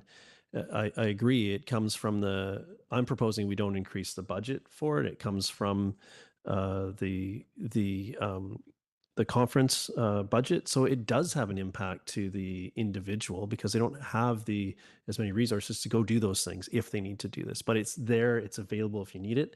The other way is that they have to choose whether that remuneration that we just discussed is the way to fund this piece. So I think that's the gap that I see, and I'm open to learning more about this, and perhaps there's a smaller gap than I'm seeing, but that's what I'm trying to get at with this motion, and I hope would look for support. Thank you. See Councillor Stoner's hand for round two. Go ahead, Councillor Stoner. Yeah, and just to clarify, if you go, I don't have the exact clause of the code of conduct in front of me, but under the conflict of interest component, there is an opportunity to seek legal advice in advance of an actual investigation occurring. So that's where I think there may be a smaller gap. If folks need further clarity on that, then that's fine, but I still won't be supporting the motion. Thanks. Okay. Thanks, Councillor Stoner. And seeing no further comments, I am going to call the question. Are there any opposed? Councillor Stoner, Councillor Anderson, and Councillor French are opposed. The motion passes. Thank you. Councillor Hamlin, just before I go to you, I want to check with our corporate officer. Is this a good point for us to pause this, open the special, and then go back to Councillor Hamilton in committee a whole? Okay. My question is irrelevant. No, shortcut and motion to terminate this meeting, please. Second, I have two options. Councillor Stoner, Mayor Herford. Let's go with Councillor Stoner. Council, are there any, yes, I am calling the question. Are there any opposed to terminating this meeting? Seeing none, the motion passes. Thank you all for your participation in today's committee of the whole meeting, and I turn you over now to Mayor Herford for the rest of today's schedule. Thank you. So, Council, what I'd like to do is I'll just make sure everyone's that we get the stream up. We'll start the meeting. We'll recess, and we'll move to the horseshoe. And we'll let staff get ready for the next piece. So, if we're ready, Russell, we'll start the special. This is the same. Okay. Do you need a moment to do that? Okay. Okay. So, how long do you need for that? I'll give you whatever number you tell me. Okay, so we'll take a quick, let's call it 10. That'll give us time to get to the room switched over, and then we'll get going with the special. Open?